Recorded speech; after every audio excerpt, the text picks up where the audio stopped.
And then I gotta figure out Doing... where to find the damn link. That's always my problem.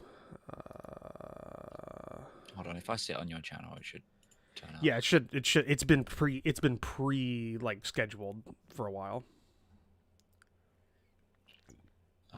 Live. Hey, there's my voice. Hold on, mute the site. Can you toss me the link to in the Discord chat? Just because I have to go through like multiple pages because I don't know how to get it quickly. Copy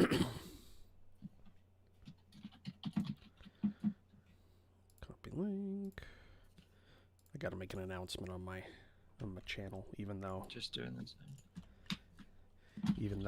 you're gonna reach far more people than I will.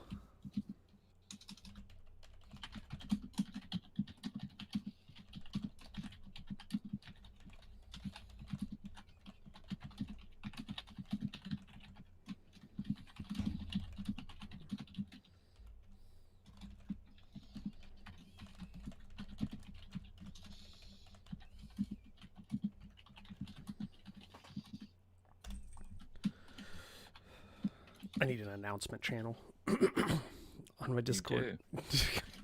I never used to make announcements, so it was a useless thing to have.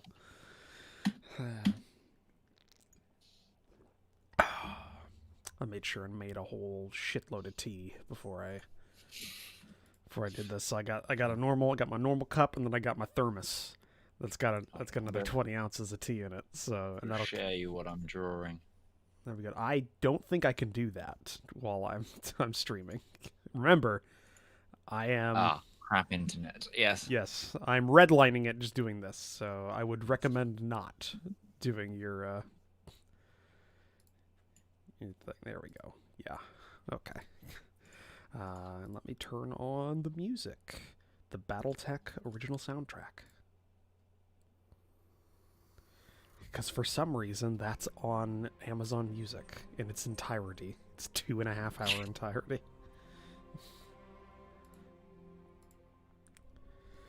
Hello, Colin, in chat. Let's pop out chat while I'm at it.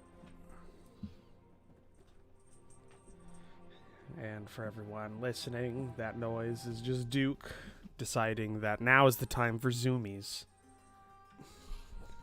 Because he always time for zoomies. Because he is an inconvenient bastard. Just thought you were going to stop there. He's just inconvenient. No. He's a bastard, all right. No, not the drape. See, he knows when he does wrong. He just doesn't understand that he shouldn't be doing it. He just knows that he gets in trouble when he does it. That's his problem.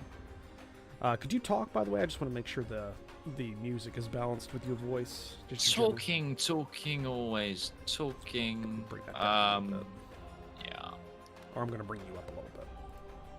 Either or works. Because I can't be asked to do. Okay, there we go. Yeah, no, I've not had another person on here with music. Also, the soundtrack for BattleTech apparently is very loud compared to some of the other ones that I use. All right. So, everyone, today, I don't know what I'm doing. I have a lot of options. Hey, Red. Love it. You've got me on here as a guest, and you have no idea what you're doing. I have a lot of things I could do because I'm in the process of labeling the map, which is the current like major project is getting this like regional atlas done. But that takes a long time, a lot of mental energy. Because ow, no, down. God damn it! Every time. Because there's 400 individual cities / towns on this map. So I need to label them all. Because it's an atlas. So that's the thing. So that's an option. 2 flags, which is a whole other kettle of fish for a very different personal reason, given the fact that I'm horrible at doing flags. Because I have been actually doing quite a few of them over the last couple of days. So I don't know, I've got like 10 or 20 or 10 or 15 finished that are all competing designs for various different nations in this regional atlas. And then just actual writing, which I think would be boring. So that's kind of like a last ditch. Also, I didn't know what you were going to be doing, so I couldn't fully commit to something because I wouldn't know what you'd be capable of participating in. I mean, I'm just doing some sketching. I'm doing the capital city of one of the nations in my D&D world. It's really, I can do certain drawings of building. I suck at perspective though, so to try and do a whole cityscape is kind of boggling So I stick my with head. maps. Yeah, for perspective. But it's kind of cool style. Those who might be familiar with my world, I think you're familiar with it. This is the capital of the Rhiannon Empire, which is the what if? Yeah, the one. Yeah, you made the map of this. It's the capital seat. It's what if the Anglo-Saxons / kind of Rohan kind of style went to the Renaissance era. So there's a lot of wood mixed with more permanent structure, and it's a pain. Yeah. Oh, I just figured out the other thing we could do is just a lot of background decisions because as I've said on my previous streams, but given the fact that you just linked on your Discord, there's probably people here who have never heard about this, and you haven't been paying a lot of attention to it. It's a book. This is being made for a book. I'm writing a book. So I need to settle on things because right now I'm doing the infrastructure of the world building and working stuff out. So I need to figure out like specifics about like right now I know that I have 2 characters for perspective characters, and I need to settle on if I'm going to have 2 or a few more than that. I need to figure that out. I need to iron out certain intricacies of the world, like finalizing the magic system because it's kind of in a flux right now. Stuff like that. So that's another thing that could be discussed during this I don't know how many hours, 3.5 hour stream, however long we're gonna go for. I normally go for about 3 or 4 hours, so we got that. So yeah, like I said, there's a lot of things we could be doing right now, none of which I have started.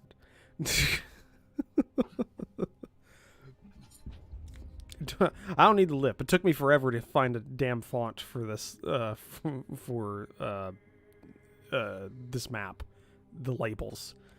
Because I needed to go off of an actual Atlas example, and apparently it's very hard to find a font that both has serif and a sans serif version. I mean, fonts are an important decision to make. Let's face it. What did you go with? I got Deja Vu serif condensed for the major area for major areas, and then it'll be sans serif condensed Deja Vu for the everything, because that's how atlases work. So larger stuff has serif font, while the smaller stuff has sans serif fonts. And then you kind of go down a hierarchy. I think I have it here. Hold on, because I'm using an example from another YouTuber.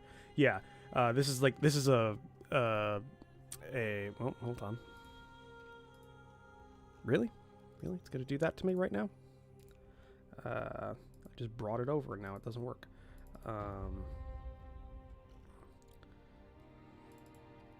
Because I changed its look. Either way, yeah, here.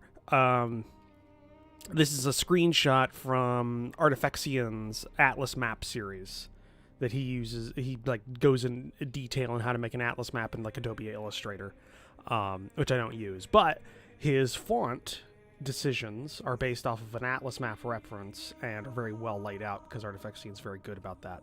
So I'm using that as an example, and as you can tell, like countries and those area, basically sans serif is used for the big shit, and serif is used for the big shit. Sans serif is used for smaller stuff, and then you have like a hierarchy of sizes and whether or not it's all capital letters or some capitals mixed, lower and bold. So I'm using that as my example, and that's on the screen right now. So yeah, it took me a while to settle on something that looked good. And it does. They're very clear, so it's a good choice. Yeah, I don't have the exact ones because I don't know what Adobe Illustrator has pre-installed, and I'm not going to spend $50 on a font. Oh dear Lord, I've got. Someone talked to me about fonts because there was one point in my life where I acquired, I think it was something like 16 gigabytes worth of fonts, and I only installed up to the letter D before it stressed out my computer and opening Photoshop and stuff too much. So I was like, well, I'm not going to install all the way to Z because I think my computer will die every time I try to open the font. So I know what it's like to have a lot of fonts in an Adobe program. Yeah. Well, you see, this is one of the reasons I like Pro Fantasy, all their software, because all of their annuals, basically their DLC for their mapping program, it's basically what it is. But all their annuals not only come with different mapping styles and stuff, but they also normally come with fonts, just free. Well, not free. You're paying $30 for it, but I mean, they just come with it, and they're usually really good shit. Included. Yeah, included. And they're really good shit. And the thing is, they're not just used for Pro Fantasy. It's just a font file. So you just get it for your machine. Like, I have that. Like, in my, where is it at? Like, a really nice one that I really like was, like, a Germanic one that really, it's, do I have a picture of something using... Yeah, no, I do have a picture of something using that font. Hold on. Gotta go into my workspace here. Yeah, that Kaiserreich map that I made a long time ago. If you look at this map, all the fonts on here are from Pro Fantasy annuals that I got in addition to the actual, like, annual program. So it's just... Yes, yeah, I remember. Yeah, so the Whitmore and Norton, like Gothic Germanic font is, like, really nice. And then this one down here, like, the actual labels on the map is, like, a quasi typewriter kind of feel to it. And those, like, both of those I just got a part of the annual. It's really nice stuff that, fairly high quality shit. Yeah. I was like, it's like a paradox recently with the CK3 press packet. They gave us all access to their new font for Crusader Kings, and like the 90 versions of it. And I was like, this is amazing. I love fonts. Thank you for giving me a font. I have a really big thing about fonts. Like, I have a specific font for all my branding on YouTube and Twitch. Like, I'm a bit of a font kind of... No, the thing that just reminded me of a stupid old... it's like an old YouTube video of like a E3 press conference, of a Sony E3 press conference. And the way you just said that reminded me of the joke is because it was like a Forza like preview or Gran Turismo. I forget which one's on PlayStation. But it was like PlayStation 3, and the guy just comes on there, and like the stupid voiceover of the guy making fun just goes, I have a really weird thing for cars. It's fucking weird. I just want to touch them. I just want to be with them. So for all of my like branding and stuff, I use a font called Bebas Nuo. That's my go-to font. I love it. By the way, question, which I later found out is the font for Netflix as well. Oh, and so I was like, shit. Question. I changed the map in between the last stream and this stream, and the last time that I shared publicly the map. The effect on each layer of the contours used to be a bevel or like a glow effect that I had turned to like a color. I've instead switched it to an outline effect to try and differentiate the various contour layers, and also the shoreline has an outline effect. How does it look? Like I'm zoomed in on one area that has a decent number of various layers. So how do you think? Hold on, I need to switch which monitor it's on because certain monitors on my PC have a different like color. Yeah. So I need to put it onto my main one to give you an accurate. That's why I have the two exact same screens. It's actually a difference in brightness and stuff. I've keyed these both so they display the same thing, and that means one of them has to use a different color display. Like it uses like C RBG or RGB or whatever it is. I'm not sure. Yep. And the other one uses some other completely different one, but they display the same thing because apparently they were calibrated differently. Yeah, I like it. Is that the... No, that's not the highest point in the map at all. No, I'll go to the highest point in the map. Give it a minute. Yeah. I'll scroll over. There we go. Give it a minute. Waiting for it. Wait for it to catch up on my end. And Red thinks it looks better. It looks clearer. Oh yeah, no, it certainly does. Yeah, it really does. Yeah, it doesn't muddy as much when you start getting into various areas.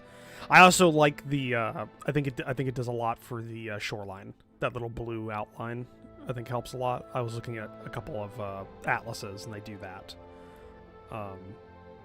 Yeah, having a definite shoreline, just so people don't get water and snow confused or whatever. The only thing that sucks about this is the only thing that sucks is that Clip Studio Paint has like a lower limit for the outline. So right now that outline is, I'm fairly certain, like 1. It's strength 1. So I think it's 1 pixel or something. Yeah, it's thickness of edge 1 pixel right now.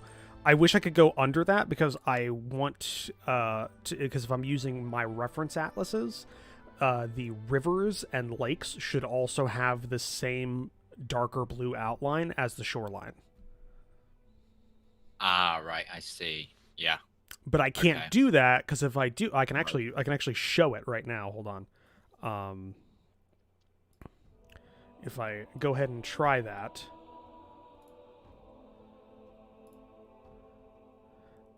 Oh no, not that one. Is it there? If I do that, you can see it's just a bit too thick for what it should be when you start getting to the upper levels of the river sources. Yeah, I see that.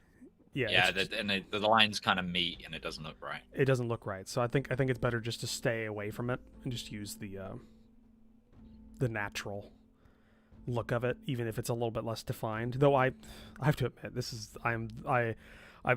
feels narcissistic, but this is the best map I've ever made, and I feel really nice about it. and I keep dreading putting more on it because I just like, oh, it's gonna ruin it. It's gonna ruin this map. I'm gonna fuck it up. It's very clean. Make sure you make multiple copies then. Well, everything's on different layers. That's the thing. Yeah. It's a reaction because I've been working with I work with Pro Fantasy and they don't use layers. Mm-hmm. So you just add things and you can fuck it up.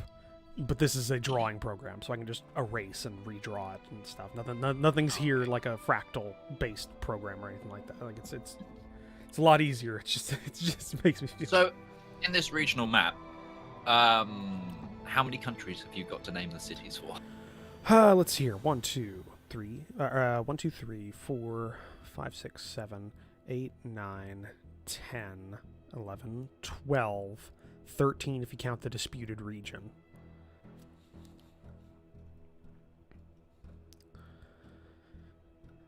Which I did. Okay, that's a lot. Yeah, it's a lot. It's a Europe. It's this nation's Europe. Or it's not this nation's Europe. What the fuck am I talking about? It's this world's Europe essentially. It's not all of the countries though, because the Scandinavian like kind of themed area, there's only two little parts of it that are exposed. So it's only a little bit of the Gitterreich Kingdom and the Shilvik kingdoms are shown. And two of them are very micro nations. Like if I zoom in here to the actual area, like I'm not sure how well it comes up because the border is by design like a lighter gray. But these two nations are fairly small and only have a small number of cities. And linguistically, are you going to be doing them in like? Are you setting them on a culture? What are you doing in terms of the map as well? Are you doing it all to one culture's language? So are you doing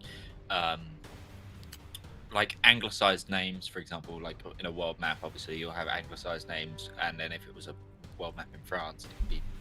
No, I think it'll be. I think it's going to be a mix in terms of its displayed cultures, but I've settled on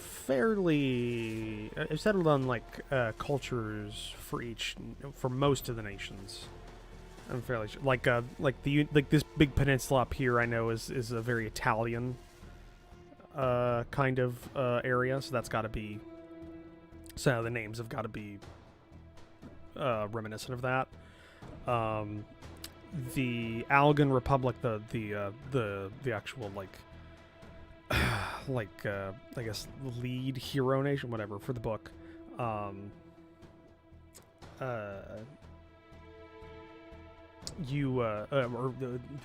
just lost track of my thought. This is gonna be a mix because of its what I'm wanting to invoke as its parallel in history. So it's it is kind of a mix of German and French, with the demarcation between like a north and south. So much more Frenchy sounding the closer you get to the northern coast, more German sounding the closer you get to the southern borders. So kind of like low countries region, so Belgium, Netherlands. Okay. Yeah, with a little bit more German influence on these two smaller countries. The Greater Kingdom of Pensilia, it's odd because in my head, it's basically Great Britain but attached to Europe. In terms of its culture, so I'm going to stick with that. Don't tell Nigel, he won't like that. So I got that. The Umber Isle, actually, I think, is kind of Irish in its culture. Okay. So a bit of Gaelic. Or honestly, one of the worst languages to try and put as city names, though. Yeah. Just because, the Irish language, for example, is terrible to work with because nothing will look like it sounds. For example, funny thing is that YouTube video that I got the labels screenshot for and everything, Artifexian used Irish as the as for all of the names of the cities and everything in that video. I've been doing a lot of research recently into a completely different project I'm working on, away from YouTube and everything. But it's meant I've been listening to a lot of Irish music, and a lot of things sound like, oh, it sounds beautiful. These words do not match what they're saying. Yeah. Yeah. No, it's just funny that you mentioned that. It's just funny that you mentioned it because that video reference. And then the Brunei Republic, the Gitterite Kingdom, and the Kingdom of the Shelvik. All three of them are Nordic/Scandinavian origin. Okay. All three of them. Then I come into kind of a because Kingdom of Altria, kind of romancy language, in a way, like not directly Italian, but definitely influenced, because they're Spain. Kind of, yeah. I guess Spain would work there. Folden, I want to be kind of like a Romania. Like Baltic. Okay. Yeah. Balkan, not Baltic. Balkan kind of influence. And then the Galbian Federation, I'm not sure. Which one's the Galbian Federation? Big one in the center here. It'll go to it. It's labeled. Yeah, the screen. Oh, okay, I see. Yep. And what did you say you wanted that one to be? I don't know. Galbian Federation. I don't know. Folden is the Folden's the Romania kind of themed one, and then Galbian Federation I'm kind of up in the air about. Okay.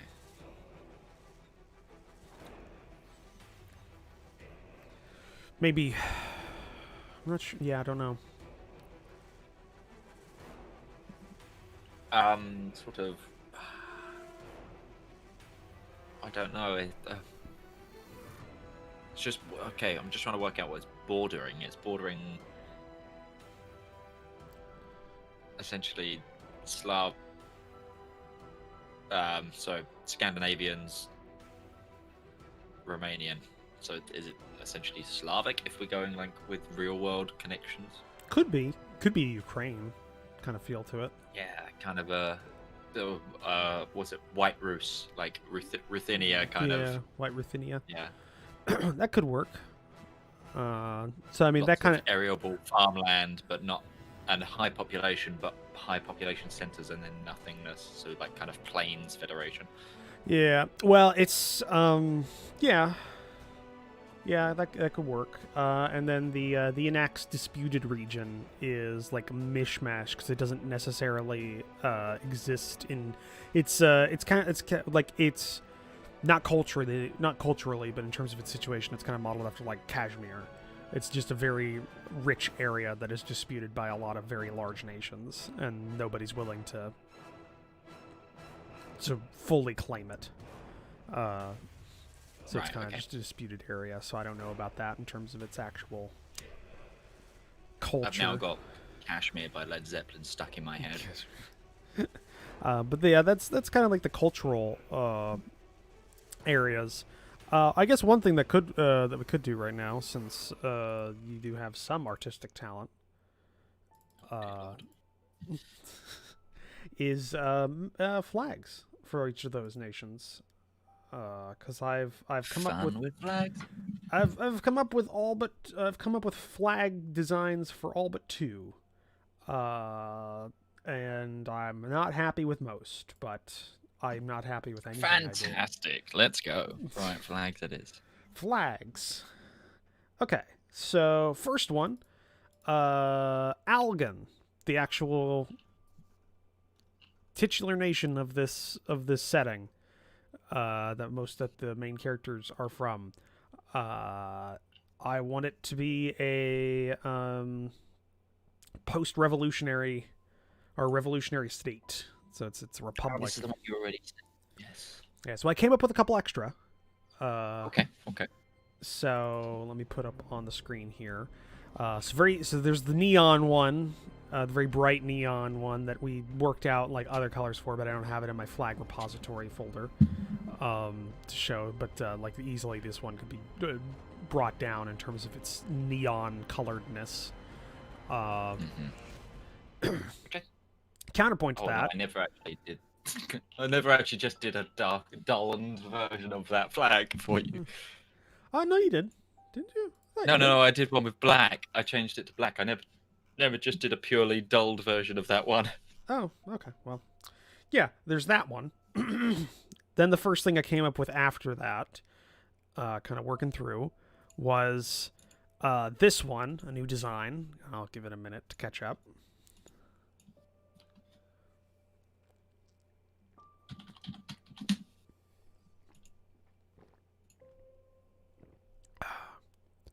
So version 2. Okay. I kind of like that with the triangle slants there. So I came and up also that's green because of the yellow and the yellow, blue, and red. Just it said to me like what's it called? Like Latin American revolutions. Yeah. which Yeah. all kind of took a variant of that kind of flag. Which Yeah. is cool. I like that. That's because I think they all took the gold from the Spanish flag at the time. Yeah, And it was very, the gold and the red from the Spanish flag. yeah. And then, I can't remember what the. So we came up. So I came up with that one with the asymmetric, the asymmetric / symmetrical white slants as bolts of color through the blue. And then version 3 was to get rid of the asymmetry and try a symmetrical version. Mm-hmm. So I'll let that catch up.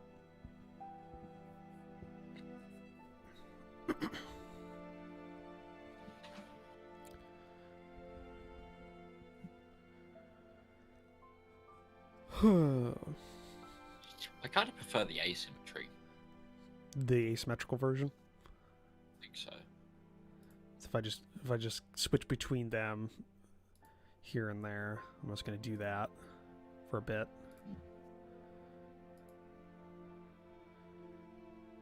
Red thinks number 2.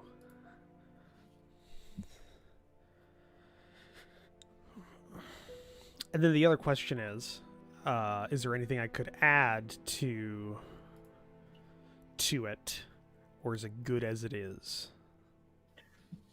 Well, revolutionary flags tend to be a lot blander, unless there is a symbol of the revolution. So, for example, the Soviet Union and therefore following Soviet flags had a variant of the hammer and sickle, or the hammer sickle laurel wreath, or if you're going for more like Maoism, the stars.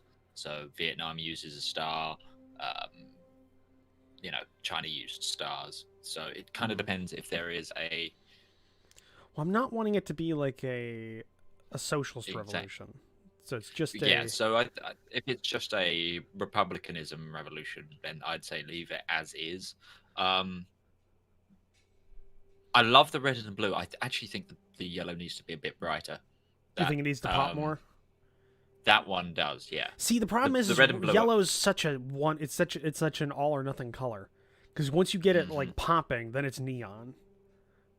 Yeah. Can you just send me the flag file and I'll see what I can do? Like, because one of the ways to like make it less neon and pop is to add a little bit of orange.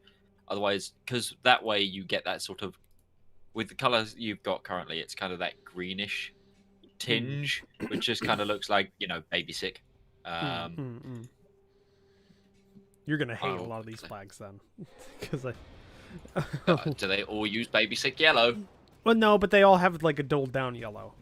I tried really staying away from the neon colors. Yeah, I mean that makes a lot of sense. Yeah. Okay, so we're good with that. We're good with that, and I do kind of like that idea. Yeah, more goldy red would probably be good. And I could probably do that with my flag maker, but I'm just gonna do it for free, so why not? And it means another program I don't have to open up, even though I'm not stressing my CPU at all. I've got Photoshop. So it doesn't really matter. I've got Photoshop open right now, so it's like no. All right, the next one that I did was, and I only have one of this one because I actually, out of all the ones I made, I fairly like this one in a lot of ways. Is the flag for Folden, the like Romania kind of feel nation that I was wanting, and so I came up with this one.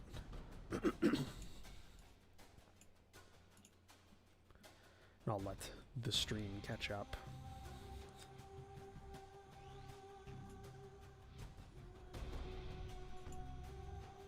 Ooh, that is the flag of revolutionary Turkey in EU4, and I love it. It's one of my favorite revolutionary flags. Yeah, except for without the black lines.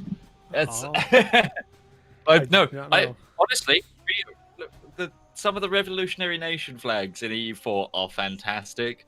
And then because they put together colors that you don't ever see on flags, and I really like that. I like that. like that, because I could see. And also, just for reference, the thing I'm using when I make these flags to see if I like them or not is there is a web. If you type into Google flag waver, it is just a web page that you can put flag files onto, and it'll superimpose it onto a 3D model of a flag on a flagpole in the wind, and it'll flap, and so you can kind of see how it looks like on a flagpole. And that really helps when you're trying to see about the visibility of a flag. Can you send me that flag as well? Because I just had an idea for like Sure. just a thing. Sure. So what's the deal with that nation? Are they a revolutionary or No, are they a kingdom? because not every revolutionary nation has just a simple flag. It just could be a simple flag because it's simple. But and also, Red, the reason why it looks like an actual African flag is because African flags use more green than almost any other nation. And black as well, at least for North Africa, or at least they used to. And central, like African Congo, like area. No, because for some reason, it kind of like came to me symbolism. Is like Fulden is surrounded by mountains, not large mountains, but large for like their culture. Because if you look at Fulden, it's because I brought it up here. You look at Fulden, it's got a big mountain range that kind of protects it from all other threats. So it's kind of squeezed centrally, or it's like protected from both sides. And like I don't know, the symbolism of just maybe like the color of sacrifice or the color of some sort of like passion, red, with two black bars and surrounded by green. I don't know, is like the symbolism of symbolism of being protected from both sides or from all sides, kind of a thing, is what came to my head. So I just kind of went with this. Mm-hmm. I don't know if that makes sense, but that's... No. Again, I like it. Oh, sorry, I'm just I'm going through vectors right now. I've just got an idea of like a thing for said nation. Okay. You can go ahead and move. You can do that. And it's because you said yeah. You can continue about other things, but it's just because you said it's very Romania kind of like that sprung something to mind. Okay. And then the next one I did, and this is another one that I only did one of, because I wasn't sure. I like it, but I wasn't sure if I'm just going to keep it or not, is the Galbian Federation. This one mostly came from the name. I thought it had to have something to do with subdivisions. So subdivisions are usually represented by a repeating symbol.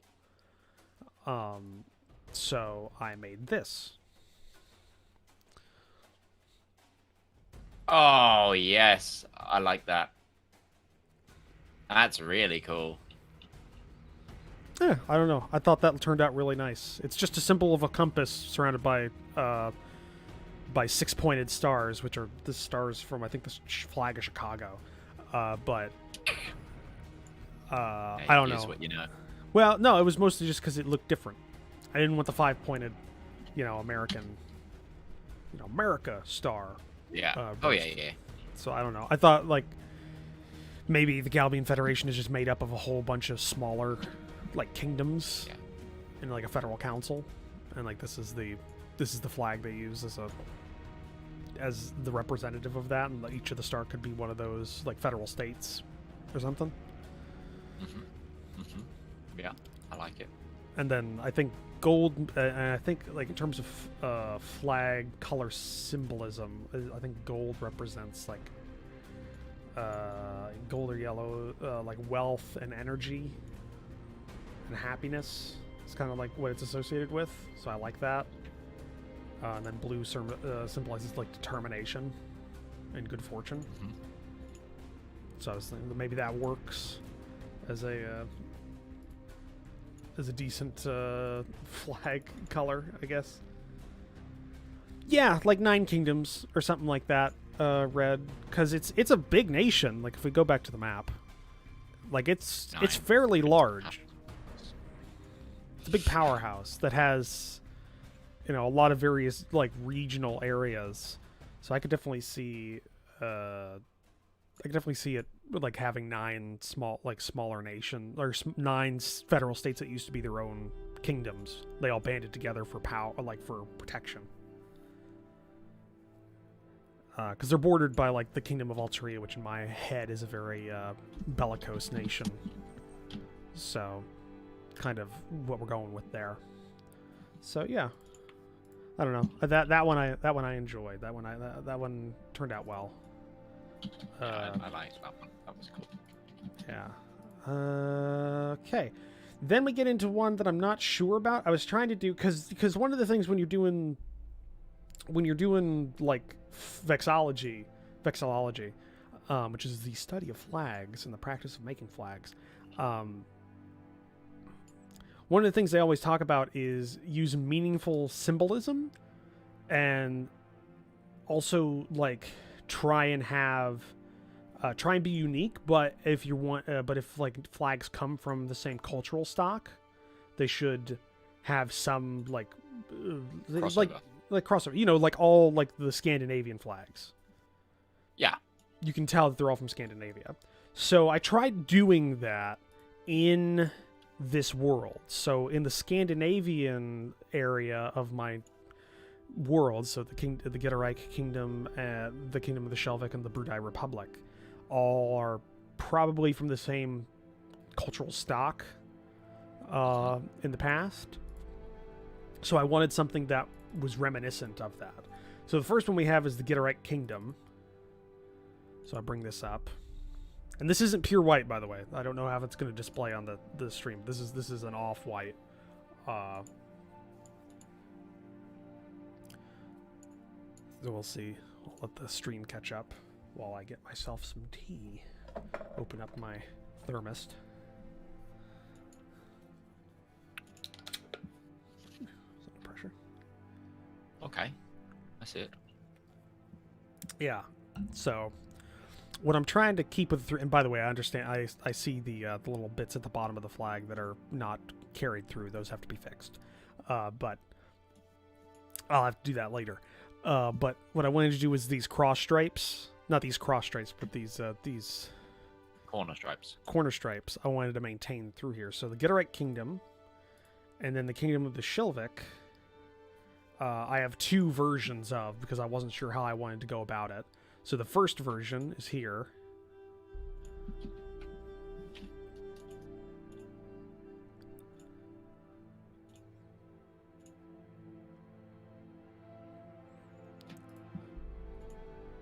So we've got like a central crest, I guess, or something like that.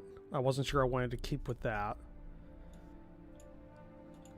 So then I tried something else, and I went with this design.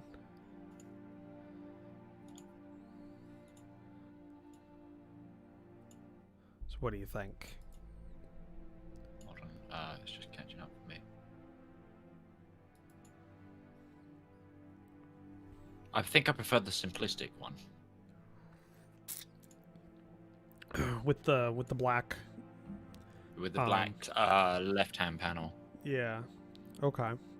So I went with that, and then I had the Brudai Republic, which obviously is a republic, so it had to at some point, you know, change into a republic, or maybe it always has been. So I was thinking, you know, normally maybe that black space with the white separating it has something to do with their like structure of the Shelvik's kingdom or something.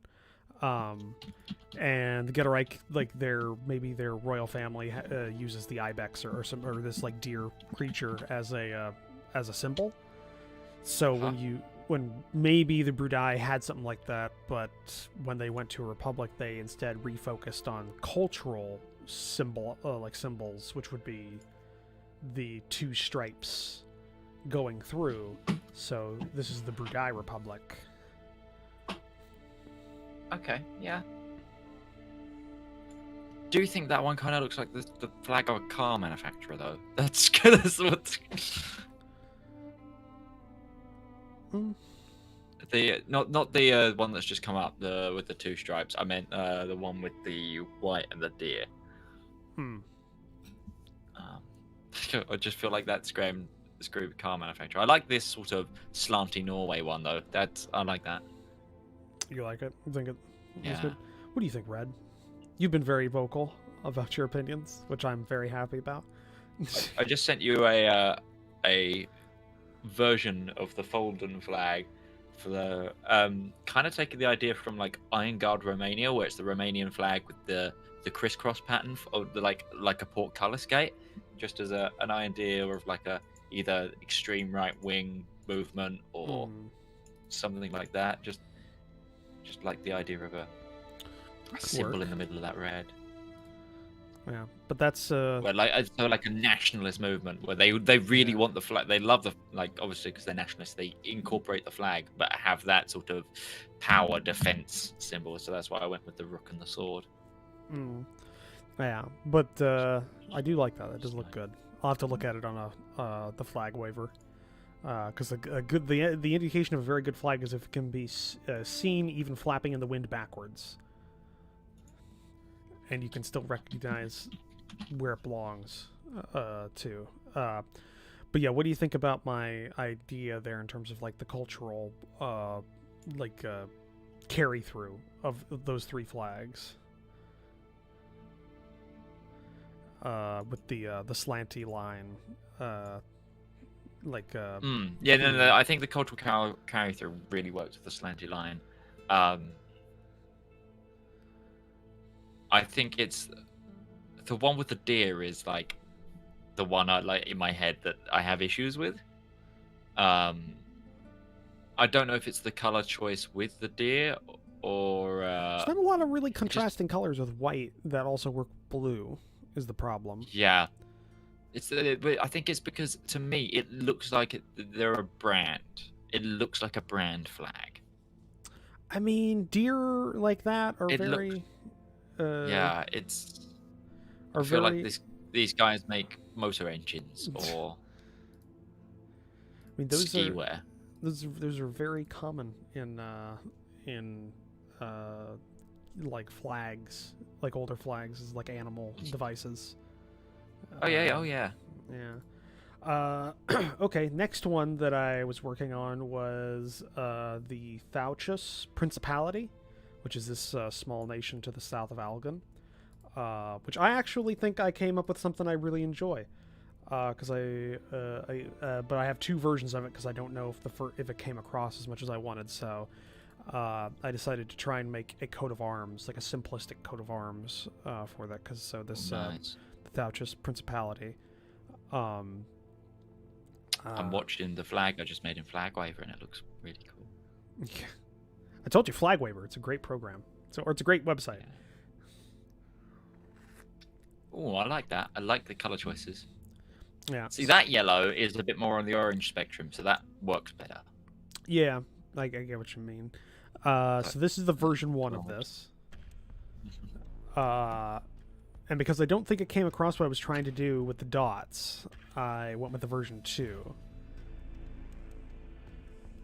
Which I'm wanting to see, does it come across what I was trying to do with the dots, and they're not just dots. I'm waiting for the stream to catch up. Yeah.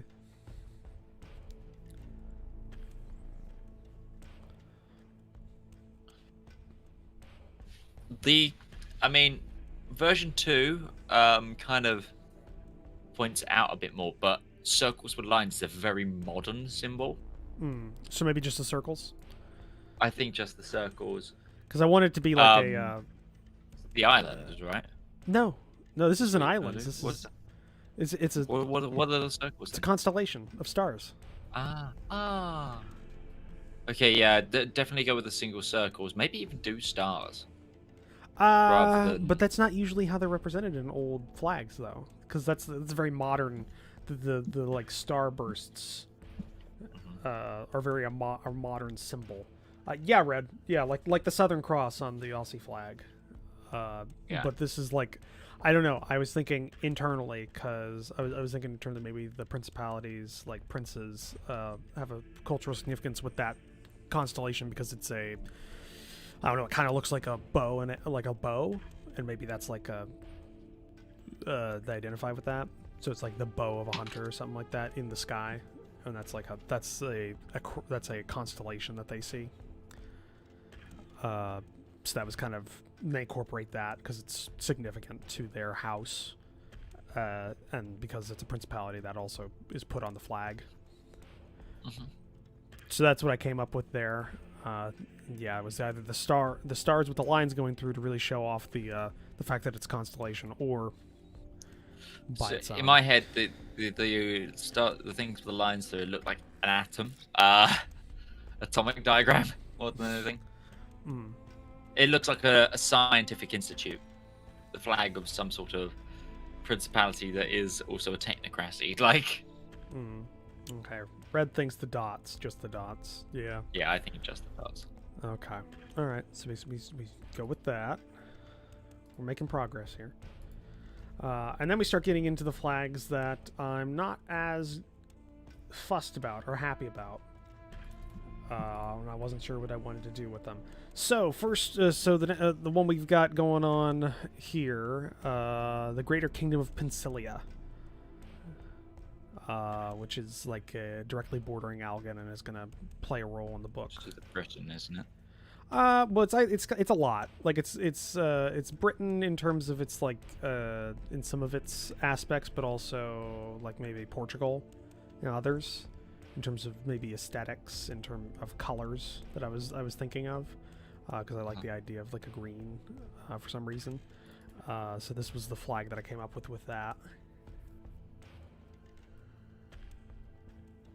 Wait for it. Wait for Wait it. for it.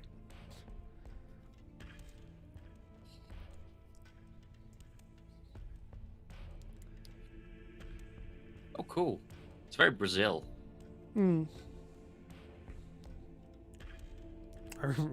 Red's not happy, I don't think. It's just... I would move the 4 surrounding starbursts to the green, I think. Also, again, this is another case of the yellow being baby sick yellow rather than Well, hold on. Let me go flag back. yellow, I think. Let me go back here. Let me open up the program.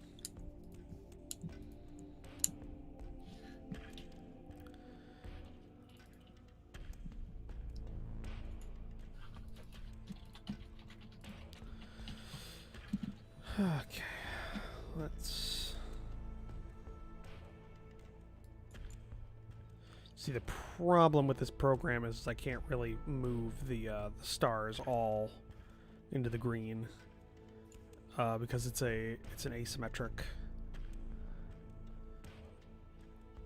thing. So it's not asymmetric. It's a symmetrical radii tool. So when the 2 top ones are in the green, they're somewhat out of the flags area, and the bottom 2 are still in the gold.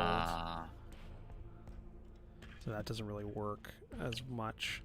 Could bring down. So you got, yeah. So they're locked to that format, right? I get it. I could like make it more sharp in terms of its.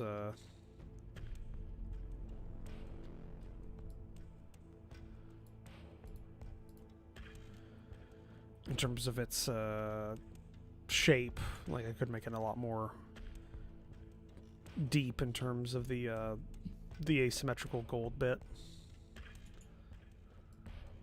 but it still wouldn't. Mm-hmm. And I think that kind of loses as well if it's like this, where some of it's in the green, or 2 are in the green and 2 are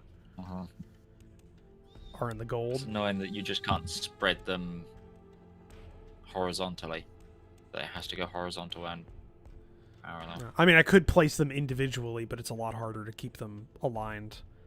Aligned, yeah. Yeah, because it's a tool. It's a tool that's affecting one of those symbols to make it into a radius of symbols. It's a repeating radial symbol that it's put onto. So there's that. And in terms of the gold, hold on.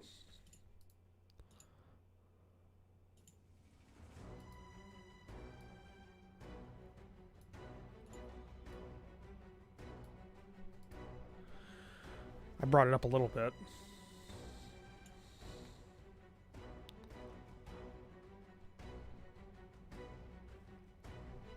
Why yellow and green, red? Well, yellow / gold is a symbol of wealth and also of monarchy, very heavily. And green is a representative of like prosperity and fertility. It could also be viewed as youthfulness and hope.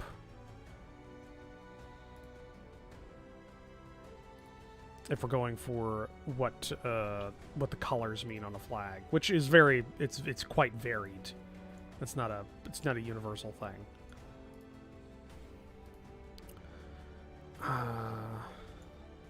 But no, the whole idea behind the symbols, like the starbursts, like the multi-layered starburst, is that it's a greater kingdom of Pensilia. So I was thinking there were multiple Pensilian kingdoms that have united under a single monarchy, like a single house. So it's the greater kingdom. I don't know. Maybe. What are you thinking, Midge? In terms of its. See, just because I'm in my head is stuck on New World prejudice. Green and yellow is a very New World color scheme in our own world, so I think that's what it screams. Yeah, I'm just having to think about it.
See, the single star looks like that this is some sort of revolutionary Macedon.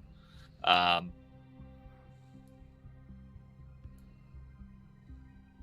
no, I'm thinking in my head. I'm doing something. I think might work. I don't know.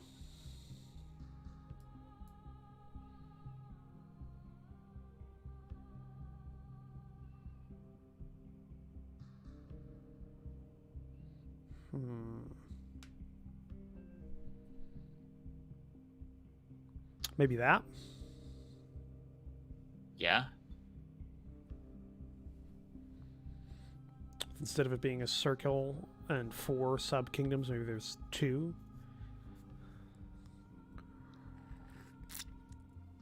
I haven't worked that far, Red. I know I gotta come up with a faith and like a church and stuff like that. But I haven't come up with a... Just looking at color schemes on that as well, just to try around with other things. Looking at historical examples and random examples. I mean, green has existed in flags. It's not a... Oh, yeah. I know. I mean, Portugal is a good example of a European nation that has a green flag and has had a green in their flag for a long time. Yes, it's the color combination of green and yellow, though, is like I said, is a very New World color.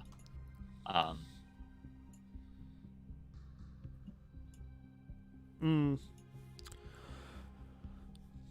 necessarily the for all I know, Red, this could be the symbol of a faith, but I doubt it being repeating it would work as well, because you wouldn't have like 3 crosses.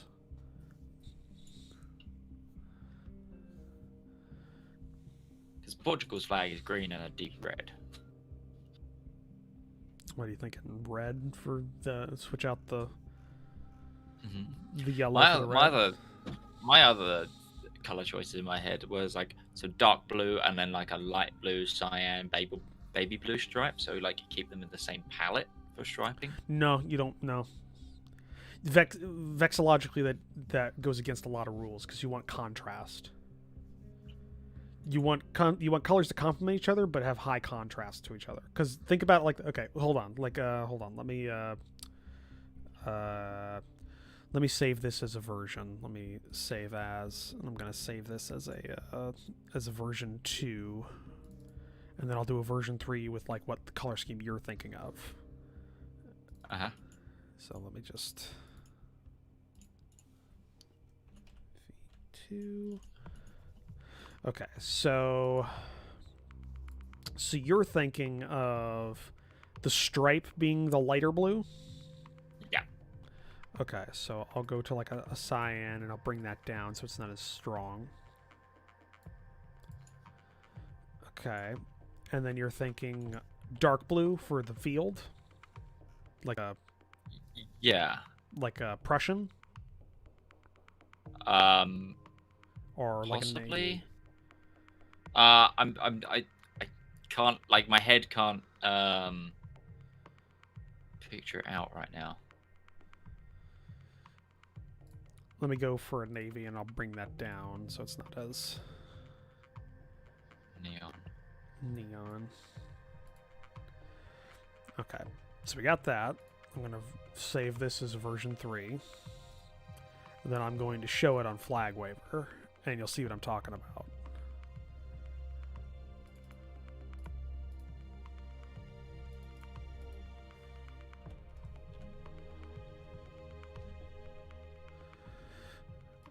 Let me just export that as a PNG. 1920. Save.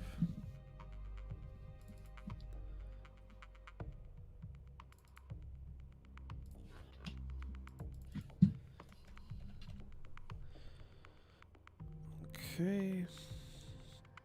Let's give it a minute here.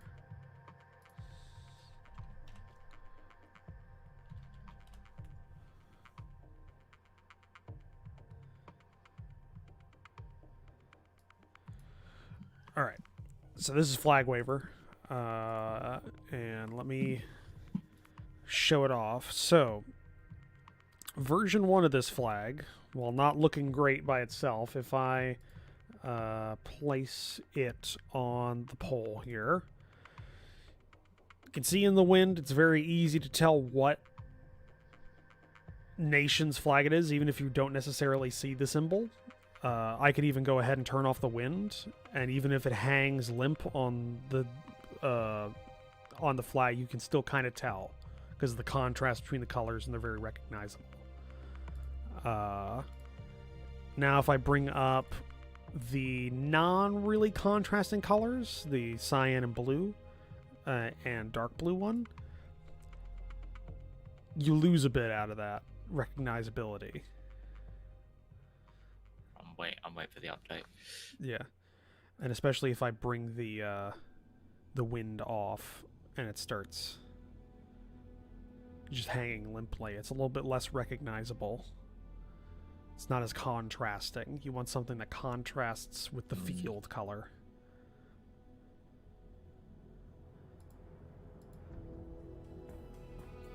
So that's kind of what you're wanting out of there. You want the contrast.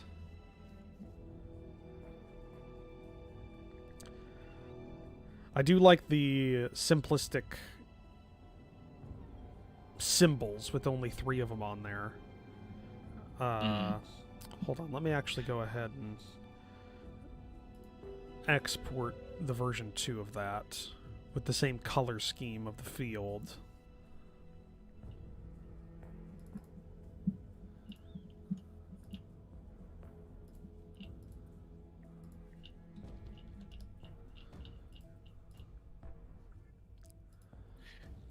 What about the deep blue and deep red? Like do you remember those random versions of flag I sent you as well?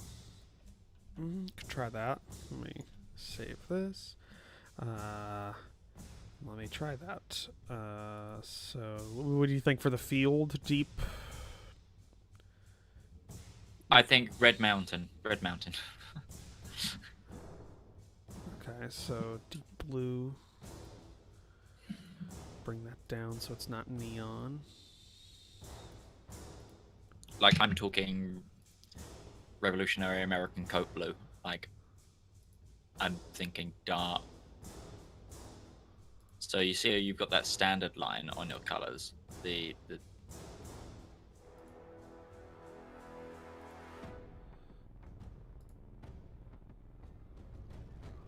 Let me get all this saved. So we got a version 4.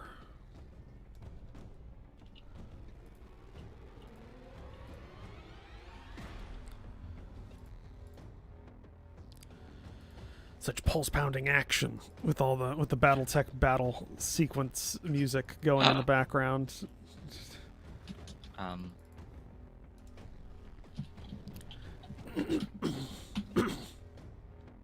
Okay. Bringing up Flag Waver.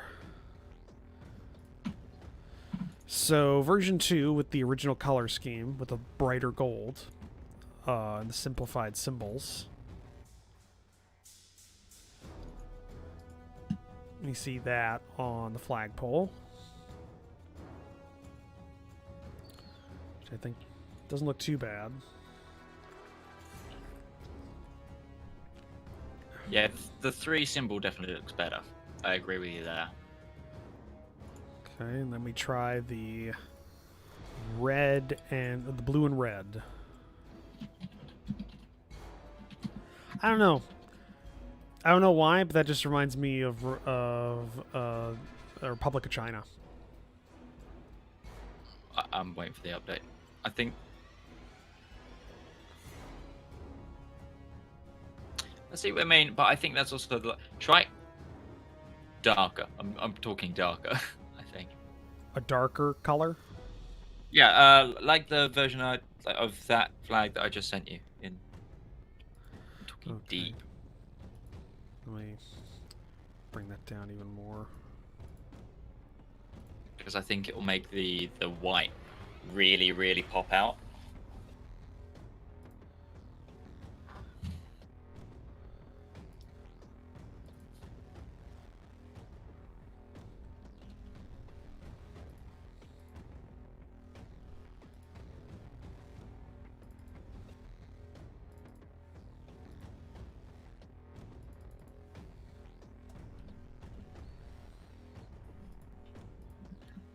Is the area where this is got any particular highlands? Yeah. So the red It's made up of like it's made up of two kind of. It's actually like hold on, let me get this saved. On the map, Kingdom of Pensilia's front and center. You'll give me a minute, or give it a minute to do that. But it's got a fairly high plateau region in the north, and some moderate like mountainous regions along its border with Algan.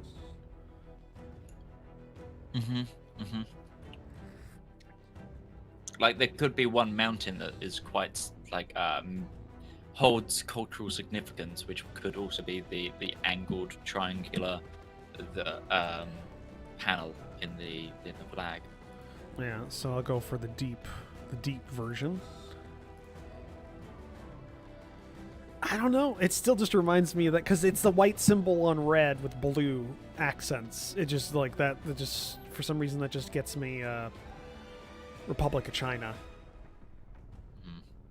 In the same way that your green and yellow one for me goes Brazil. Yeah, but you get what I'm saying. Also, we have to remember because although flags don't necessarily work this way because flags come about through, government committees and or royal decree and stuff like that, so it's not usually the case. But does this flag work in different environments? So if I put this in a night sky, does that contrast enough that you can kind of make out what the flag is with the darker colors. So I'm putting it. So I've got it night sky up, and I don't think it really comes out as well. If I switch out, Hold on, I'll wait for it to catch up.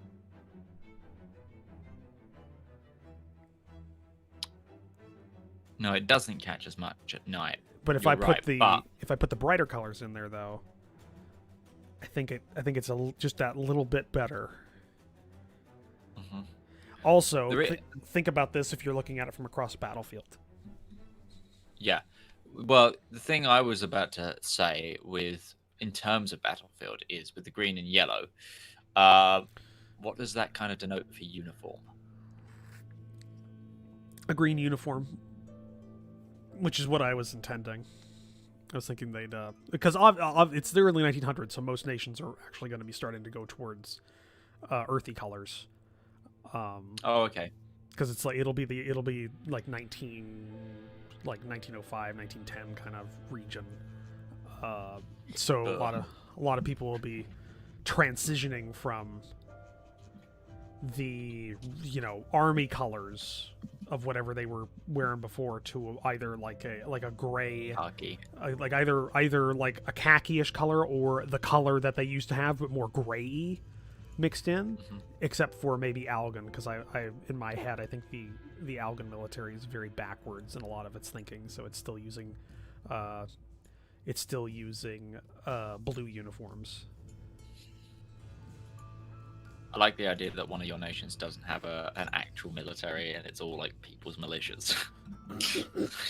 Like a load of guys in flat caps turning up with their farming equipment. Yeah. Then But some no, sort of Pensilia, I was county. thinking green is their is their color. So they would have like a greenish gray uniform or like a forestry green kind of thing. Algon Like this kind. Hold on. I'm finding a uniform.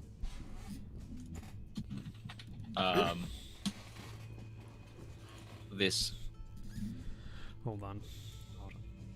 I'm gonna bring it up because I'm streaming, so I don't get any notifications. Yeah, kind of like that. Yeah. Which is the Anglo-Irish War, Irish War of Independence, Irish Army uniform. Yeah, makes which sense. is essentially the British one, but a deeper green. Like you can see it more as well in this one. So actually, I really love this uniform. It's a really nice uniform color. That kind of Jaegery green as well. Green, yeah, with the accents of forest green on the sleeves and puttees. Yeah, but that was my intention. I don't know. What are we thinking? Like, because we've made in the span of this time, we've made a lot. We've made 4 other versions of this flag. we've got the. I'm just gonna make sure this is. Yeah, we've try ditching the gold for maybe a red. Try green another and red. version. So the green and red, like. All right, version 6. But actually, no. Hold on. Green and red is your flag for Folden. No. So that wouldn't work. Oh yeah, it is. Yeah, but it has black. Unless you accents. unless you make the red the outside and the green the mountain. Green mountain on the outside. Symbolism. What does it? Would that denote anything? Because you got to think like what red means: passion, sacrifice, blood of martyrs, things like that. Yeah. Green represents fertility. What is green? I have a web page up. Green represents agricultural influence, prosperity, fertility, youthfulness, and hope. Well, the green on the mountain, if the mountain also holds cultural significance, and also the main symbol of whatever this crown is, whatever the nation is, it's prosperity under the crown. That's what the green could mean, being the main stripe. It's the red that we need to find something to go for.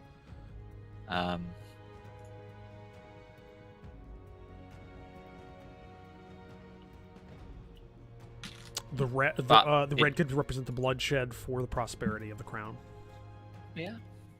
They could be that vain. Which is a dark meaning, or it could just be from taken from the flags of the two smaller nations, such as like the Union flag for Britain is made up of multiple flags. It's that kind of thing. That's where they just true. it doesn't have to have a sacrificial meaning. It can mean this was the old royal color of these two nations. We deemed it fit to put it on the flag just under our main bit. Okay. Green with an outer red. Something like that. Like, I'll have to go back and get the symbols. Well, actually, hold on, because now we've used it. So let me actually open the latest one. I just needed to get the right green. Let me get the correct flag here. 5. So You two are making me draw flags. Sorry, Red. like that. Give it a minute. Yeah, the color choice is far better. I think that that's good. Let me I like that color choice actually. let me save. Because then as version well, 6. their older uniform can be green uniforms with like red lapels.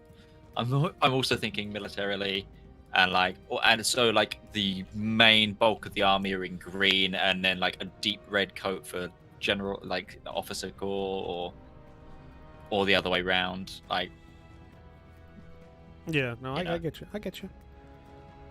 I'm picking up what you're putting down. I get what you're saying, buddy. I hear you. That's 5 versions of this flag we've made. To be fair, I think I like that one the most. It's an angry flag. Yeah, Red, that is an angry flag. Are these guys meant to be the bad guys? If so, well, there you go. You know, bad guys and good guys is a concept that doesn't necessarily work for historical drama. And although this is in a fantasy world, I'm basing a lot of it on history. So, yep. I mean, even so, Britain was still the bad guys for quite a lot of the world. For a lot of the world, yes. Let's look at this on Flag Waiver, because that's the final tally of whether or not I like a flag is if I like it on Flag Waiver. So let's do the classic sky, and how does this look on a poll? Let's go to the poll, everybody. You know, they actually used to have a function on this website that you could make it rain. in a rainstorm. But it's not here anymore, so put it on the poll and make it rain.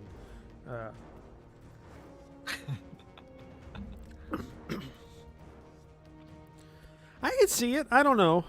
I mean, it doesn't have to be perfect, because not all flags are perfect. A lot of flags are shit. Yeah. A lot of flags are shit. Like Britain.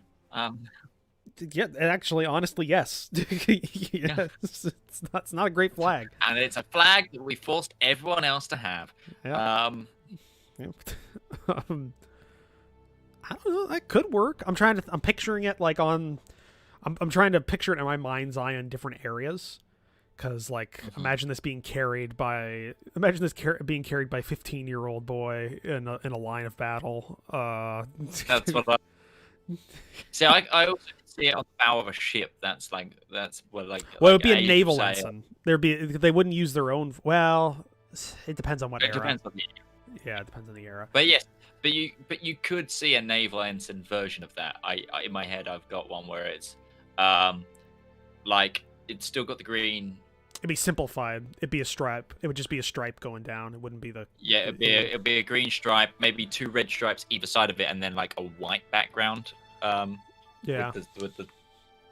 Then I'm also thinking this is on like an embassy. I could see this flying on top of an embassy, or like. And I think this one's distinct enough from all the other flags that people would know. Oh, that's, Pensilian. Pensilia. I'm also trying, because I'm trying to also get it, because you have to remember as well, because flags are, well, no, it would work, I guess. It's just because when flags aren't being flown on a pole, they're being hung from their I forget the terminology, but from the pole side down. So I guess it would still work. As a yeah. I know exactly what you mean. Shoot. You can do here. You can do. because it has you have you can a flagpole type, standard, horizontal, outrigger, crossbar, and gallery. So gallery is okay. Gallery is one with like a bar stiffening the top bit, so it never goes down.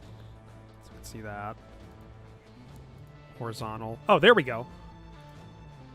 So this is on. This would be this would be on like a building, like a high rise or something like that, hanging off one. Okay. I love this website. Outrigger. Okay, that'd be the ship.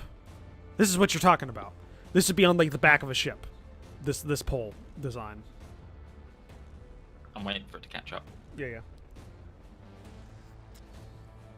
to know that you can do ships on these websites. Well, it's not exactly a ship. It's just a flag pole, but it's at an angle. But it'd be like the back of a ship, kind of thing. I think that works. What'd you say? I think that works. Yeah, and then this would be the. This would be the one that you'd hang in like a. This would be like like if you had to hang it on a wall or something. So if I took the wind off so that didn't keep moving, this would be how it look while it was like as hanging a on banner, a wall. yeah, behind the throne sort of thing. Yeah, or just like a like a negotiation or something. Mm-hmm. And then what's the other one that? Okay, yeah, we've already seen that one. I love this website. This is a beautiful website. This has a singular purpose as a website, and they do it perfectly. Okay. For nerds like me and you to play with flags. Exactly. So this is okay. So we've got Pensilia down. I think we can agree. The Great Kingdom of Pensilia. We're going with a green and red. A green and red. Like I'll bring it up here. We're going with this. So green and red with 3 symbols. Mm-hmm. We'll stick with that one. Okay. That was one I didn't like. So now we've got something that I like a bit better. Yeah, I'm glad we've convinced you to move away from the green and yellow, just because I'm just thinking out from a reader point of view as well. It's going to jump to New World, like, even subconsciously, if anyone knows anything about flags. I don't know. So, yeah, when green and red jumps to me, that jumps to, like, green, that jumps to Middle East. For Middle East, North Africa. I mean, it's the colours of Portugal in the landscape of the Polish and Lithuanian Commonwealth. That's kind of what we've gotten there. Essentially, yeah. So we've got that, and now we get to one that I hate, but I can't think of anything to do with. That one, right, the Pensilian one, I was kind of okay with. Like I was thinking, like, it could work. I don't love it, but I like it's okay. Now we get one that I had like an idea, and then I don't like how it turned out, and I kind of gave up halfway through. Cool. So this is like the mini nation. So if we go all the way down here, this is the smallest nation on the map, which is Little Lich. Mm-hmm. Which is it's a little tiny thing, essentially like Luxembourg kind of. I mean, it's bigger than Luxembourg, but you get what I'm saying. And this is all I came up with. I don't know why. Wait for it to appear. Yeah, you're not gonna like it.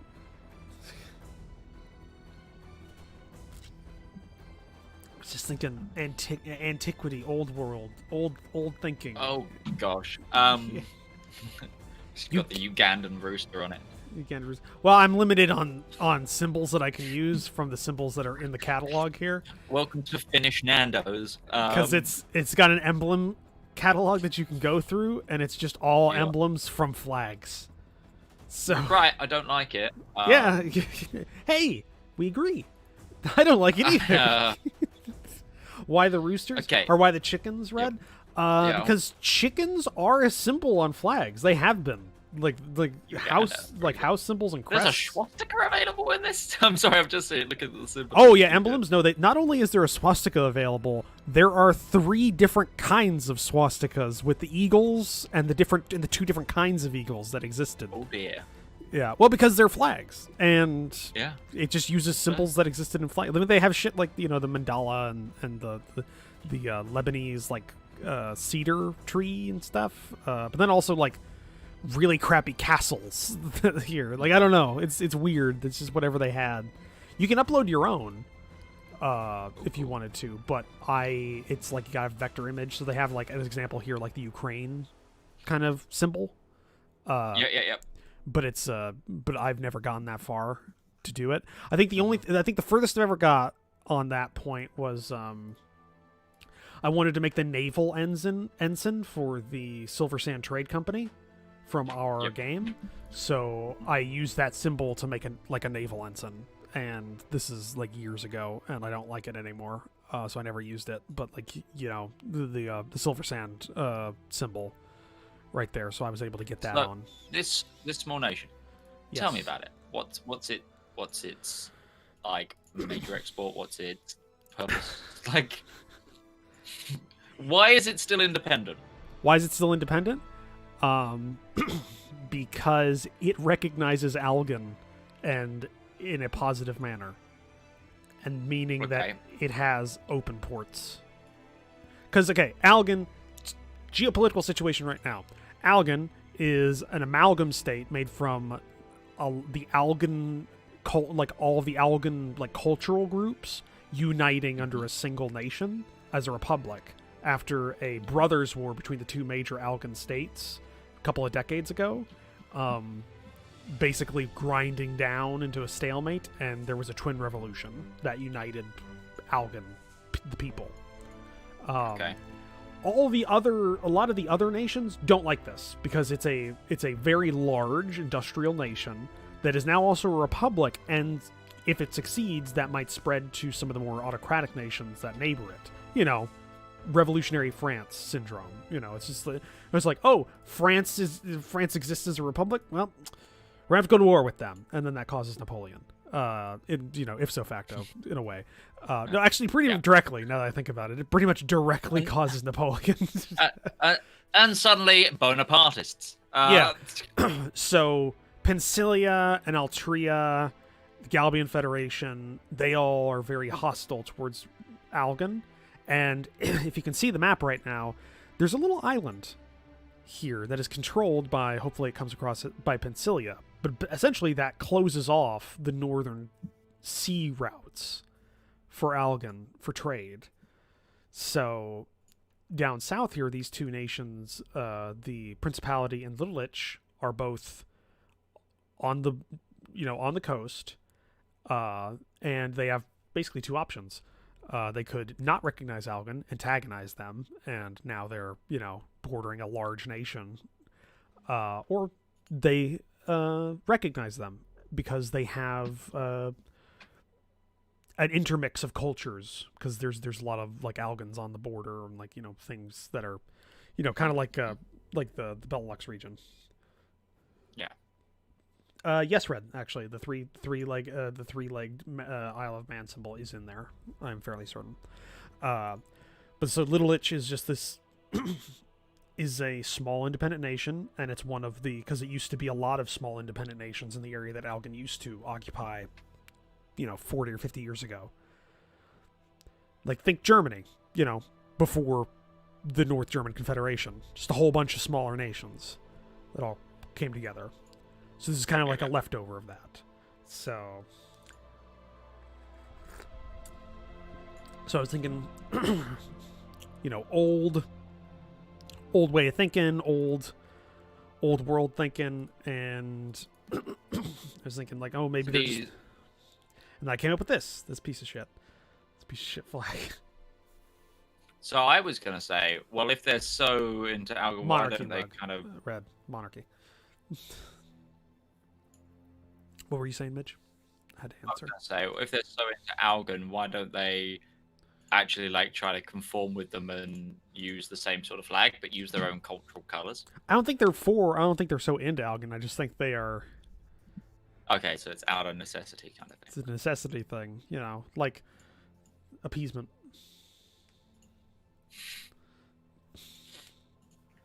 Please don't bring Chamberlain into this. What? Peace in our time.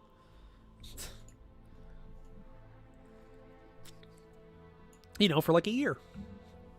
He didn't stipulate how much time.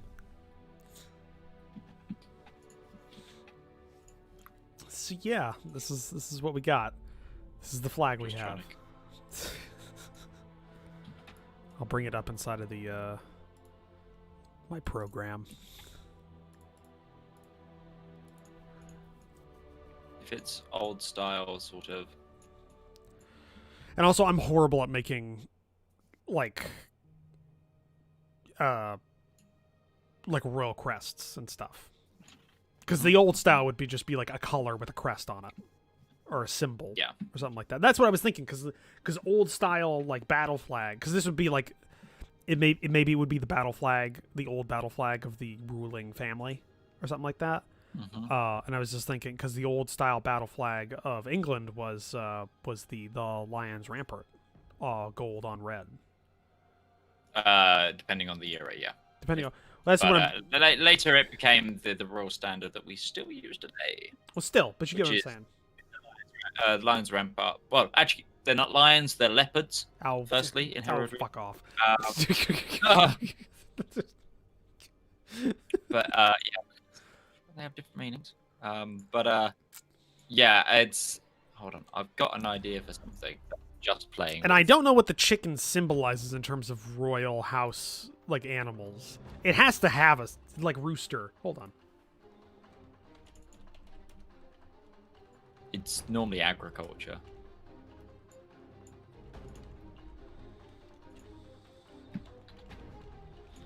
I think that orange is too light.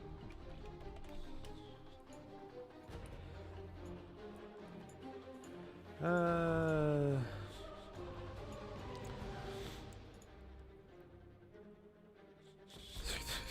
only thing I'm getting is the Gaelic rooster.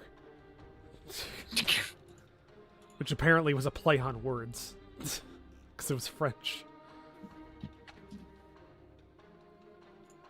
It's a play on the Latin Gallus, meaning Gaul, and Gallus meaning cock or rooster.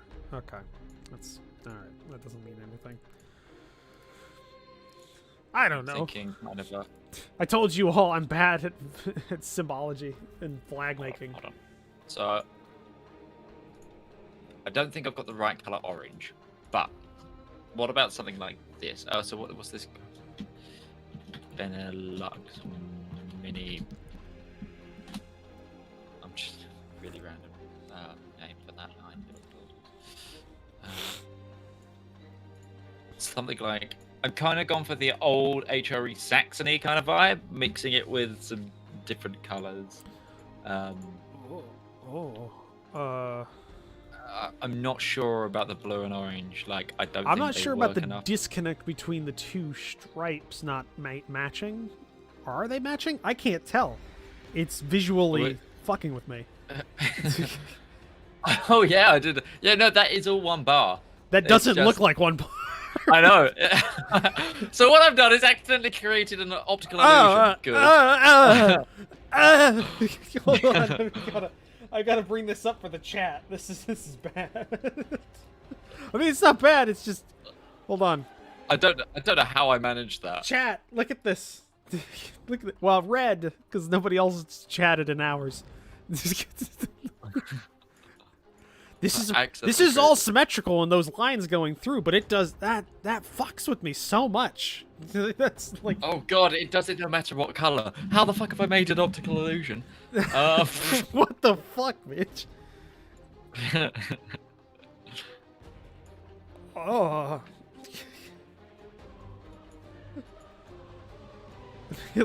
Yeah, that does not work. That doesn't work. Okay, let's think about this. Let's broader scale before we move on.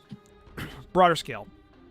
The flags we've been using, or the flags that we've agreed upon, what do they all have? And I'm taking it down. Ren. I'm taking it down.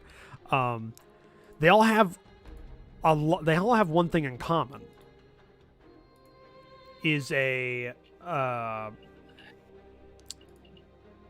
horizontal symmetry, or a horizontal, like almost everything that isn't the Scandinavian kingdoms or Algan uses some sort of horizontal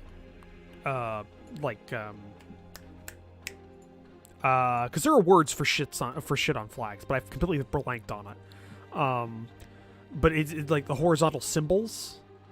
Almost everything goes up, you know, up and down instead of side to side or corner to corner. Yes, yeah. Oh, it's all in French in Atlas. Yeah. Yeah, I mean, I used to know this stuff, but I believe so. I mean, we have like the only ones that don't do that are the Scandinavian ones, which all have the same two stripes going across, and Algon, which has the dividing blue line going from corner to corner. But everything else has an up-down feel to it, which I think. So have you done the other nation that's down there next to it? Yeah, that's the Principality. That's the one that we. Oh, that's that's star. the one that's like Utrecht and the star. Okay, okay. Yeah, that's. So this I one. think. Which you Culturally, can it get should what I'm be saying something there. similar. That's a battle standard. Like I could see that. Yeah. I could see that being carried behind like a king or a prince into battle. It's like that. So. Okay. Let me. I'm thinking let like me old open style, up like where's crest. I have crest, mate. Yeah, I have a crest maker too, but I have to bring up like Pro Fantasy software to use it, and it's a bitch to get going right.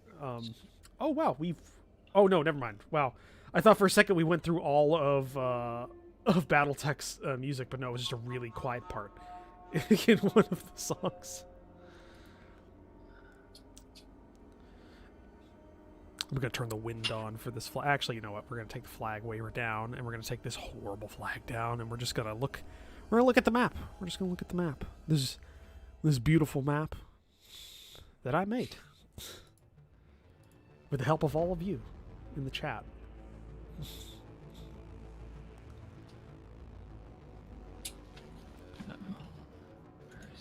I still need to label all this shit. Basically, that's what this stream is just me putting off labeling things.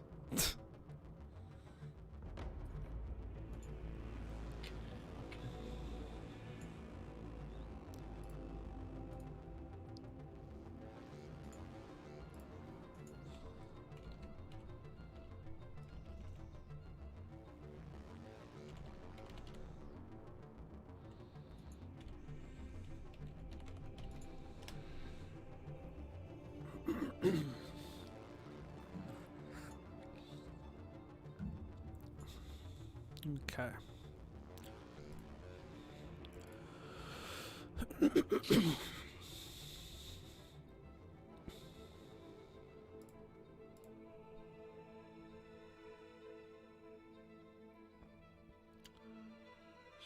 So, nation's capital is going to be a sans serif font.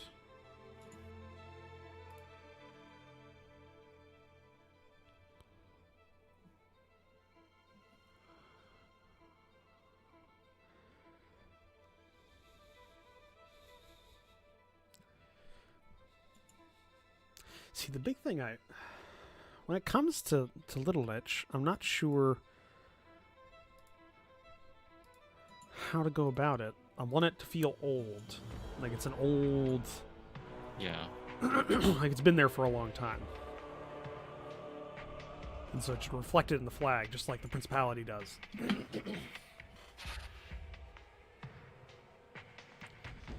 You should have a really good website for it.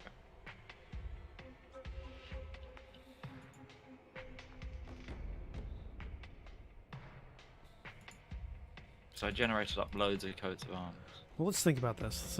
Let's look at the nation. Let's look at it. What could it be known for? If I'm looking at it right here, what could it be known for? It's like half mountainous, half coastal. Borders. It's Sweden. Half mountainous, half coastal. Sweden.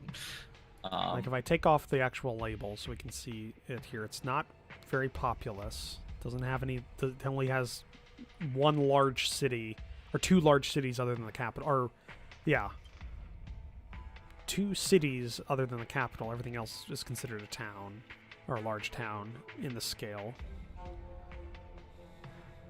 It's prosperous because they've got a railroad connection going to almost all of their nation. So they're not poor. The capital is in I found the the website I mountains. used. Great blazing. The capital's in the mountains. Okay. So what could it be known for? What's its story? Tell me, Map. What's your story? Tell me, please. I need to... This is the website I use. It uses CSS to randomly generate shield. You can randomly generate, or you can like learn the coding for it. Oh, I didn't know you even sent other flags. You got to tell me when you directly send. So yeah, no, don't worry. I was just sending you the examples. I'm working on something completely different, so ignore those. But it's a good website for you because you can also just randomly go through shields on this. A guy has like programmed in all of the different things you can have in heraldry. Right. I remember we had to go through this when we did our Wait, did we ever play Game of Thrones? The role-playing game?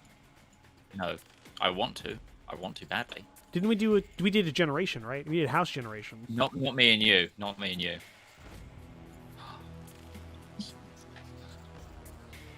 That's a good source of a lot of stuff because that is a fairly full section on making your own standard. Literally. Yeah, and go to the random generator thing and flip through. It's good fun. I remember spending I spent an entire stream on this for like trying to find one flat symbol, and I found like too many symbols. Just jump on Roach.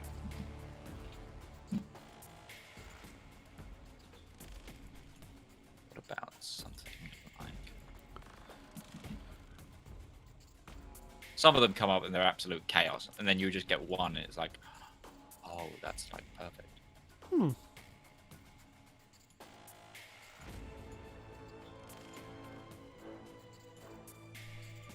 I don't know why this one speaks to me, because it's got a lot of coastal real estate, so the fish makes sense, and the gold and yellow, the gold and white makes a lot of sense too.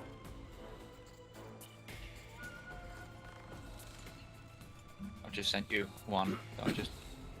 It's not quite centered properly, I don't think, but I've got it up right now on the stream. I quite like the fish. Yeah. I actually can get the starburst like that. I can make a flag with that, actually. That's its own separate thing. Hold on. Let's put a white down. Let's make this blank. Go to an off-white. Let's put these. It took me so long to find this website because I forgot it doesn't call them coat of arms, it calls them blazons. Because it is the blazon center of a coat of arms. Looking for this website for ages, I was like, I can't think. That's Luxembourg. I've just accidentally generated Luxembourg.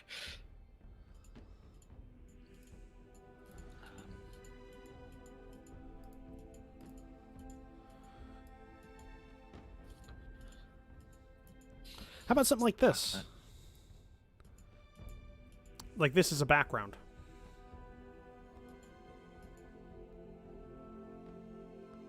Hold on, I'm waiting.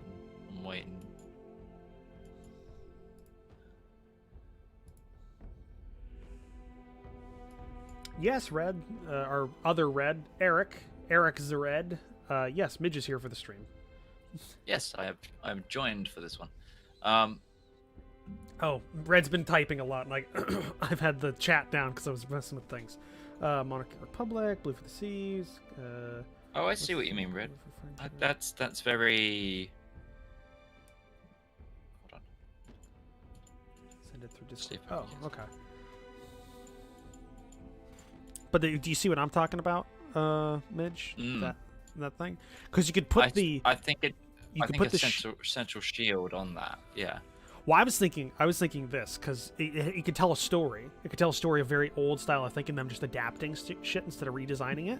Put the shield in the center of the starburst, off center. Yes. Because then it would have been at one point a square or a rectangle, and they just extended it outward to make a flag when they needed it.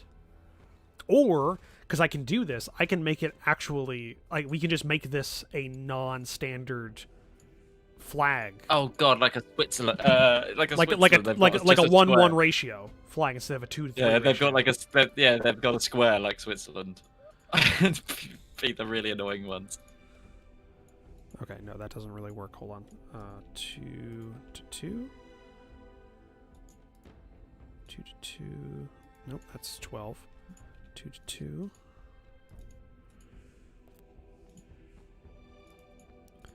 8, 8. Count of 5.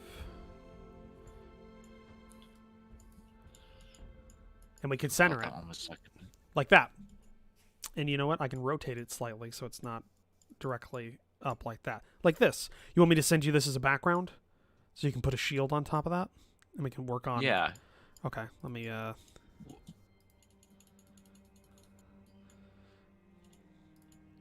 Because not every flag's made the same. Shield. It could, yeah, with the gold and white. I like the gold and white. I think I want to stick with that. The gold and white is nice, yeah. Yeah, that definitely speaks of like old style like arrogance. If for some reason, yes. I don't know why. I mean that black and red shield that I already had on that previous one could work on that, but I think maybe 1920 by 1920. Can I create build from parts? Create complex shield. I want fur. This is definitely going to be the most radical change from the initial design that we've done so far. This is completely different. No, I don't want a fur. Go back a step. I want a treatment. That's what I want. I want checkerboard, azure. Okay, I sent it to you, Midge. That's the background.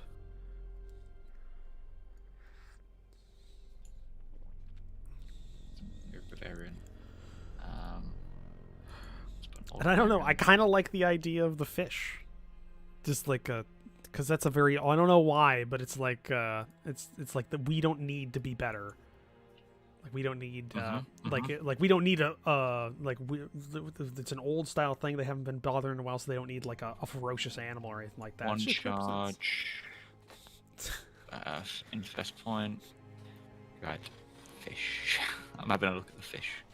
Yeah, like a sea I bass. forgot how much I love this website. There's one that's creator from Build Shield from Parts is so good as well. Shit, I'm gonna be sat doing this all day now, just building shields. Why not a ship maybe then as well, or could they because they could be well-known sea rights. I don't think so. I don't think as much. I don't think because it's the Umber Isle is kind of known for that. I'm thinking they're more known just for what they get out of the ocean instead of being very good, like a very big navy, because they're not big enough to have really a large navy. I don't think. Okay. So they just have a lot of fishermen and stuff, and it's so you have some choices. And it could also be weird because they have a. I like the story and the oddity of it because their capital is in the mountains, but their symbol is fish that doesn't exist in the mountains, and that's like that's an odd that is something that I could see existing today. Like that is okay. That's a nation that I could see that like. So maybe they had a capital on the ocean a long time ago.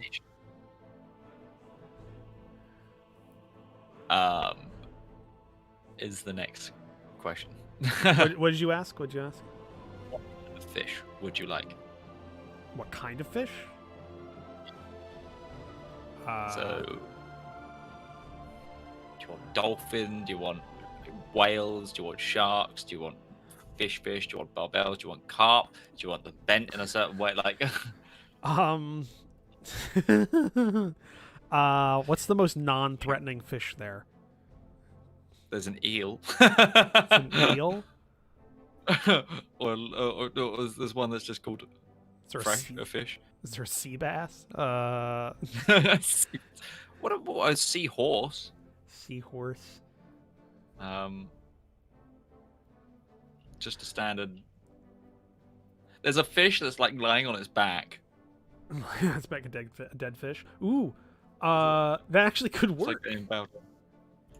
because it's like it's fishing, so it's representing fishery, and coastal prominence and stuff like that. So you wouldn't necessarily have. Well, no, you would have live fish because it's like it's abundant. Oh, actually. Just fish. We'll try regular fish. Do fish and eel. Let's do one of each, and we'll see. We'll see. We'll see how it turns out on top of this background I sent you.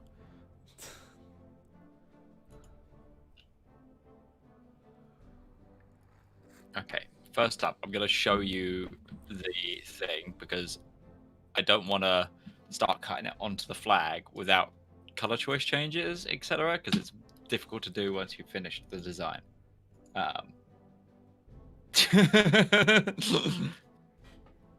Okay, what's the other one? And I'll make a decision.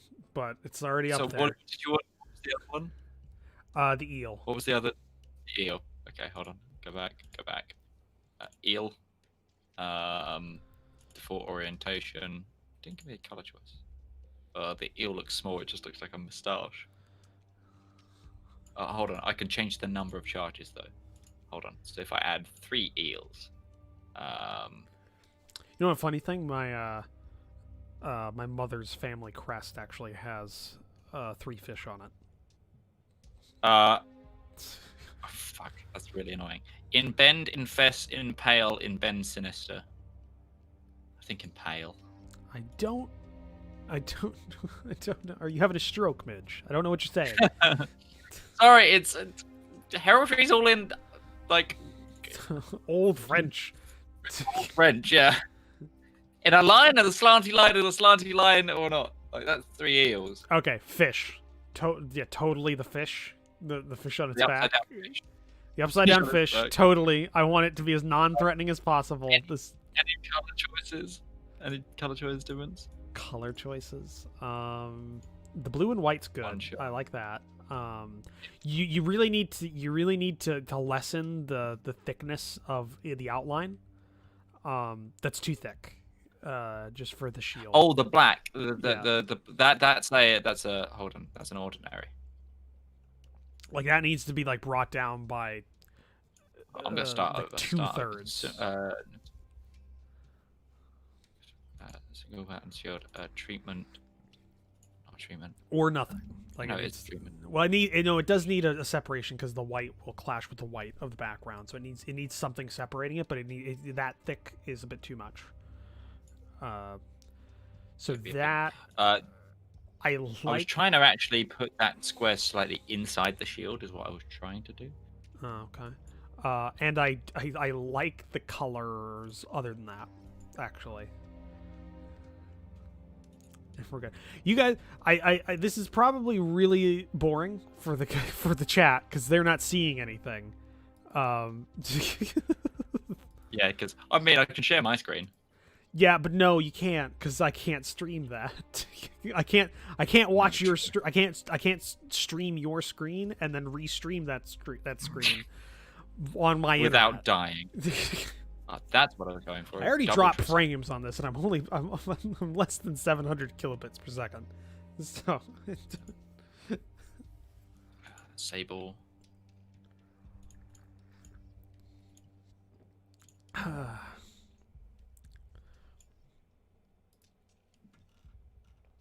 I need to start over because the shield keeps not working right now. all right, well, Midge is doing that. You do something else. Well, Midge is doing that. Stretching. Oh, damn.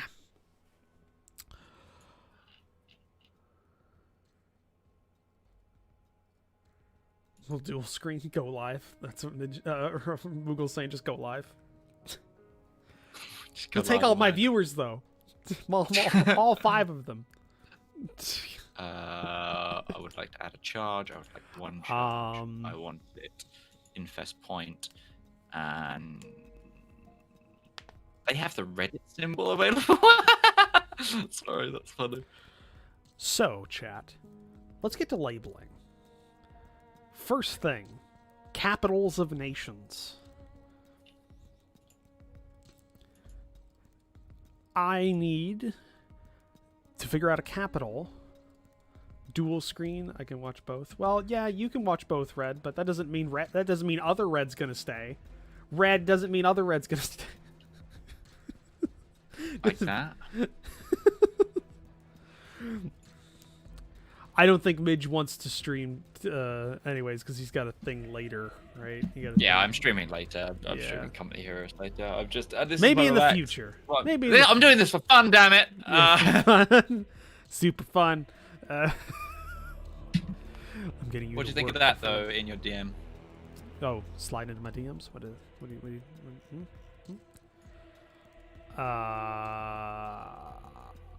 Is the black line too much?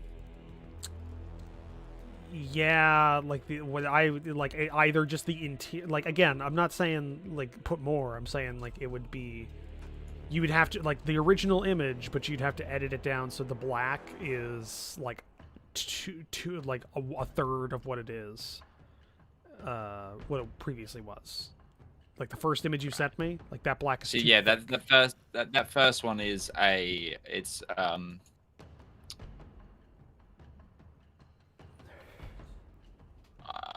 it's a heraldic style. It is like meant to be a thick border because they have a meaning. And it's to do with like the size of the dynasty, or so. I can't remember the true meanings. It's been a long time since I've done a lot of this. Ooh. Right. How regal do you want to go with this? Because I can add fur inside. Hold on, I can add a fur. No. I'm good with the basic one, Midge. What I said before was what I wanted. Like that was good. I'm just showing you some.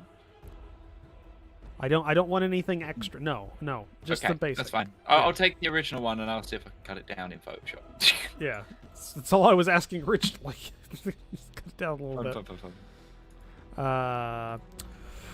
Names. Do I have any old kings, queens, or founders? No, not right now. Red, not right now. I do not. Hell, Red, we barely even have the flags. Why would I have the names? You have a flag. So I need to come up with a name for the capital city of Algon.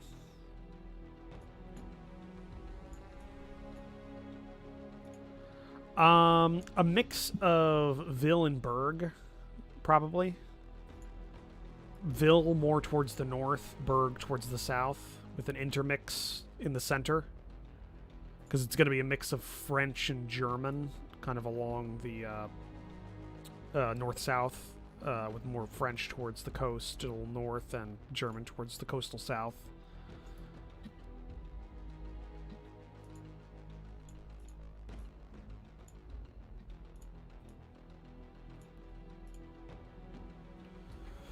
So let's think here. Let's think. Capital city of Algon. Capital city of Algon. Algon's capital. Would flow as well. Let's think. So we've got. It's the confluence of two rivers. It's at the intersection of two large rivers. What's the river's called? Don't have that. Maybe go for that first. I've got nowhere to place it on there, and this could just influence the names of the rivers, even though that's the reverse of how it would actually. Well, yeah, that's the way I was gonna. That's the way I was gonna do it. I was gonna say, well, we can name the city, and then the rivers can be named after that. So is this meant to be Germanic? It's northern enough that it could be more like Dutch. Because there'd be like, because if it's a German south, if it's a Germanic kind of south and a French north, then the place in between there would be more of like the border, it'd be like Luxembourgish or Alsace-Lorraine or you know, the Colonia, so Rhineland. We're thinking Rhineland. kind of, yeah. So,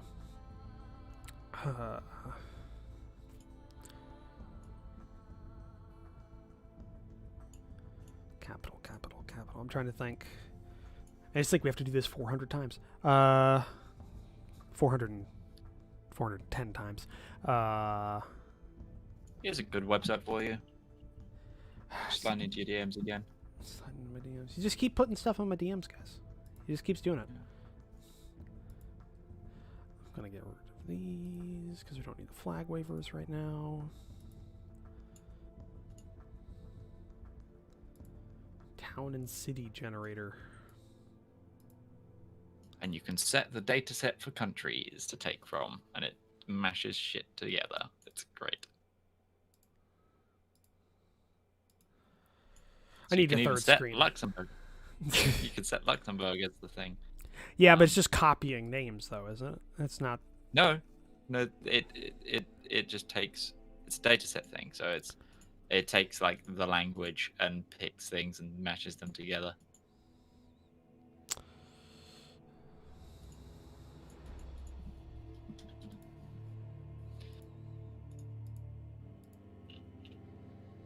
Also, I'm just dropping the flag of Lutich in.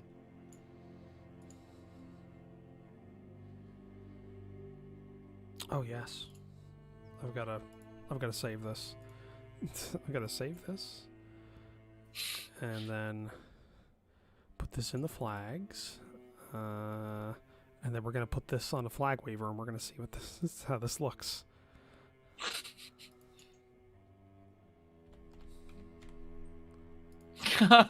This is a great city name, Falkendanger. Hold on. Hold on, chat. Hold on, chat. Let's look at this on a flag. Poll. That's perfect. Oh wait, I need to. Oh, it's catching up for me.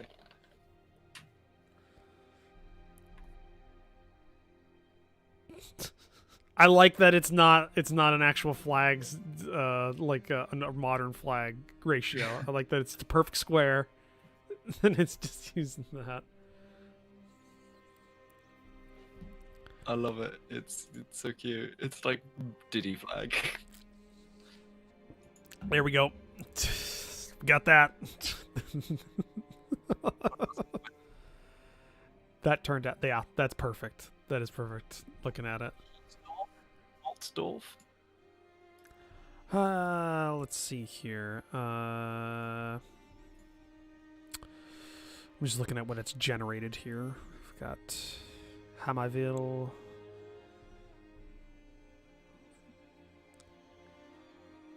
Vilvivalt.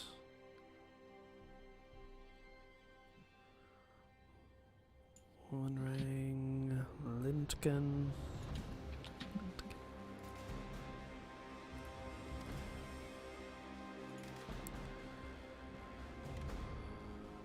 It's probably okay. Here's my thinking, because there's one here that kind of looks like it could be a capital name, Lindgen. So Lima, India, November, Tango. I forget G. I forget G in the phonetic alphabet. I always go to Gamma. Golf. Yeah, it's Golf. Golf, Echo, November. The reason I think that is because there's two schools of thinking when it comes to, because you could think of that you could think of like the it used to mean more, or it used to have more to it, but it's been shortened. And like large cities have that a lot because they've been inhabited for a long time. So Lindgen could have been Lindgendorf. Or something else. It could have been. It could have been. Lindgenbara, Lindgenstein. Well, it could have been. That's a big one. Schindler-Manderscheld. Because I was thinking maybe this big river here that already has a river coming into it upstream could have been called See, I don't know Oh German. my gosh! Sorry, going back to the website I was using to build the shield, it also now has build a Warhammer 40k pauldron. Oh, that actually would be good. If I could freehand, I might use that.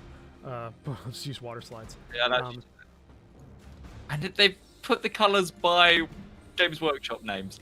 That's amazing.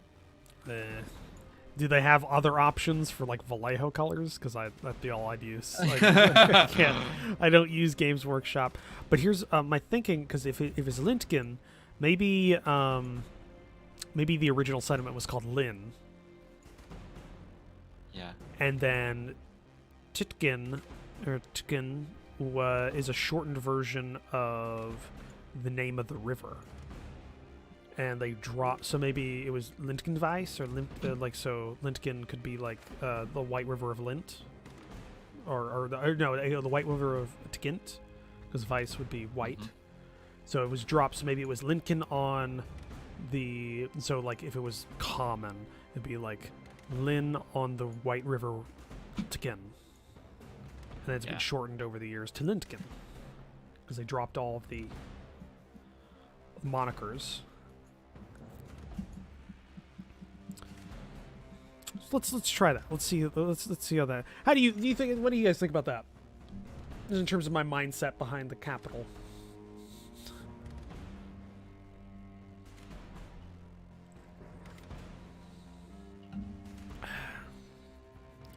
Let's make sure I got that. What is the spelling of that? Lintgen.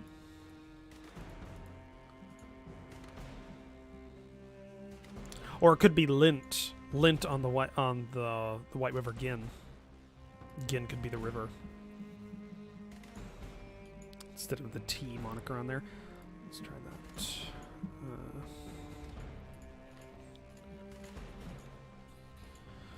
that. Okay, Lintgen.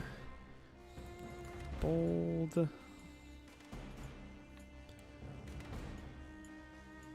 I'm back to just designing shields.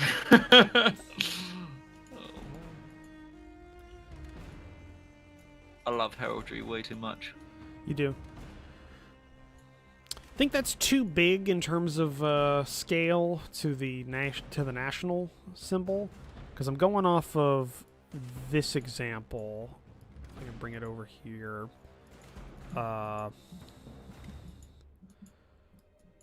Should I bring it down a couple of more pixels? I think so. Because I'm using this as an example,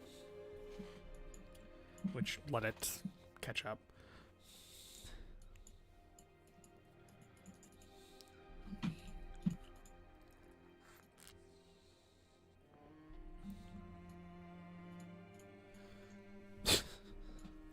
Thanks, Red. Insulting us. I've been watching this on the wrong Twitch account. Twitch account, YouTube account. I'm watching this as the Creator Coliseum. Let me switch. Right, needs to be capitals. You're right. I missed that.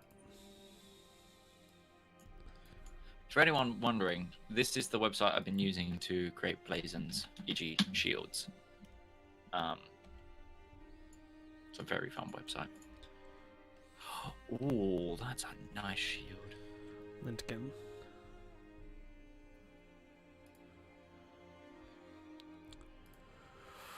What do you think? You thinking, should I bring it down a bit more in terms of... It looks like a nation font size? In the wrong font right now. Yeah, it looks like a nation's... Because it's 5 less, because that was a 35 for the nations, and now it's at 30. Should I bring that down to maybe 25? Mm-hmm. Too big? Okay, let's bring that down. Anytime I find a really nice shield, I'm going to just put it in your DMs in case you want to use it for like a royal sigil or whatnot. Next level nerdery. Next level nerdery. I'm making things for my book that is also very nerdy. So, I'm just being a nerd. so I'm doing this for potentially a payment in the future, maybe, or or destitute. I don't know. I'm just doing this for fun.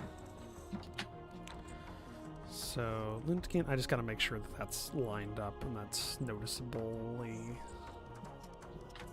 There we go. So for reference, for everybody that's watching right now, and you may want to make a map in the future, who knows?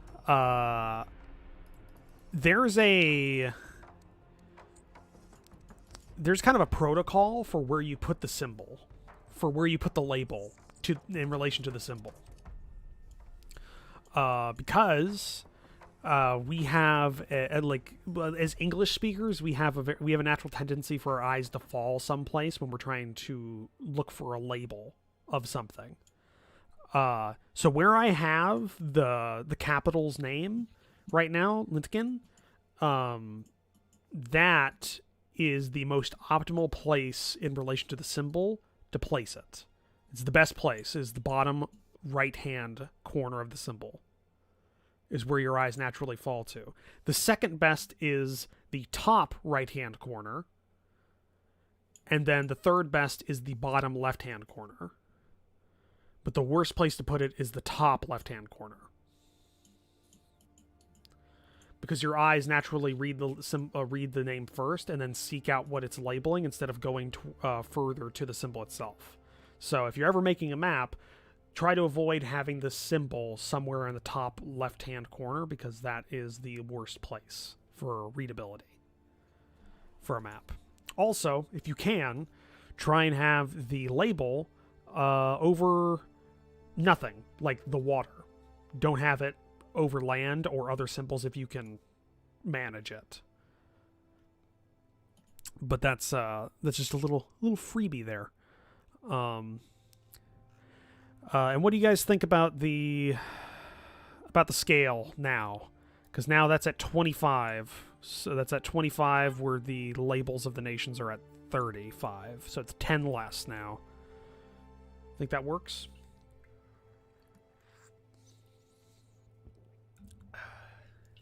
This guy has put in every single Warhammer Space Marine symbol. Midge, you're here to help me. You need to. Sorry. You need to. Sorry. So it's.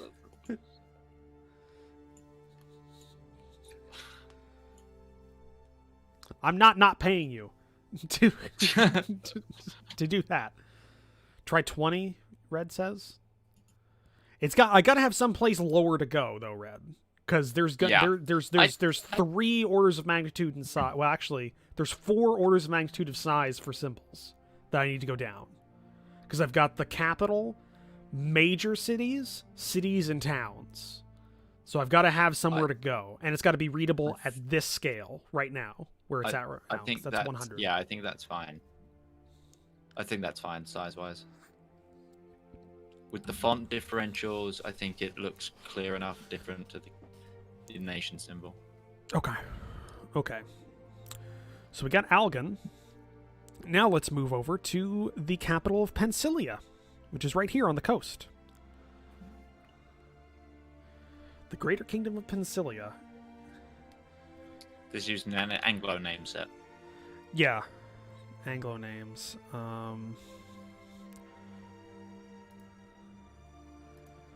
So that would be, is there like Anglo? No, it's just you'd have to pick a nation. So let's go England, generate 10 names. Wokingham. This is the first one that came up there. Just combined Woking and some on the hand. Well, Hampton is too small. Yeah. For a capital. Yeah. Because Hamlet, which is 100. That's just Hastings. I mean, sometimes it will just give you an actual place because it hasn't. Like when I was doing the Luxembourg one, it came up with Luxembourg because it won't. It will pick. Okay, I'll take the first half of this one. It's one word. You know. Yeah. I like that. Sorry. All of those. Red says all of these exist as nation as Okay. So If that's the case, then we're gonna have to move to a different generator because it's a. If you're looking for a random city stretching name, yeah. Well, so yeah, a few of those do exist for sure in my head. yeah, no, it says it right there. The city name generator uses real-world names rather than an algorithm to assemble unusual names. So does Linton exist? Am I gonna have to fix that? Because I don't want it to just be somebody's home, and it's just. Shit. Sorry about that. Yeah. My Oh. bad.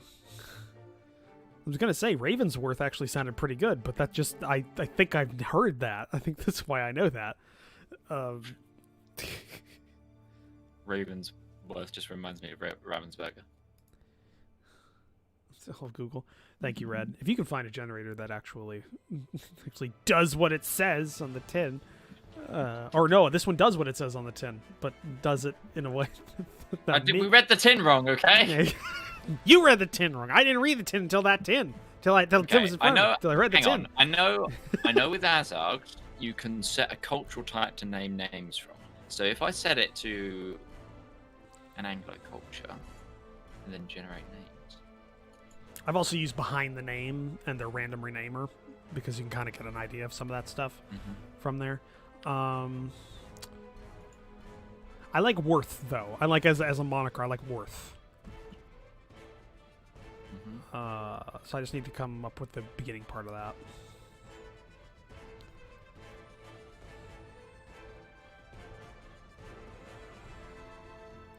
Linden is a village in England? Really? Lingen. Okay, but Lintkin isn't? Because that was Luxembourg. Is there a Linton in Luxembourg? Or is it the proto name of some city that exists?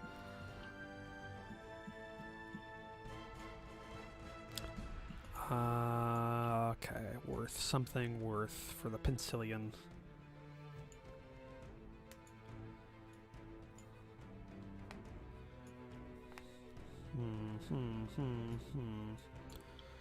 See, now we've gotten into the part of the original soundtrack that it's just the battle sequence. Sounds so it makes me feel. Okay, hold on. I mean, it's spelled like it sounds, but then again, I pronounce things wrong, so. There you go, Red. Something worth.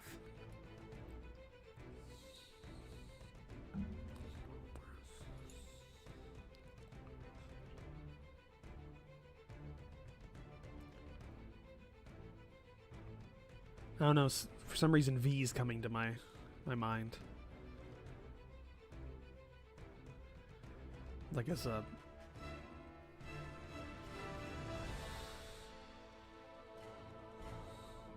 Maybe like Vilworth? Or does that sound German? Landenworth. Yeah, that sounds German. I think that's why the V. Fellsworth, Red suggested.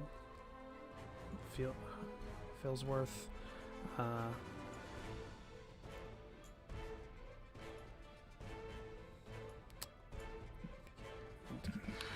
Now I need to go back to Lindkin because now it's apparently, yeah, Red just confirmed it's a small town in Luxembourg.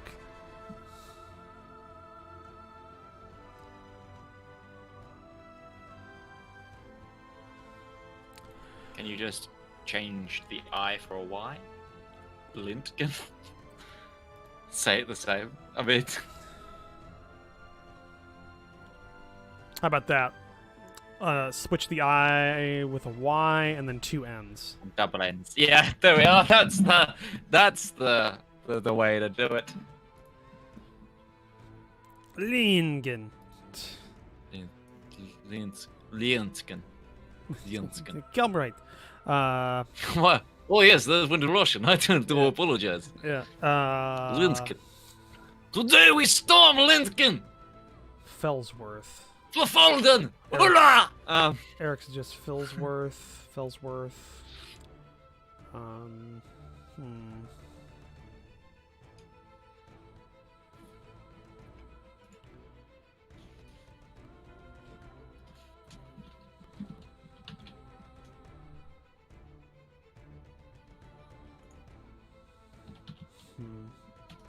Belworth? I'm trying to think of something that sounds like the capital of a nation. Ravenhill. Raven-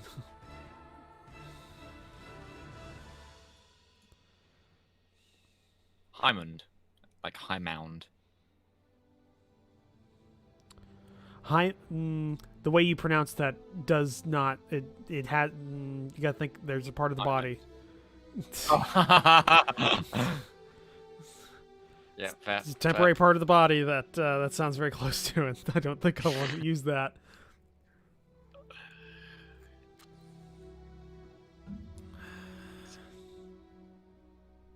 I don't just want to go with at least for the capital cities, I don't want to just go with the standard fantasy trope of having two adjectives kind of placed together, like High Hill and,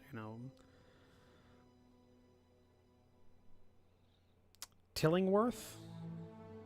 Tillingworth exists. Tillingworth exists, okay. I'm pretty sure. Thank you, I'm random pretty cat sure. guy. Does it? Do you check before you say that? I don't want to just deny him offhand. Oh, no, because Killingworth exists. That's what it is. Tillingworth doesn't exist, but Killingworth is a town in England. How would you pronounce that, Red? And also, yeah, you wouldn't use a hill because it's not on a hill. It's on a... The city's Is on it in a a lowland. plain? I mean, you can Oh, look, is it you a- can see it right now, but it's on the map. Yeah, sorry, I'm just... Well, okay, if it's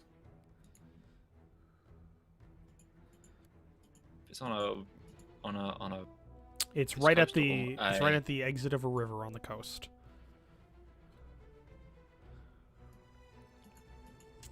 a lot of British names like that are on a coast will use gate or pool or something that will like denote either end of a river or there's an ocean there. Like Red suggests Sigenworth, C-Y-N-G worth.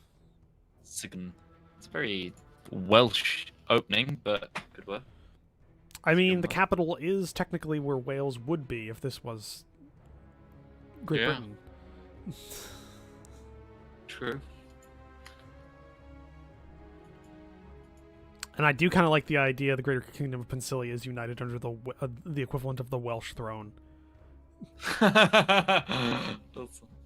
Oh god, can you imagine all the officer corps like speaking like the King's English. It's all like they all speak Welsh instead.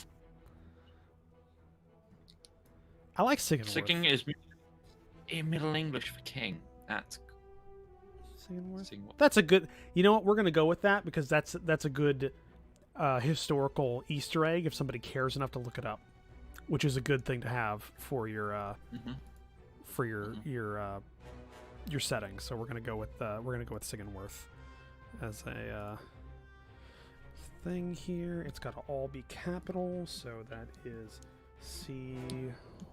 C-Y-N-G Worth, and that's also got to be. Boop.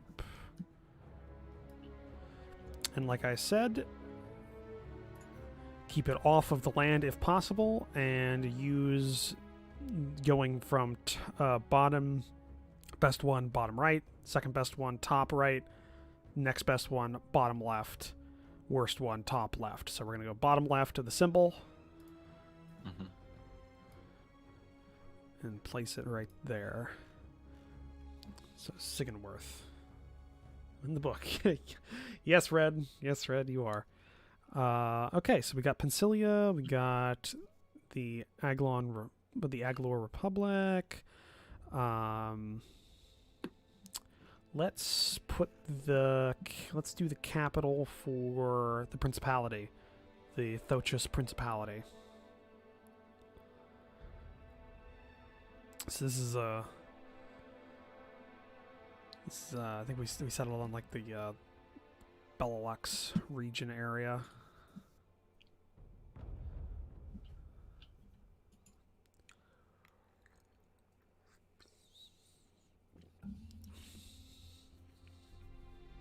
And I think Little Lich will just have the capital also be called Little Lich because that makes sense to me for that kind of a country. I think that works. But the Thochus Principality Hold on, I'm doing some translating. could be. First thing that came to my mind was Princeton, the Prince Town, town of the Prince.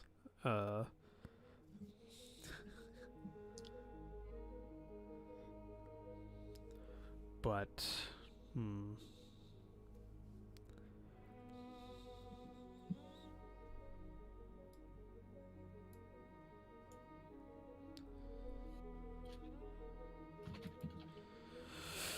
let's think.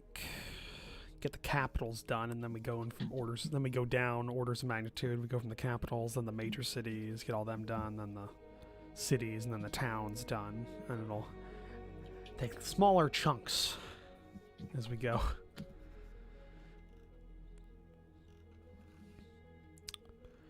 These guys, Princeton, right? This is a Yeah, Principality. Princeton.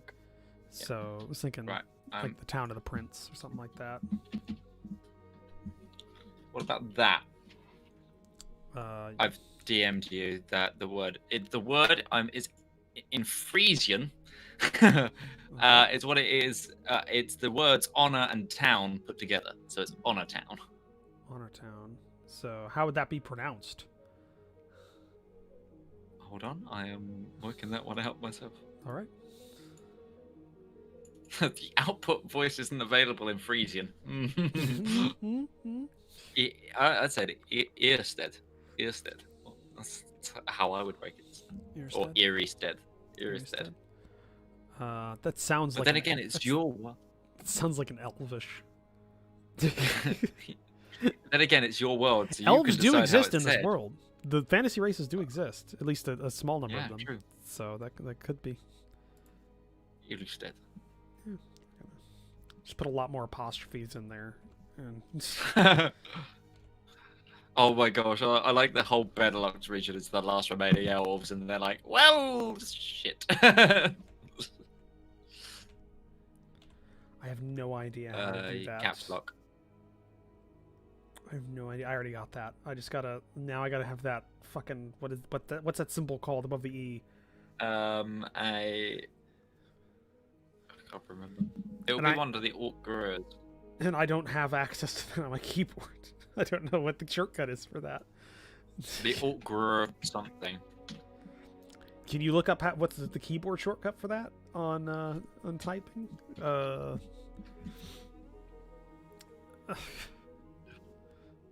It's gonna be my. Okay, hold Alt and press E 1, 2, 3, or 4 times. It's the third time. So Control E. No, it'll be Alt E, but you hit E 3 times. Okay, that doesn't. Hold on, I've got to type it into Discord. Okay, that doesn't work.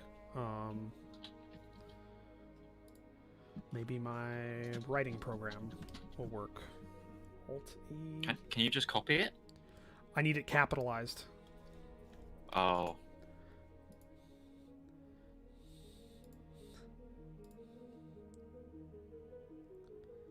You don't put you don't put accents on capitalized letters? Is that is that real? Is that true? Yes, I think. All right then. E D. Does that work if I don't have the caps lock turned on? Doesn't work now. Okay.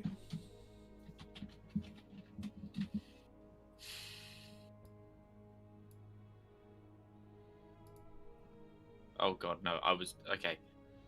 It's different for American keyboards. Thanks, Paige. Alright. My bad.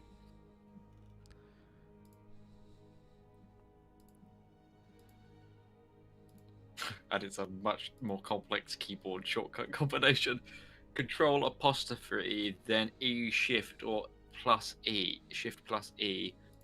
Okay, give me that one more time. So Okay. Control plus apostrophe. Control plus apostrophe. Yeah. Then shift. Oh my god, that doesn't even work. Hold on, what? This is, Okay. I'm struggling to read it. What it You look was that asking. up. Yeah. Or just look up, see if that does, if that's true about the capitals. Because if it is, then I don't need to worry. Because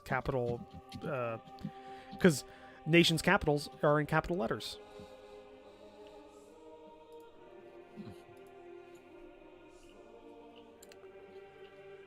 I mean, again, this is your own nation. You can just remove the symbol, Eh. but you quite like the symbol, don't you? It does give it an air of foreignality, foreignness, difference. Makes it. If I just find you the letter capitalized, can you just copy that? Yeah. There you are. Oh yeah. That would have been an easy way of doing it. Yep.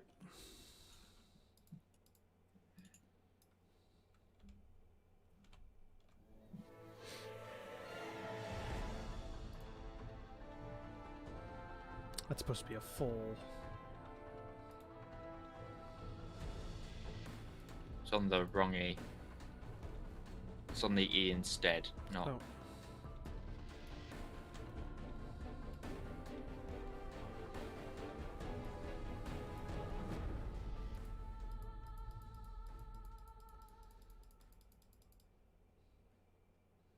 Okay, it is a cutoff. It's not an arrow.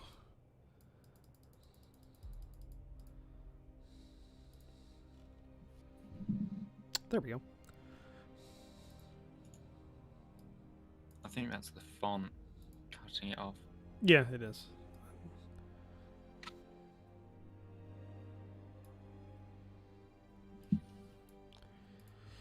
Okay, and Littleditch just has this same exact name for its capital as it does for its country.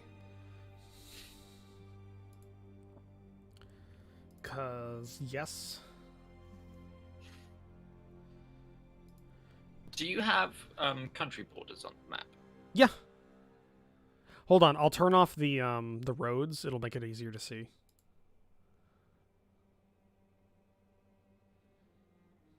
And I'll go to the zoom level that it's supposed to be at. The 100% zoom.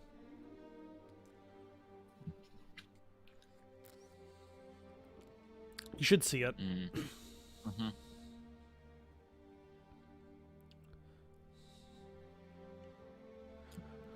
Why? I just think maybe it should be a different color to stand out a bit more. It is. It's a gray. Yeah, I'm thinking a color different from gray. Oh well, I'm using a. Hold on a second.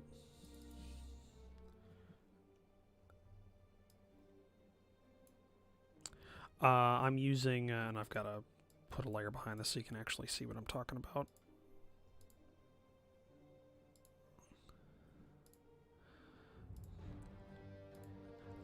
This is like a reference document for making atlases.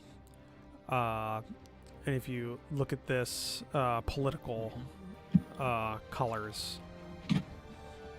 uses a light gray, and national capitals and labels and stuff use black, like straight black. That way, it actually is differentiated. Oh, okay. Yeah. I think it could be because I'm looking at it on a screen. Just for me, it was like, what? Are those I think I've sent you train track? Like I've sent you. Hold on, because I can. Because for me, it's very similar to like the Ordnance Survey thing for railroads. It's good. Like if I go ahead and just export as a single layer right now, so I can just send you a copy, because it doesn't take up a lot. It doesn't take up a lot, because it's very simple. I can send you a copy of this in its current state without any differences to opacity and stuff for some of the labels. Like this is where's that? Exports.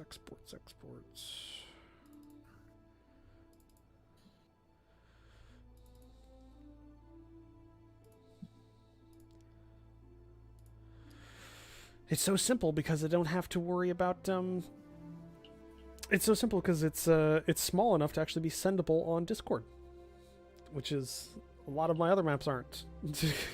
'Cause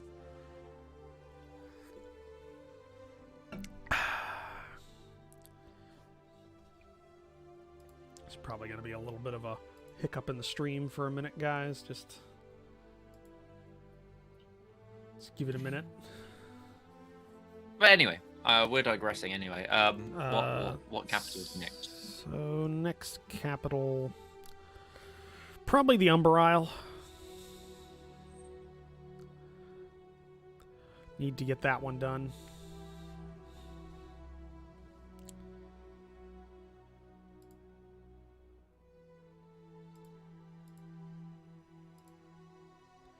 I'll give you that map later. It's taken a lot of my bandwidth.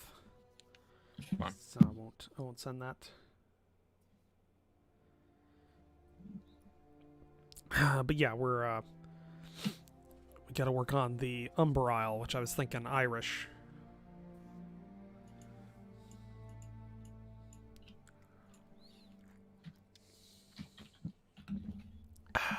So now we gotta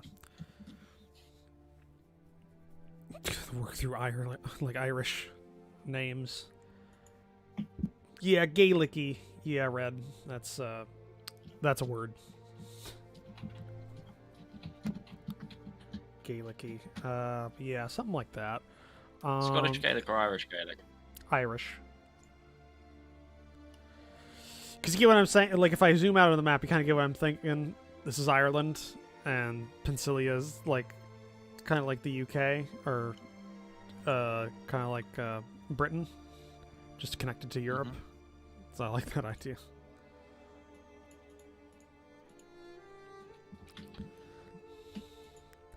This is basically Ireland without any competition.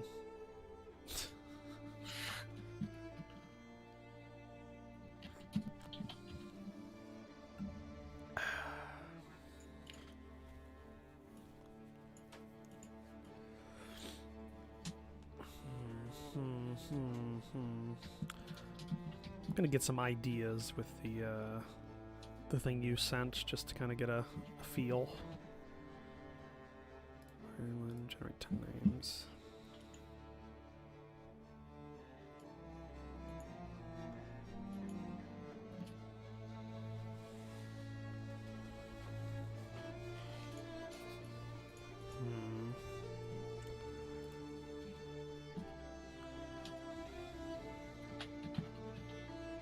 Too bad Mikey's not here. Yeah, he's not online. I was gonna invite him. He'd be able to help with that. Okay. Tell us about this nation. Like, other than their island without competition. Like, what's their thing? Very. I'm just thinking very. Interiors got some mountain, well, not mountains, but got some like tall, like large hills, that kind of stuff. It's industrialized. It's an industrialized nation. It is a colonial nation, because if I can bring up the map here, world map wise,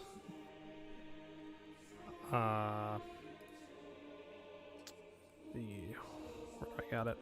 World map wise, it's actually like it's expanded to, like, there's some islands here which are kind of like Falkland-ish islands out here. It's created colonies in like the new world, air quotes, of this world. So it's colonial. It's powerful for its size, kind of like England was in our timeline. So naval power, which is why its capital's right on the right on the water, near a river mouth with a natural harbor.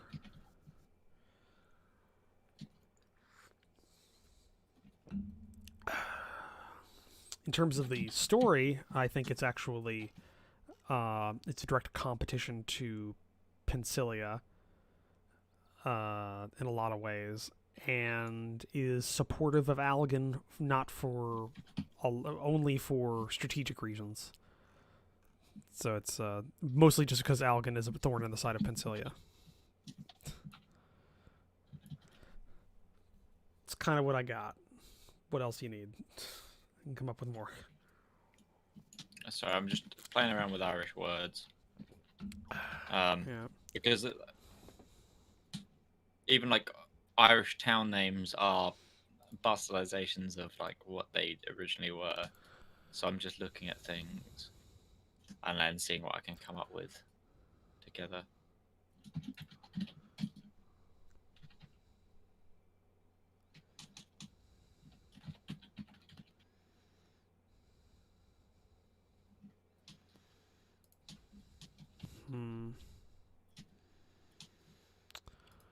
Let's see. If I look at it here, it's right on the edge of a highland. It's right at the edge of an increase in elevation. It's centrally located. Main railroad hub.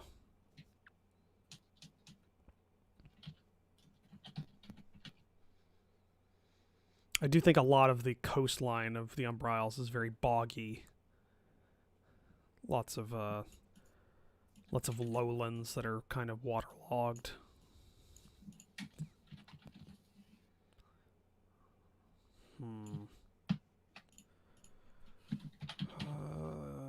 Trying to think here. Maybe not hill, but something else. Not hill, but oh, did the music stop? Yep, we went through the entirety of the BattleTech soundtrack. Okay. Next soundtrack to put on.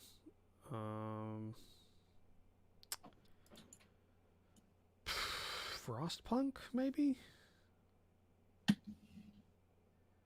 Got that. Let's go for Frostpunk. Let's put that on. Which is a combination of a lot of words. What was that? That'd be Cullen Dorched? Yeah. Well, but in Irish it probably wouldn't be pronounced anything like that. But it kind of means dark high harbour. Kind of. That's kind of the words I was going with. It's a variation of that.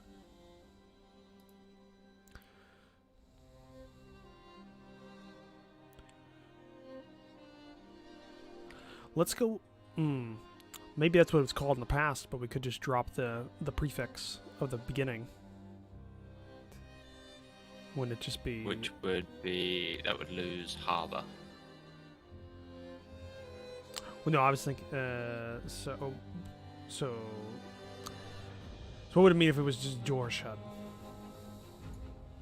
Dark. Dark.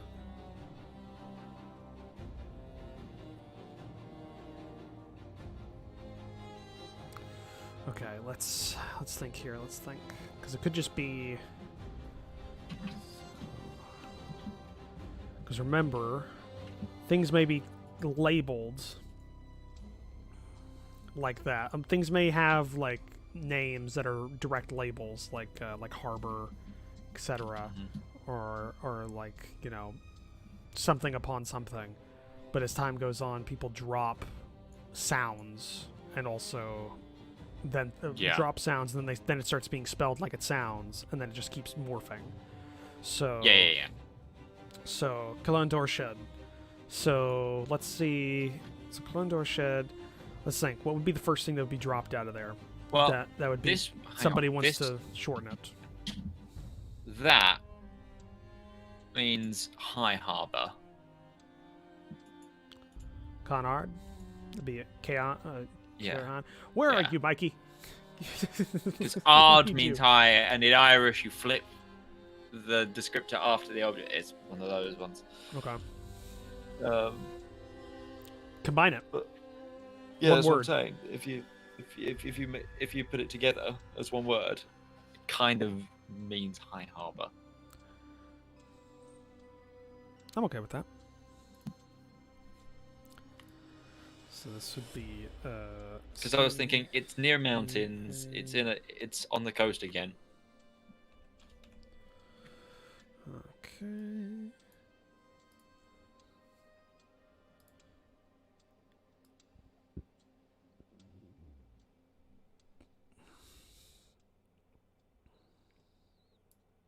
All right.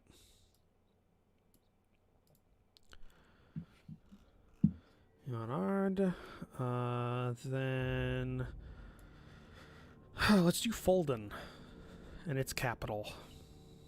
In the center, in the center of its landmass.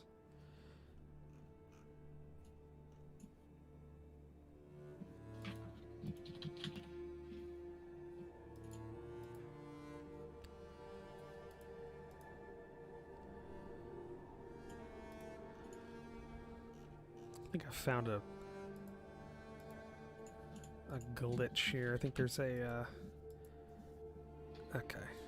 Layer 17. I gotta fix an errant pen stroke. Looks like. Ooh no! I've got one for. There we go. Done. Alton.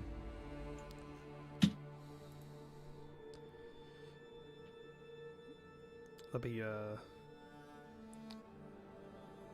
Zenlegrad? I'd say Zelengrad. But yeah, Zelengrad? it means green town in Bulgarian. That works. I like that. That works. I was like, oh, that. You know, I'm waiting on that one. Good. Okay.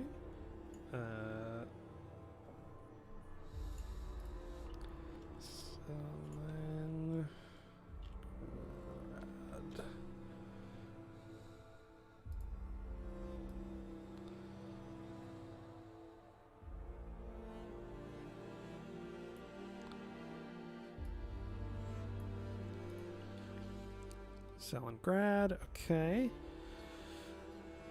So now we need to do the Galbian Federation.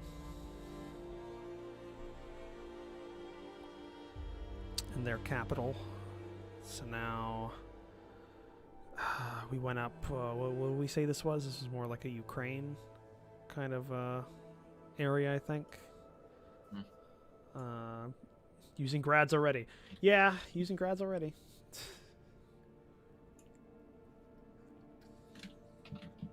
Actually, I will be right back because I need to use the bathroom since we've been going for 2.5 hours. Yep.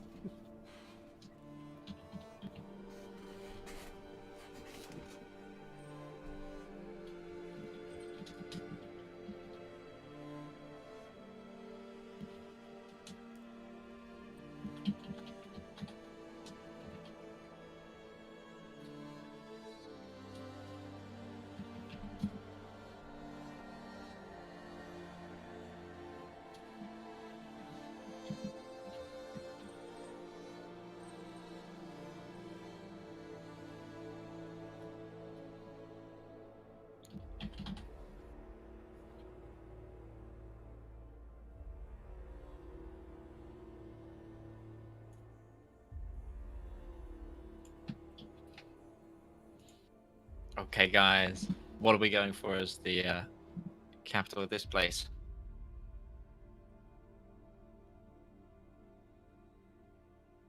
Oh, Red, does Zelengrad exist? The name Green Town definitely exists somewhere. Does Zelengrad exist?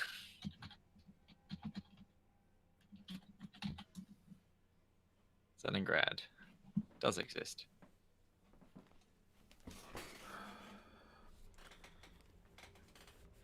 I'm back.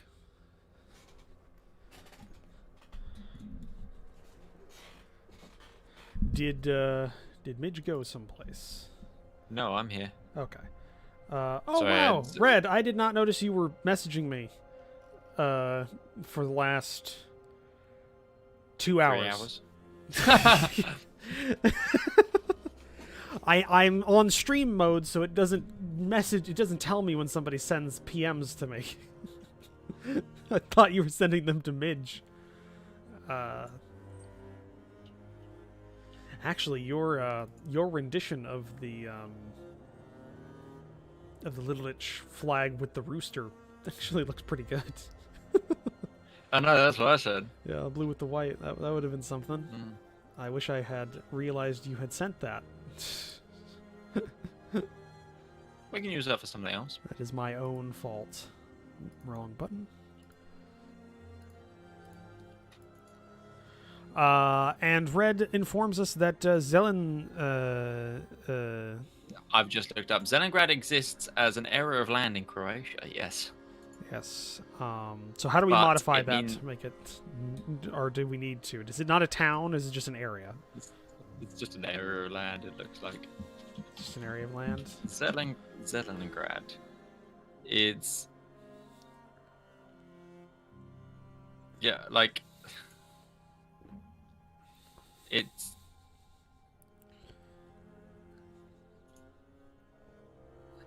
like there's one road going through it. Like there's no buildings.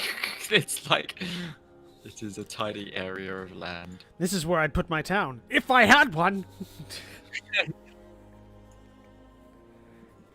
Oh, I lied. There is a single house. It's like that place inside of It looks Minnesota that holy has shit. one It person. It looks like an armor map. Like Okay.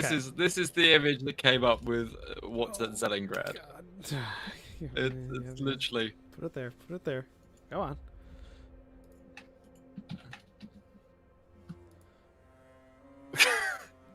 Oh yeah, no, yeah. She sent me the Croatia thing too. It says population 77 in Croatia. It doesn't even look like it's a town. I think we're fine. I think we're fine using that one. Oh wow, that is just an That's what I said. It's an armor map. for reference, I'm just gonna put this on here. This is what Midge linked me.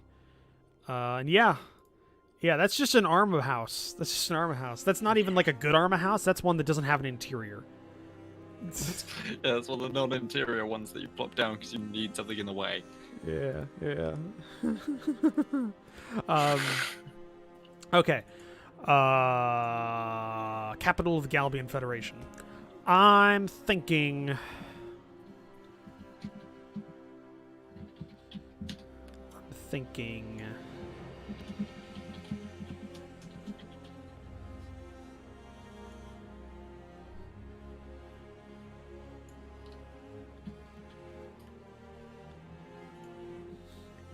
How would you pronounce that, random cat guy?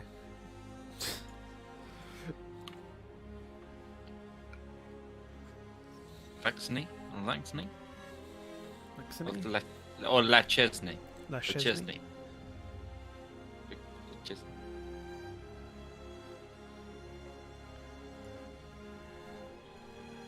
I like this is what I always come out with. It's a 2-word one, which means Castle Great Gate in Ukrainian. Castle Gate. Because it's like a federation of kingdoms, did you say? Yeah. So I was kind of see that. I'll go with that. These are all modifiable later. These are not set in stone. Or if you wanted it shorter, or was that where it originally came from, and you could have it That's true. just be like Zamakovi, like as a bastardization of it. Yeah, could do that. Zamakovi, like that.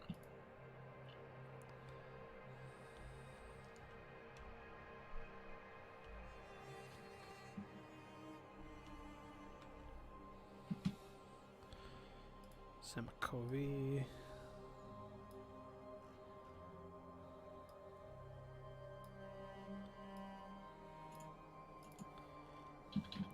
Because if there's one thing we can depend on, it's people's laziness when pronouncing words, and they will, at some point, drop things they don't want to pronounce. Simple.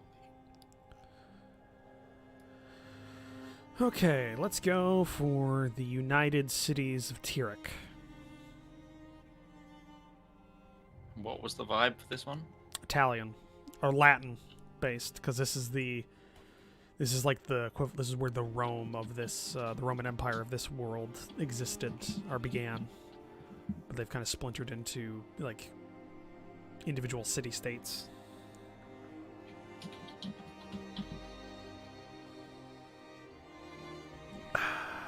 So let's think.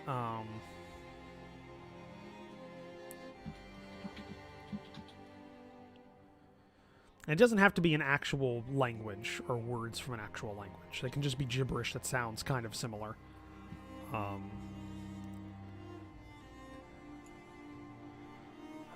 The only thing I really want is I want to avoid like every capital of a nation being the name of that nation.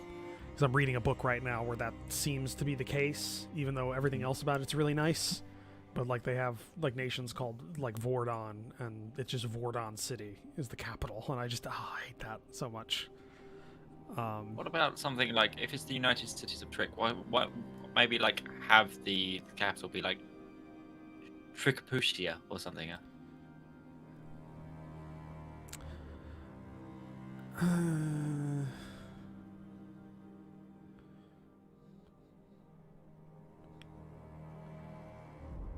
I think I got something.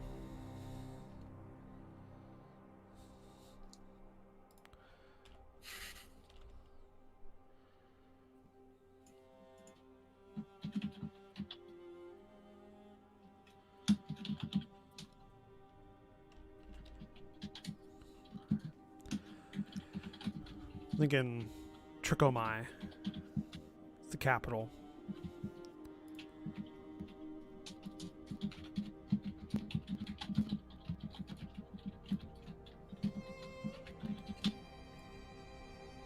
Yeah, that works.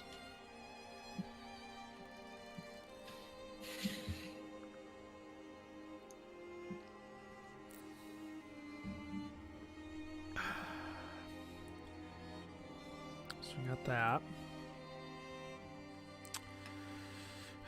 Then Altria.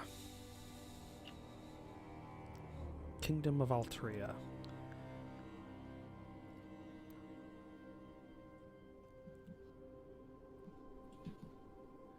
Double I reckon.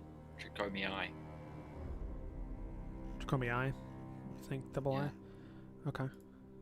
Just, like, give it a real Roman feel. Altria was Spain, wasn't it? Like romance kind of language. Yeah. There.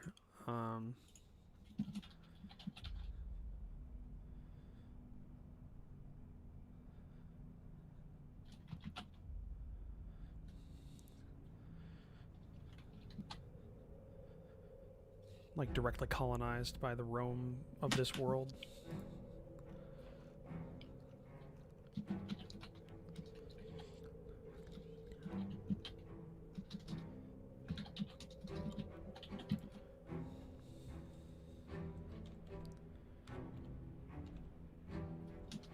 Elvina? I'm not sure how that'd be pronounced in Spanish. But I don't know, it just came to my mind. Doesn't mean anything, but it doesn't have to.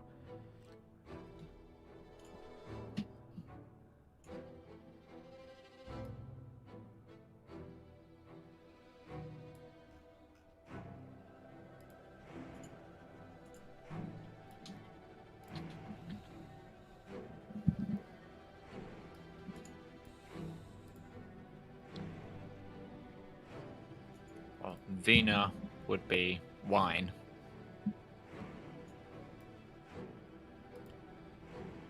That'd be the wine. Kind of. Or similar to. If it was directly Spanish. Which is a fantasy Well, world. So. Well, it'd be vino, Spanish, but yeah. And vinum is Latin for wine. be like wine country. Ooh, there's loads of rolling. What's it called? Like rolling vineyards, like all along the coast there. Could be. That works. So that's Altria. So what else? What other ones do we need? We got 1, 2, 3. Fine Eltrian wine. Okay, now we need to do the Scandinavian one. The ones. Sounds pretty... Yeah, that just came to my head, Red. Sometimes I can come up with something that sounds okay, and other times I'm just blanked on it. Like, I don't know why. It just kind of happens. Also, it kind of worked for me because it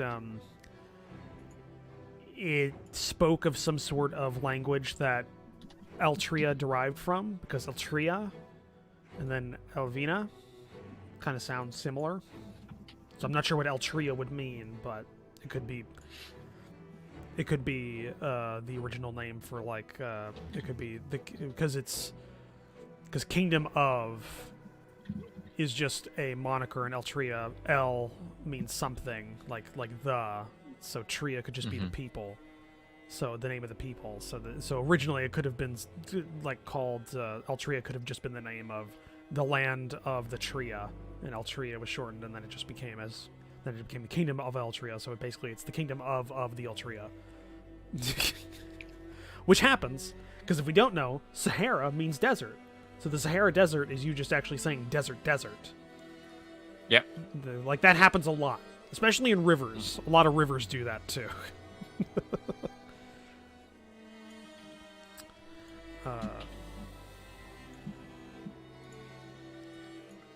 Oh, well, that works. Yeah.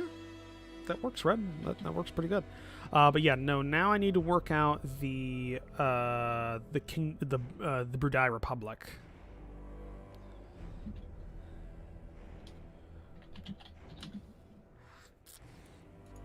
I think that'll be the last capital, because the Gitterite Kingdom doesn't have a capital on this map, and the Shelvek don't have their capital on this map. So it's just this is the last capital. Is this a Scandinavian? Yeah.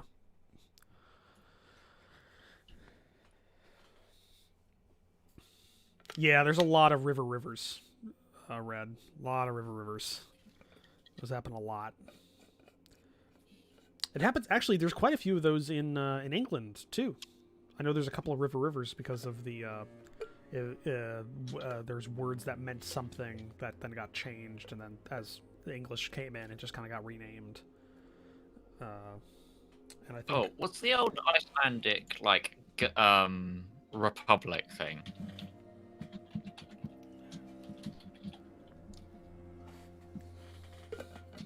I don't know. Like, the first historical republic is like was one of the first historical republics in the world was in Iceland. Like they had like they used to do everything through like a gathering. Hold on.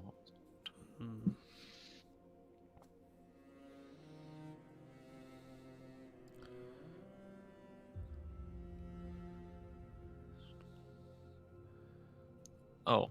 What's Norway's capital? Oslo. Oslo. Okay. I was just thinking. Right. This is the old republic thing. It's an L thing. Spelled like this. Oh, it's actually Al thing. I thought you said it's something. So I was just thinking, if can we get something like something to do with that? It's like an. What is Oz? Oz means something in Germanic, doesn't it? Isn't that like east? Isn't that a derivative of east? Possibly.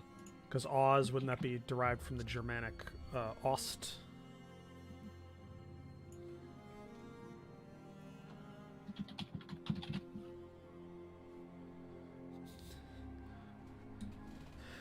Random cat guy, the O with the slash through it, that's like I had a tough enough time to get the fucking accent above an E because it needs to be capitalized, so fuck that.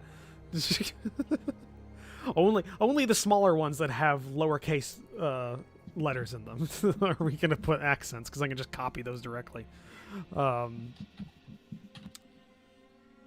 You think so, Red? Red seems to agree. Because I was thinking it could just be like it could be Ost thing. Because it's the eastern. It's like. Well, what's west? What's west in Germanic? What's the west? Because there's Ost for east. What's west? It's West. Is it just West? Yeah, it's like all variants of, because West is, we turned the German V to the W. Oh, we just took it. Okay. I wasn't sure which one was which. East for us comes from the Romance, because it's Oeste becomes East. We actually took the Germanic one. English is fucked. English is fucked. Yeah. We are the biggest bastard of a language ever. The word the Riksdagen is just the Icelandic word for parliament, or something along those lines. Government, or I think. But Icelandic for west is Vestur, like that.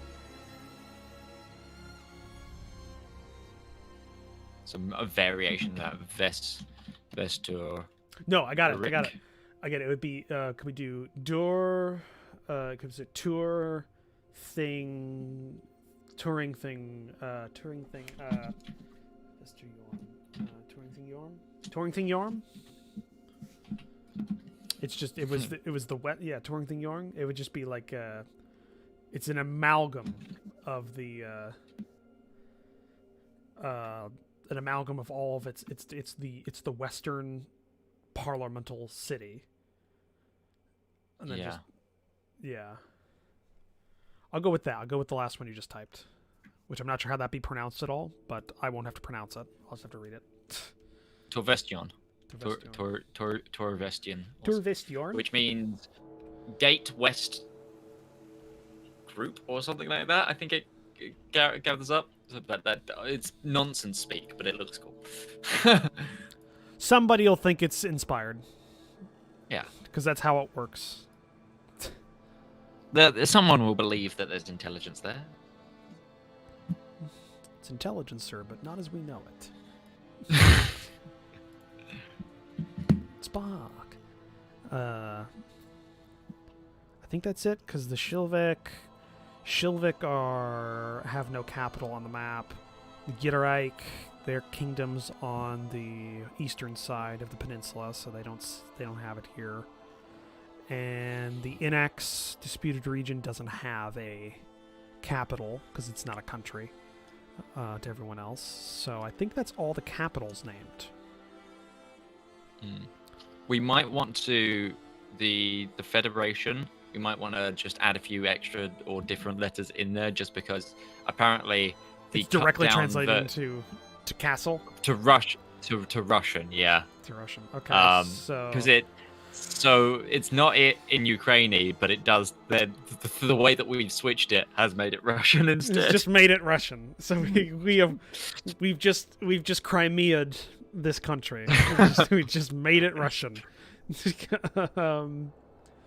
So maybe add an extra A after the M. Extra A, so Zemaikove? So some Zamakovi. So and to make it a Mac.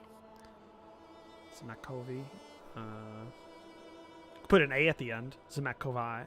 Kove. No. Or a T, a silent T at the front as well. Zamakovi. Could put a T at the end, silent, so it'd just be Zemakov.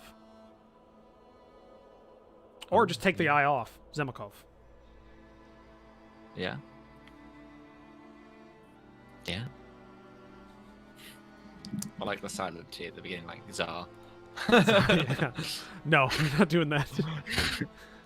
Just to anger people. If this ever comes up in the narrative, and I ever have, like, if I ever do well enough that this gets an audiobook version, I don't want the actor just to hate me.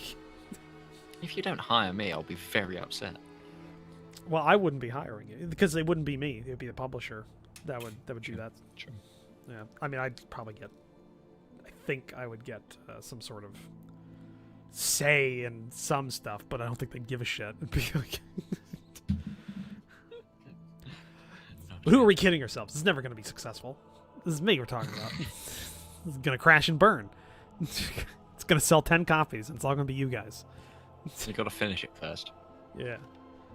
I've got the narrative and everything worked out. Like I've been hold on, because I'll bring it up just because we're working on stuff, and this somehow relates to this, and it's not like we have a structure to this stream anyways.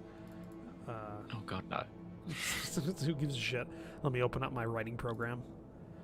I love the flag maker programs. Flag is fucked up Norway flag. Flag maker. Oh yeah, at the bottom. Yeah.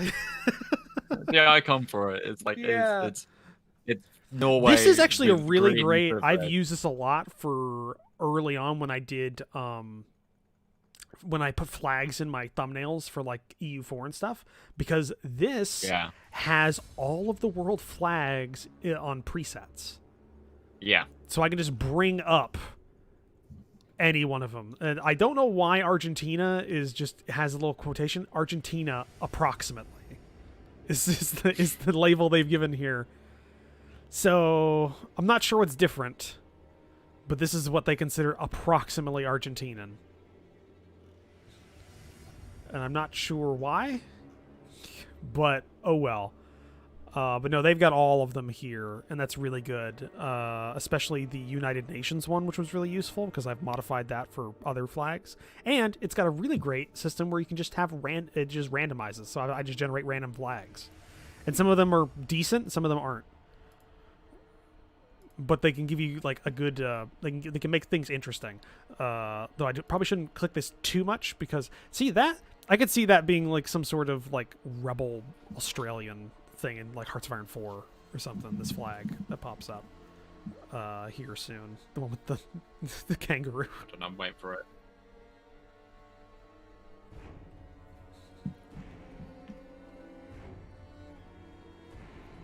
Well, I like that one with the tree that went past. I see what you mean. I think that is actually a military corps in Australia's flag. Yeah. Oh, sun's wrong. That's what Moogle says for the Argentinian one. Yes, it's not sun in splendor. Sorry, I was going to say that. Yeah. But it needs a face in it. Yeah, it needs a face, which they don't have. But yeah, like I haven't done a lot inside of the writing program, but the biggest thing I'm wanting to do right now is I'm wanting to get this atlas done so that I can fill out a lot of backstory stuff. But like the other thing I was talking about before that I didn't want to do because it's not as visually interesting, but is I'm trying to work out how many point of view characters I want for the book. Because if you don't know, and this is getting into writing stuff, which I don't know if Midge knows anything about in terms of like novel writing. Past an A level in creative writing, nothing. Okay. But books, standard like books, like novels have kind of not like standard lengths, but they have expected lengths for different genres. And publishers won't really touch a book that goes over or is well under the kind of the expected for that genre. Because if it's too far under, then it's not as developed, and they don't think it's going to be that good. And if it's too far over, then it's going to cost more. Because, like, think about it like this: like, you've got guys like George R.R. Martin who can put out a fantasy novel that's like, I don't even know how big the last one was, but it was what was it? It was almost 200,000 words, right? For the last Game of Thrones book or the last Song of Ice and Fire book, it was a lot. It was much larger than a standard fantasy novel. But he can get away with that because he sells, millions of copies of his books. So a publisher's willing to eat the extra production cost because they know they're going to make the money back. But but somebody starting out, they're not going to do that. So I'm in a predicament right now, which is how many point of view characters I'll have, because that will mean overall each of the characters gets less words on the page, or less words in the book, so less of a part. So right now I've settled on 2 characters, but I don't know if I want to go for a third yet or not. So I'm kind of in that I'm kind of like up in the air about that, because I don't want them to be too. I don't want it to be too many, and I don't want it to miss potential story beats by having to kind of squeeze in like these characters. What is the overending plot? Overending plot is a generally the it's a broad sense. The setting is early 1900s, and a war breaks out between the air quotes, I don't know what we're going to call this quasi Europe powers. We'll go with that. Europe. Fuck it. I'll come up with something that actually sounds nice later. Specifically centering around Algon. I want it to be told from their perspective, and I want it to be a quasi-revolutionary France kind of feel to it. And it's a post-revolution, and they're being kind of beaten down by other powers, and but kind of set in a World War I theme with an emerging technology. So emergence is kind of the theme of the novel. Is emergence, okay. of new things, new technology for war, new ideas when it comes to magic and mages and the use of them inside of the military, and character emergence, because one of the characters is a young man who's just turned 17. Yep. So more personal story of his emergence, which is Kurz Adler, who's a half-orc kid. So that's the general overall theme, I guess you could say, if I had to prepare it down to a sentence, emergence, the emergence of that. So I'm trying to. One thing I would, if you're talking about multiple perspectives and you're not sure whether to have another character or not, a good way of doing it. Have you read the book version of The Man in the High Castle? No. So one way that they did it, because there's 7 characters. But there's one thing that they did, that one of the characters is following the trail of another, essentially. And there's mention, so you kind of get both character stories in one character, and then that one character they've been talking about gets a summary, a chapter, a single chapter from their point of view, that concludes their story, if that makes sense. Well, I was thinking, which could always be a way of doing that. The big thing I'm debating is right now I have Kurz Adler, who's a young half-orc kid who finds out that he is magically, or he has the ability, he's magically adept, so he becomes a military mage when the war starts. Then second point of view character is Charles Martin, who is a old hat, kind of middle of the road officer who served towards the later part of the revolution. So he's been in for 25 years. And he's on the same side. Same side, yeah. And both of them are kind of concurrent plot lines, and they intersect sometimes. I'm debating whether or not to have some sort of civilian perspective.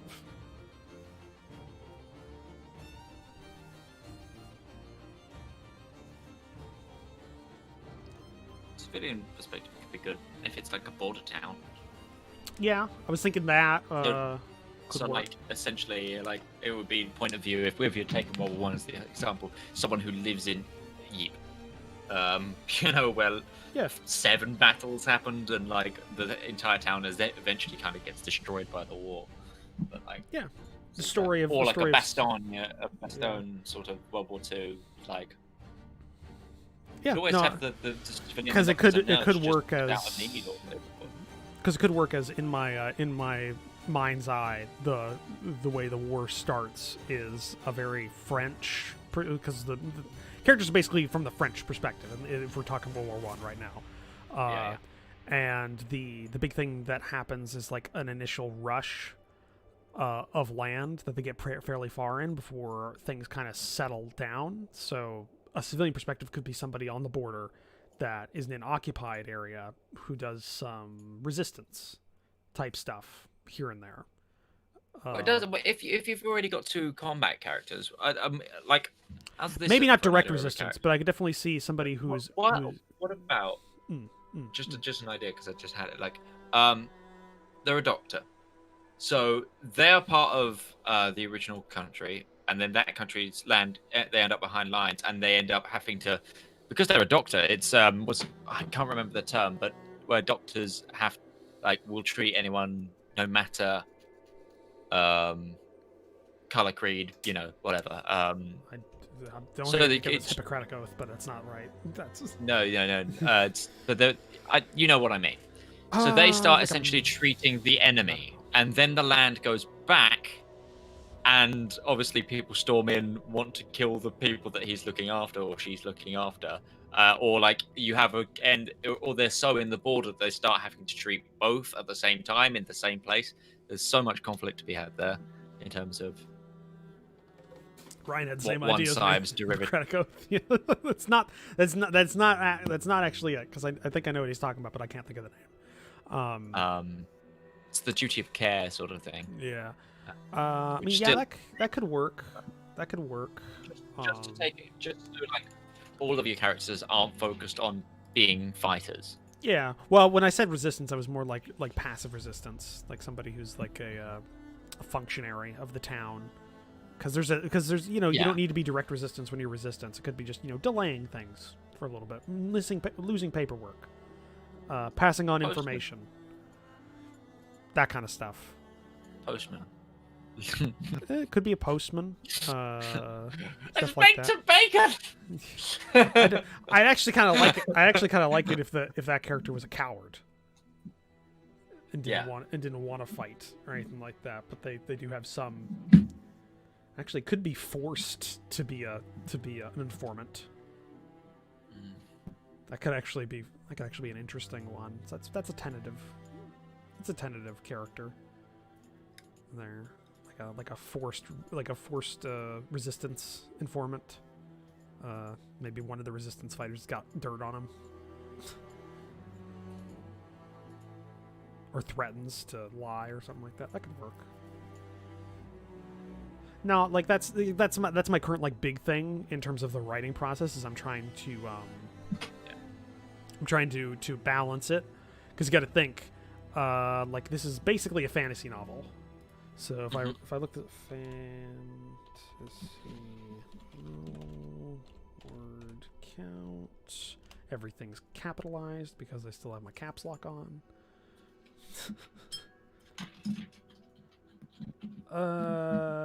There's a lot of guides, but I think the one I went for is you're looking for like a 90,000 page, or 90,000 word, 300 page kind of length. 90,000 pages. The repository of all knowledge.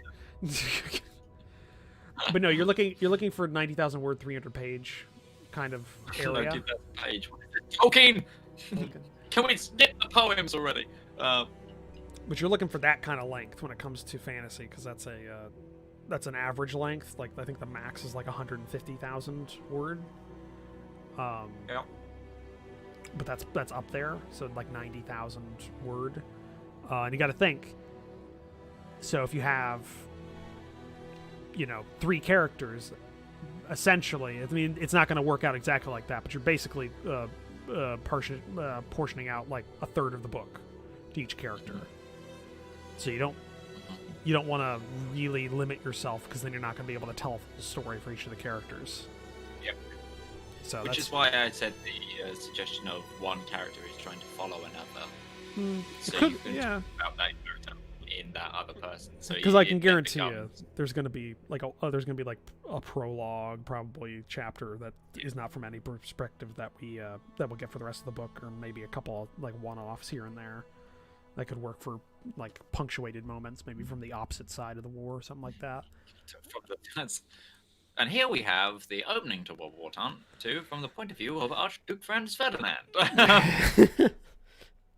Gunther, can we pull over and get a sandwich? That is the other thing I'm working on, is actually what sparks the war. That's the other defining moment that I've got to really work on as a narrative beat. because it's gotta be something that can spark off a war, but not instantaneously, to have a bit of a lead up. Because I want I want Kurz to be a civilian who gets who basically joins up. Conscription. So no, not conscription. He joins. Well, maybe Oh. I'm not sure. I'm not sure about that point yet. Whether or not he does it out of because whether or not his parents are against it, and whether or not he goes against their wishes and joins up, and then during the onboarding process finds out that he has like magic. He has the ability of he has magical abilities. Or it's conscripted, and it's more of a bittersweet thing with the family. So I'm not sure yet on that point. That's like because it's broad strokes now, and then you get into the details after you start working on it. So it's still fairly broad right now. So I'm not sure on that point. But I need something that has a lead up time. This is emerging technology. I'm sorry, what? It's emerging technology, right? Yeah, like What about? machine guns exist. It's like that era. But it's not fully interwar. It's not fully World War One because, like, I think Algon still uses bright blue uniforms. Well, not bright, but you know what I mean. Like the blue from the flag. We're thinking like between the two. So like the machine guns are like Gatling guns. No, I'm thinking actual machine guns. It's just. Okay. I'm thinking actual machine guns. It's just despair. It's not. Samurai Japan, where they've all just gotten guns. Like they've got these lovely blue uniforms, but they've still got Gatling guns. And No, I'm thinking because if you look back at like the beginning of World War One, like the French used blue uniforms with red pantaloons. Yeah. So I'm thinking like because Algon's supposed to be somewhat analogous to a French. To a French nation, just a little bit out of time. So I was thinking Algon still uses breech loading rifles. Let's go. Well, no, it'd be bolt action rifles. Like it's still almost everything's still fairly like early 1900s. Like we're talking like 1905, era. Britain was using breech loaders up until then. Yeah, that's very true, actually. Yeah. Martini Henry is just like, let's go.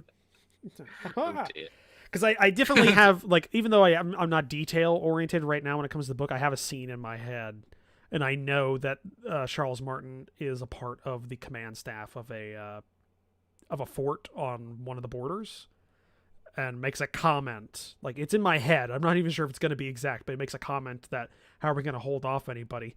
We still have cannons in store that use fuses instead of primers.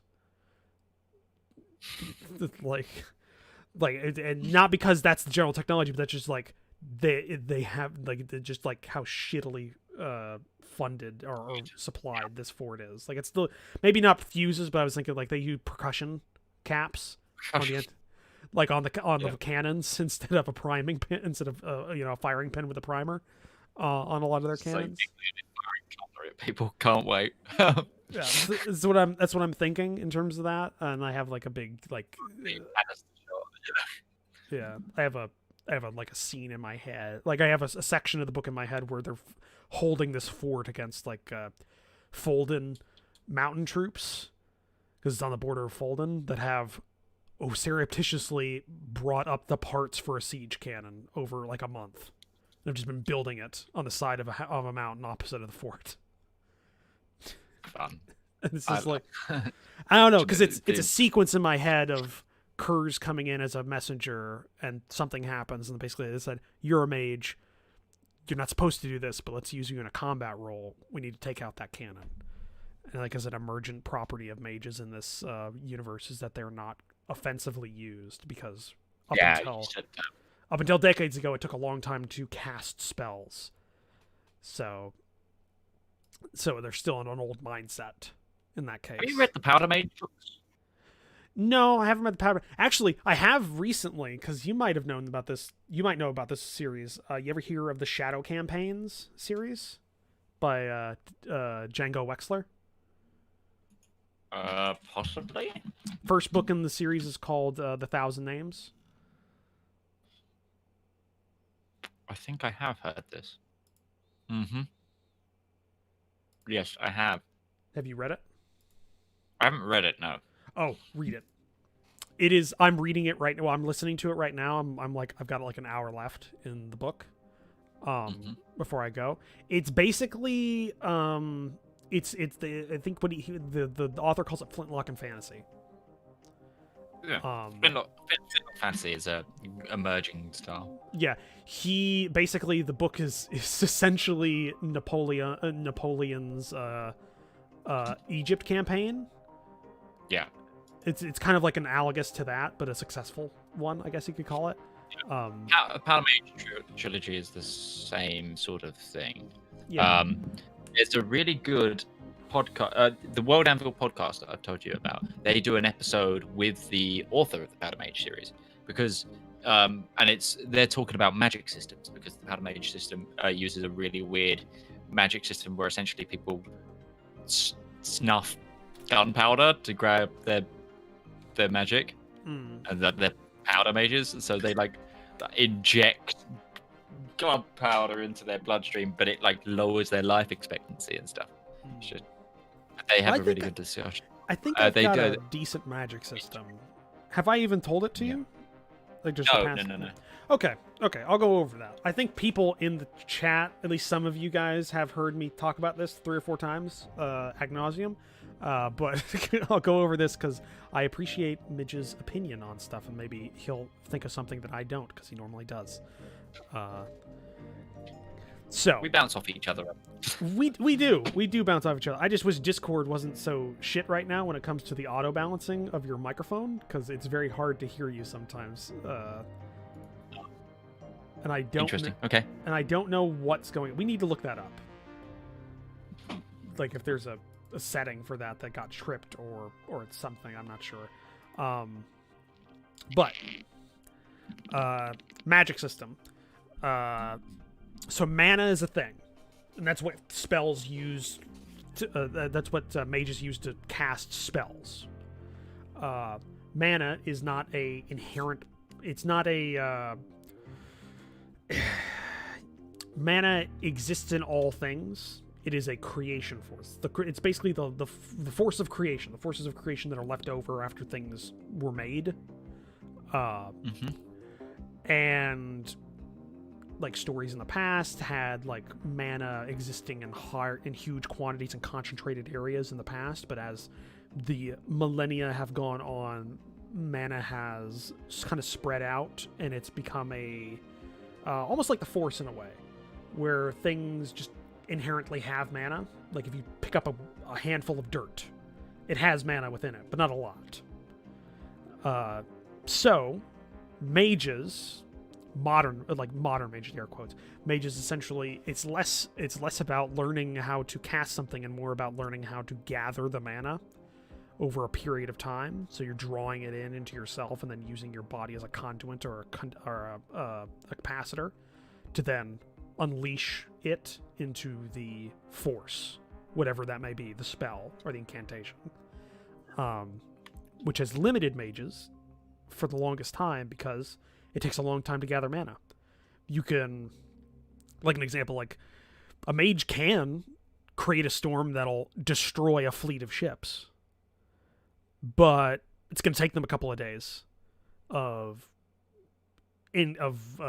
concentration and various other measures to gather that mana together and enact the force. Or a mage could cast something that would create a lightning bolt that would kill somebody, but it could take them like a half hour to gather everything together. So mages have evolved into more of a secondary role when it comes to modern military, and I use modern in the sense of like 19th century to 20th century kind of warfare. Yeah. So they're more used, and they're used to being used in ways of like messengers, because a mage could spend 10 minutes gathering mana to transmit a message from one mage to another instantaneously, which would be if you got to think about that, 19th century warfare, that's why wouldn't you would always want that. So there would always be a mage and like a general staff or something like that to transmit or to send messages and orders over distances. Or they'd be used for like gathering information, because you could spend like a couple hours gathering the mana to fly, get an overhead view, things like that. They're used for that. But in this world, a couple of decades ago, some inspiring and industrious mages figured out how to create artificial mana crystals, which are a naturally forming, very rare substance which basically just stores mana in high concentrations. And so now that there are artificial ways of doing it, a mana crystal can be used, and you could basically instantaneously cast a spell until the crystal is spent. But the mindset's still stuck in that 19th century mage warfare. Okay, yeah. So, like, there's in a lot of ways, like, 19th century mindsets still pervade in the 20th century when it came to, like, machine guns. I told you that. I kind of love that idea. That's cool. I just love the idea that there's going to be some sort of.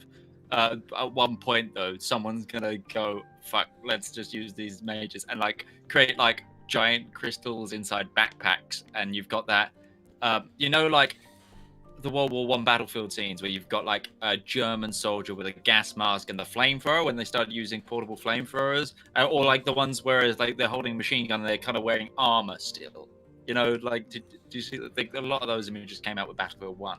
Yeah. I like the idea of that, but it's got like this massive purple glowing crystal in their back instead, and they're using it to like hose pipe charge their magic, or in my head, like the size of the crystal is directly proportional to how hard it is to create it. So I had the idea, like in my idea, like the crystals that mages usually use are necklace sized with an interchangeable crystal that goes into it, because it has to be on the body.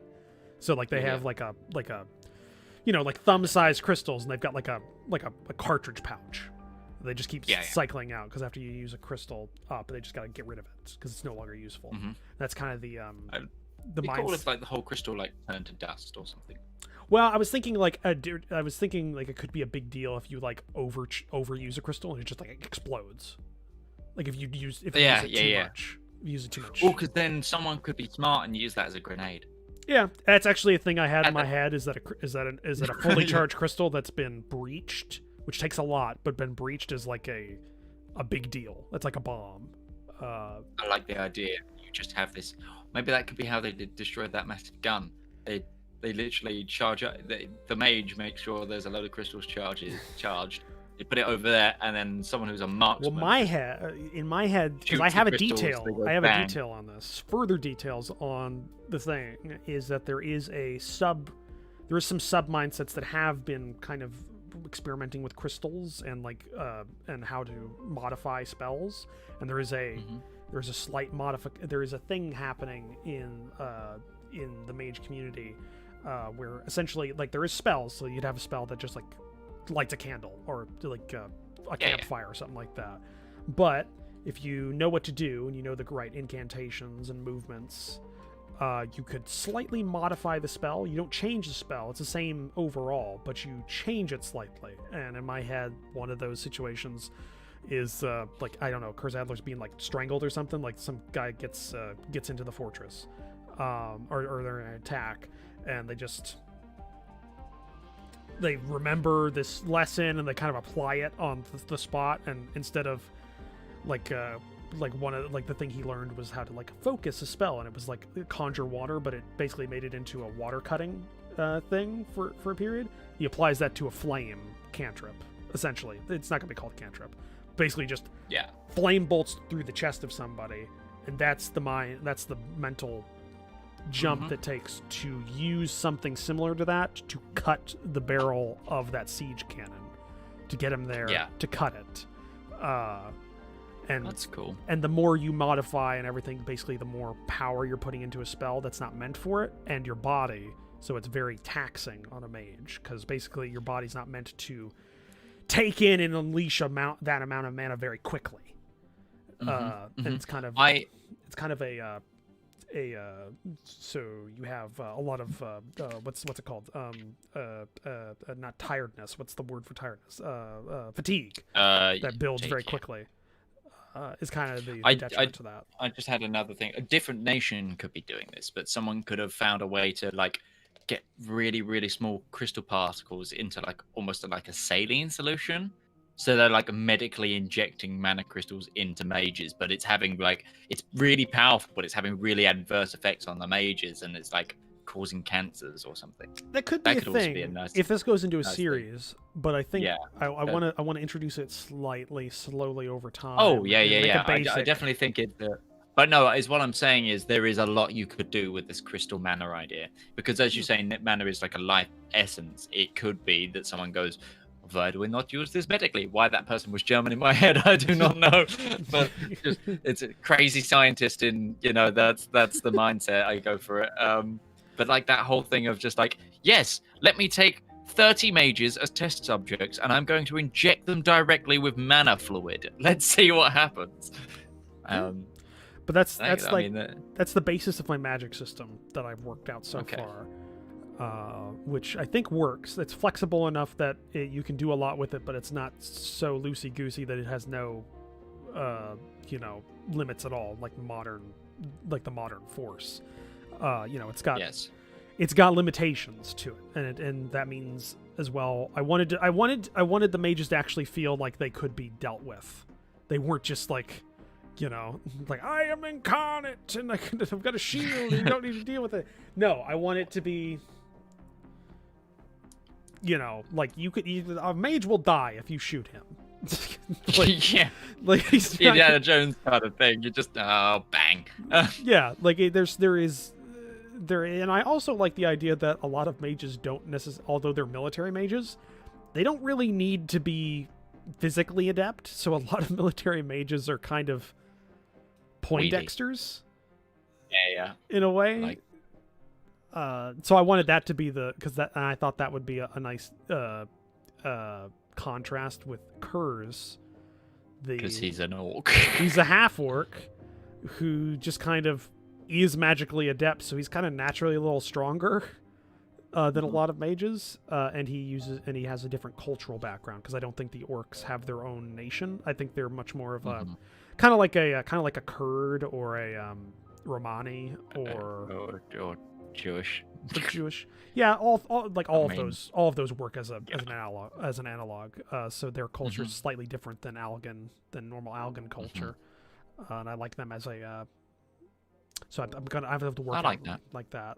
So I have to a little bit more forward, and so he would think, oh, fire, yes, concentrate, kill the man killing me. And then that was and also it was a humorous joke, because like I said, I have a lot of broad areas that are not fleshed out, but then other areas that are super fleshed out in my head, so I kind of know what it is, and I was just like, I like the idea that maybe he doesn't find out he's like he knows there's something magic about him, but he doesn't. Oh no, I know understand that's fleshed out in my head too. He finds out about it. He finds out because there's an onboarding process, at the draft or the recruitment center.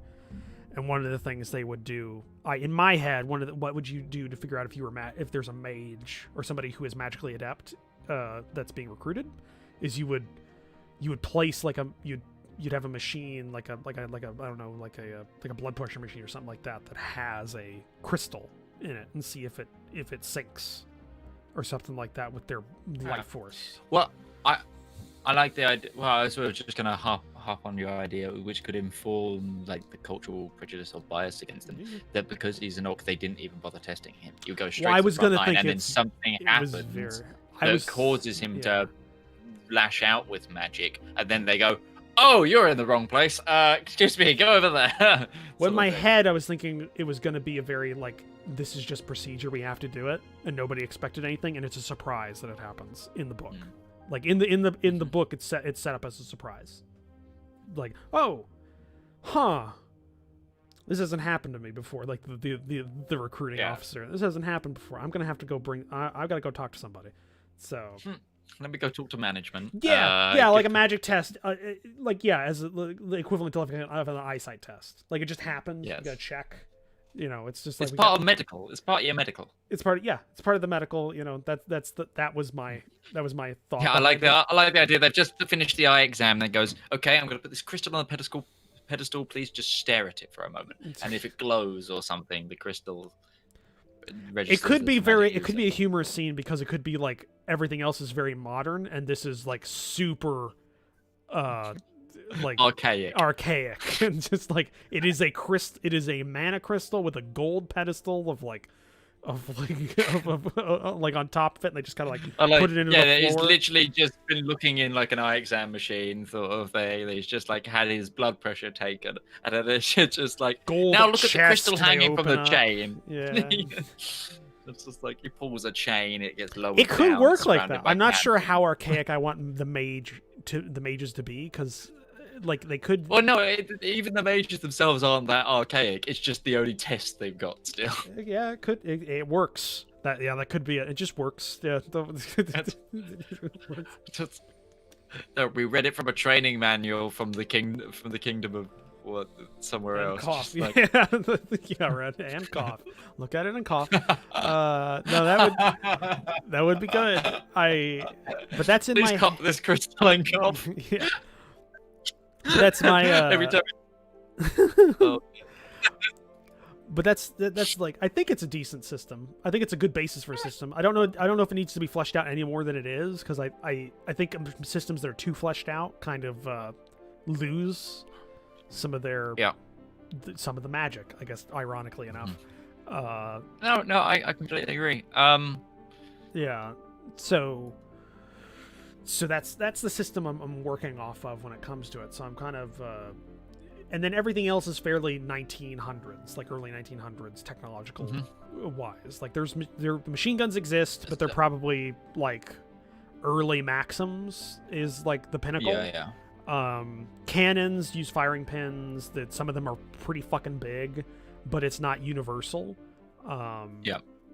Cavalry exists as a component force, but I think it's going to be like a joke that there are cavalry officers that are still in the military, but they're just waiting for a breakthrough to be used. They're just waiting for a breakthrough.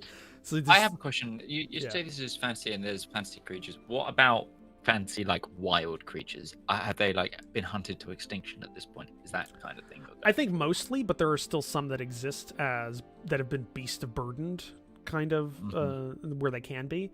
Like I could definitely see Folden's mountain troops using giant spiders as a pack animal. Well, just think about it, because the spider can go anywhere. Yeah, fair. And it's free rope. Horrible. Like, it's free rope. Just think about it. You don't have to carry it with you. The animal does it. Like basically useful. I feel sorry for the guy who has to train a spider to silk. I'm thinking it's a lot like the raptors from the Jurassic Park or Jurassic World movie. Just like you just kind of imprint on. You just make sure they imprint on somebody. They kind of work through that. Yeah. Mounted flying cavalry is great. I think that you got to think about that. Like flying creatures have large flying creatures are very easily disturbed in terms of their their environment and the equilibrium of their thing. So they probably wouldn't last, actually, at least not in large numbers. Yeah, I think that they need to be, especially just on how the war is going to work. Just so it's like, why would you not just have an air force of hippogriff riders? You know, it's the thing of like the industrialization of the world. Like pollution has essentially killed them off. And now they've escaped to like the most remote mountains and stuff, and nobody's seen them really, except for like there is a tagged mating pair held high in the thingy mountains. Well, I was thinking royal houses might have them. Yeah. Like a zoo. Or it was like private zoos, private sort of thing. Yeah. I think that also maybe like you need to say that their breeding cycle is like long. No, I was thinking obviously because there will be people that would question it, so you just need to give a reason. They're very Also, you could think I could also like definitely sense like it would be like because you got to think airplanes exist, they're early, Yeah. probably pushers and stuff like that. But you got to think machine gun mounted. A machine gun mounted on an airplane is probably going to be able to handle it, just the same way that a machine gun on the ground is going to handle cavalry. Yeah. Oh So, god. Oh no. I like that. Oh no, I don't like it. But it'll be interesting in my head to see if they're like the first test of the like the airplane machine gun was against essentially a group of air cav, and it did not go well for the air cav. It did not go well. Well, it would not go well, and because you got to think, like early airplanes were maneuverable, just as maneuverable as you'd think of like a large flying creature would be with a person on their back. Like I don't know how they would be any less maneuverable. I think it would be fairly. Yeah, I think that would be fairly basically equivalent to a cavalry on ground with machine guns. It just would not work because it's just a bigger target.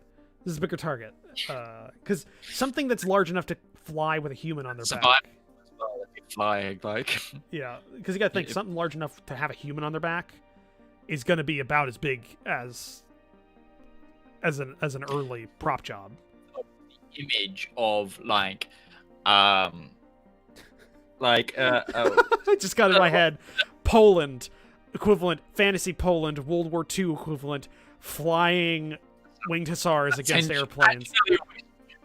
I love the idea though of what it's not is it a hippogriff I'm thinking of? What was the one that was like part of like lion? Griffin. Yeah, so like a griffin just like tearing into the fuselage of a plane in my image as like flak fire is going around is such a cool image. And then like the rider on the back of the griffin is like they've ripped a hole, the rider goes in with a submachine gun and just like shoots the pilots and stuff like that image is just like and it's reserved for like a flying so most of them use like hippogriffs and things, but the griffin is like a flying ace and you just have this flying ace who's just actually climbs 2 planes to kill people. It's an interesting image. I don't know if it'll work for this world, but it's an interesting image I'll keep in the back of my mind on there. But yeah, fantasy creatures wise, I'm thinking a lot of the large ones would be hunted down at some point. They gotta be, just an equivalent to what we're, to the real world. Like large predators don't last long in near civilized areas. They get hunted. So I don't think you'd see a lot of dire wolves existing, except for like deep forests and stuff. Like they'd be fairly uncommon. That or like dire wolf cavalry though would be so cool. That would be cool. But it would be. Can you imagine just like dire wolf cavalry with the cavalry using like sabers and carbines. But yeah, no, I could see that, but I don't think it would work as well. I mean, actually, no, you could probably. Could you? That one could. That could that work. One you could work. But it wouldn't work in this war. So it'd just be because again, machine guns. That's the same problem. It's just a big target. No. It would be like the previous war. It's like the Franco-Prussian war. It would be that kind of.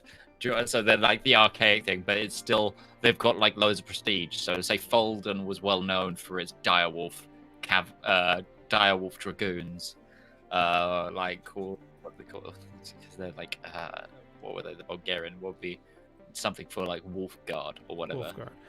Well, it would probably actually be in my mind's eye, if there was going to be somebody that used like direwolf cavalry, it would probably have been Eltria, because they've got some mountains to their north, which I'm guessing are fairly heavily forested. So it'd be a lot of direwolves up there they used. But no, it's like but I would think it'd be fairly mundane in most ways. You might see some you might see some beasts of burden that are weird compared to others. Like I'd have to look through some monster manuals for non-copywritten monsters. Or come up with your own. Or come up with my own. That would work. Well, monster manuals is probably just something to base it off of. Giant land snails. Giant land snails.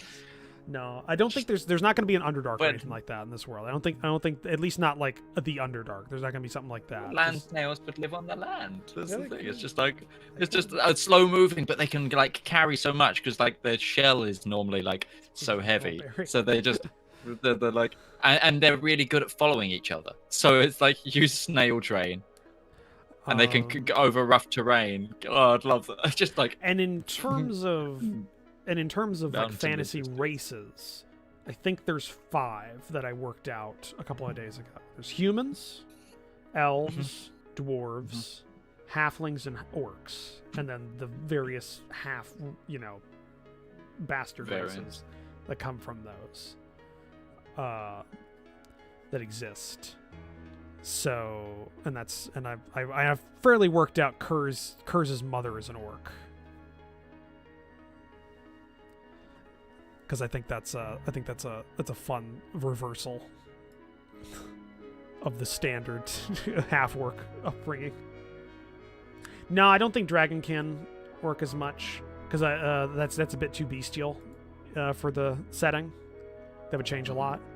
I also have some like ideas for like rumors from the Orient kind of races, but are not different races. They're just like weird people.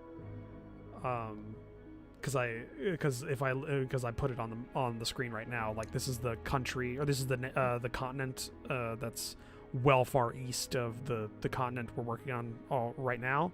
There's a lot of fjords and like northern bits that are really high in latitude.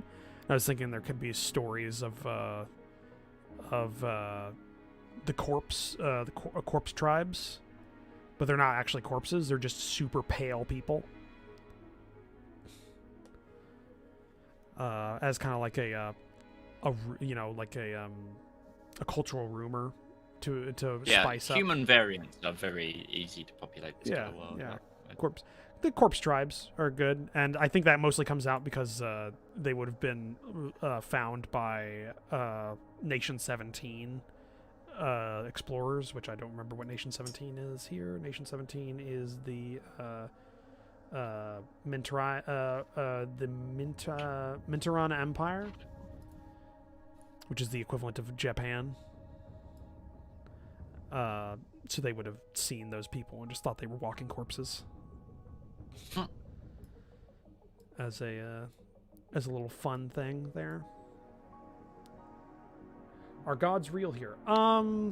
Probably. I mean, well, I don't think there's going to be divine magic as much. I'm fairly certain I'm going to stipulate probably a unified pantheon with different churches that have different views on them. Kind of like Protestants and That's Catholics. Kind of that's what I'm doing for a lot of my world.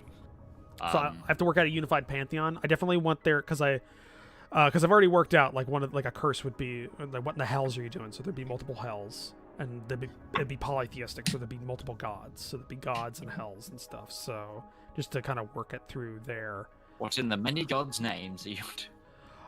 Well, no, it would just be like it'd be multiple gods when you're referring like what the gods God's damn it or something like that, you know.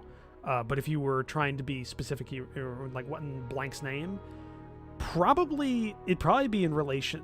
I'd have to work out the pantheon, but it would probably be a specific god. And the more like pure the god is, like the worse you're talking. Like you know how like there's just the general like what in God's name are you doing, but it's not what in Jesus' names are you doing, like would be even worse. Like kind of like what in Dagon's name are you doing? Like just yeah, it'd be a step up in terms of just how much cursing you're doing. Actually, I don't want to take it wholesale, but in the 1,000 Names book I was talking about, it has a really good curse that I wish I could use, because it's just saints and martyrs. Because that's what their religion is based off of, a whole bunch of saints and martyrs in their history. Oh, like in Divinity. I like that. Yeah, and they just use saints and martyrs or stuff like that as a curse. I love that. I like Divinity, damn it, or whatever. Divinity, damn it. Divinity be damned. Yeah, Mikey, stuff that's like good. that. Yeah, what in the Virgin's name are you doing? Yeah, that'd be that. That's actually a really yeah, that'd be a really like pious curse equivalent. Yeah, that that's kind of my that's What in the Virgin's name are you doing? Sounds like what an Irish mother screams at her kids when she's caught them having sex. eh, It just bursts out. What in the Virgin's name are you doing? Just bang! Oh God, no! yeah. That's kind of that's in my head in terms of the pantheon. Is there'd be a pantheon of gods that exist with different aspects that they Jesus, Mary, and Joseph, like you say, 3 different gods' names. it'd be different. Yeah, that's my idea in terms of the gods. There'd be a pantheon with probably like other like really different cultures having different pantheon, but like since it mostly focuses on this, this world's Europe, the Europe, as we called it earlier. It being. You need to come up with a couple. I need to come up with a better name. Yeah, I know. I need to come up with a better name. I mean, I came up with a name for the other continent, for like the America continent. Hold on, because it's in the name of the it's in the name of the it's in the name of the America of this world, or the equivalent of America. Urix. Utah Romeo Utah X-ray. Okay. Because there's the Confederated Territories of Urix, and then there's the tribal lands of Urix that exist there. So that's Urix. And I don't think I have anything for the Asia area that exists here. Most So of you've those got aren't even Europe and Rasia. Well, I mean, if you look at the map, like if you look at this overworld map, it's like it's like this is scaled to the world. Like this is scaled to Earth, so it's the exact same scale. Yeah. So like the northern part of this like Eurasia continent, which has Europe on it and Scandinavia, like the fifth nation 13 and 15 here, are like Russian kind of themed. In just general like size. 16 is kind of like a China. 17 here is like Japan, and then this has got to be like an Africa kind of feel to it. Africa, China kind of area to the north of this area, and then this is America, the Americas, but just more all squished together. And then 19 is like an Oceania, I guess, like this big island chain, like this huge island chain here that exists. Is this the Stellaris soundtrack, Mikey? No, this is Surviving Mars. It's a very, very good soundtrack to work to. It really drives my creative juices together. Like it's good. I like it. But yeah, I need to come up with a name for the region. Erosia. Erosia? Erosia. Yeah. Like the continent? Echo Romeo Oscar Sierra. Just type it into the Discord, because that way I can get it. All right, is that the Europe area or just the whole continent? Just the Europe area. Erosia.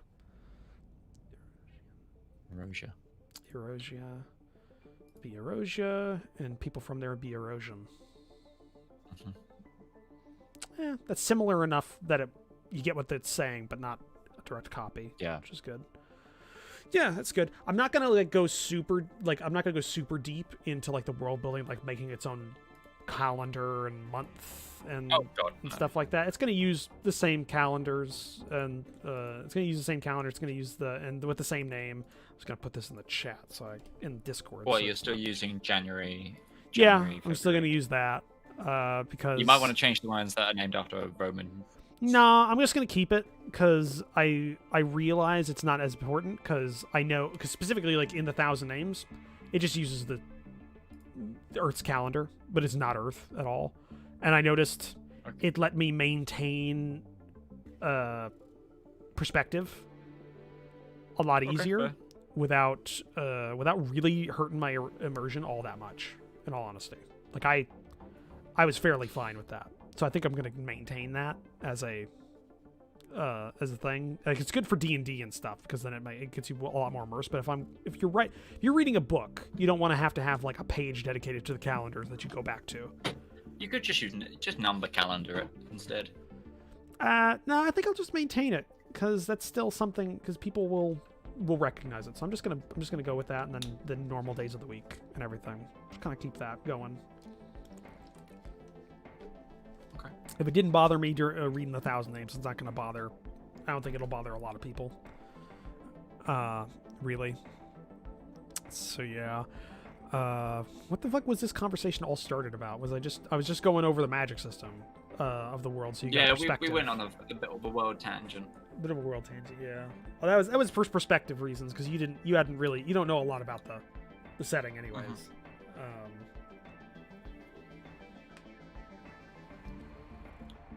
Yeah, Mikey's got that. You don't want to have them to learn new names and how many days and stuff. You want to. Yeah. It's good for a fantasy like tabletop, but not great for books. Yeah, that's exactly right. It's not really great for readers because they don't have as much, they don't have as much time that they're going to invest into this as somebody who's playing a tabletop game. Unless the book's so successful, it becomes its own tabletop game. Yeah. Then you retcon it. But that's not going to be that successful. This is my first book, so it's going to fail.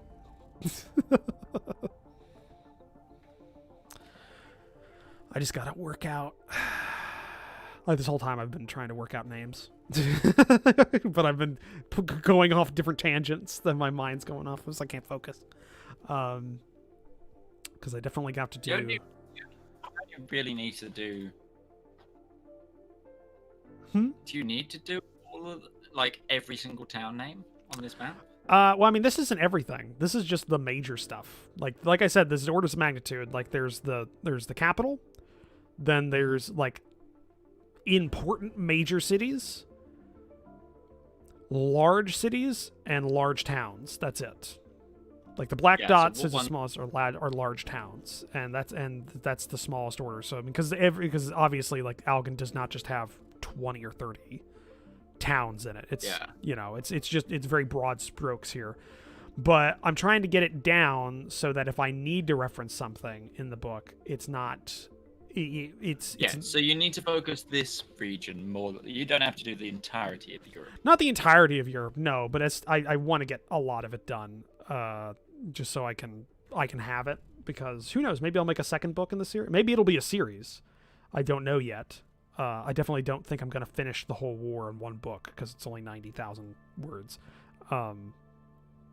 If it's going to be a World War I, it's going to be multiple years of fighting. This will just cover the early campaigns. But who knows, maybe in the future I'll have to cover different areas. But I definitely want Algon. Trilogy incoming, yeah. I really want Algon's to be fleshed out, Pensilia to be fleshed out, the border regions of the Galbian Federation and Altria to be fleshed out, Folden, Littlich, and the Principality, because all of those areas will probably play a part. Where's this world's Geneva? Oh yeah, probably Littlich. Just this Littlich Convention. Yeah, Littlich Convention. Or Iristed, Principality. Yeah, Iristed Convention. Who owns this little peninsula? What peninsula? The one south of Folden? Yeah. Hold on, I'll zoom in on it. And is this the one you're talking about?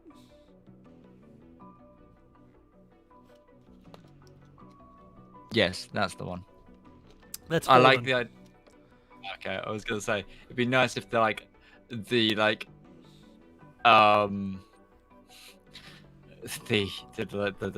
neutral nation is just that little peninsula. If that became its own little nation that was just used as Switzerland. Well, I definitely think Littlich is going to be neutral, because I think that's a big part of the geopolitics of the war early on. Is Folden is going to be at war with Algon, but they can't really do anything because the whole border is just mountains.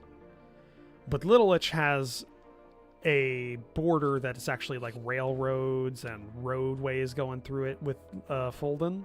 So it's actually like it's a vector. If they could open up the war on that front, they could get through and kind of get into the plains of the coast.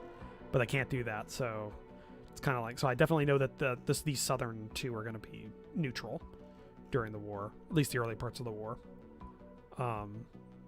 And a lot of the focus is going to be in this region. Like, I'll zoom in on the region that's mostly going to be focusing on this region here. That's shown right here, because we're getting into strategics here. But Altria, which is this northern one here, and the Galbian Federation are part of the initial force that starts the war. They push over the river and start making progress into the northern part of Alden. But they're kind of funneled because there's this big mountainous part that kind of shoots out that shrinks the like low-lying plains to just this little area. Like the Austro-Italian front, World War One. Yeah. So I definitely know Charles Martin, the one of the two point of view characters, is going to have a fort that they are manning somewhere probably around here or here. They're going to be on the border with Fulden in the mountains. And it's going to be an old, busted-ass fort that's kind of like a secondary posting because he's an old, busted-ass... Old that's currently being used as a weather station. I don't think weather station. I think it's literally just a place they put old officers. Because if the timeline works out, he served as an officer, probably as a second lieutenant or something, or their equivalent, during the Revolution, which would probably be 2 decades previous. So he was probably 20. So he's probably in his 40s as probably a middling officer that's just serving out his time, like in a nowhere post, like somewhere on the border of Fulden in the mountains. And I think it becomes important because as the coalition pushes in towards Algan, the front kind of overextends, and this mountain's still held by Algan's forces, which leaves you a natural vector to come in from behind through the mountains.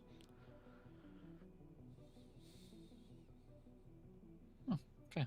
As a thing, so it becomes important as time goes on, and this kind of works out as a way because you have to think equivalent to World War One. You need a miracle on the Marne moment to push back the Germans. Yeah. So that needs to occur.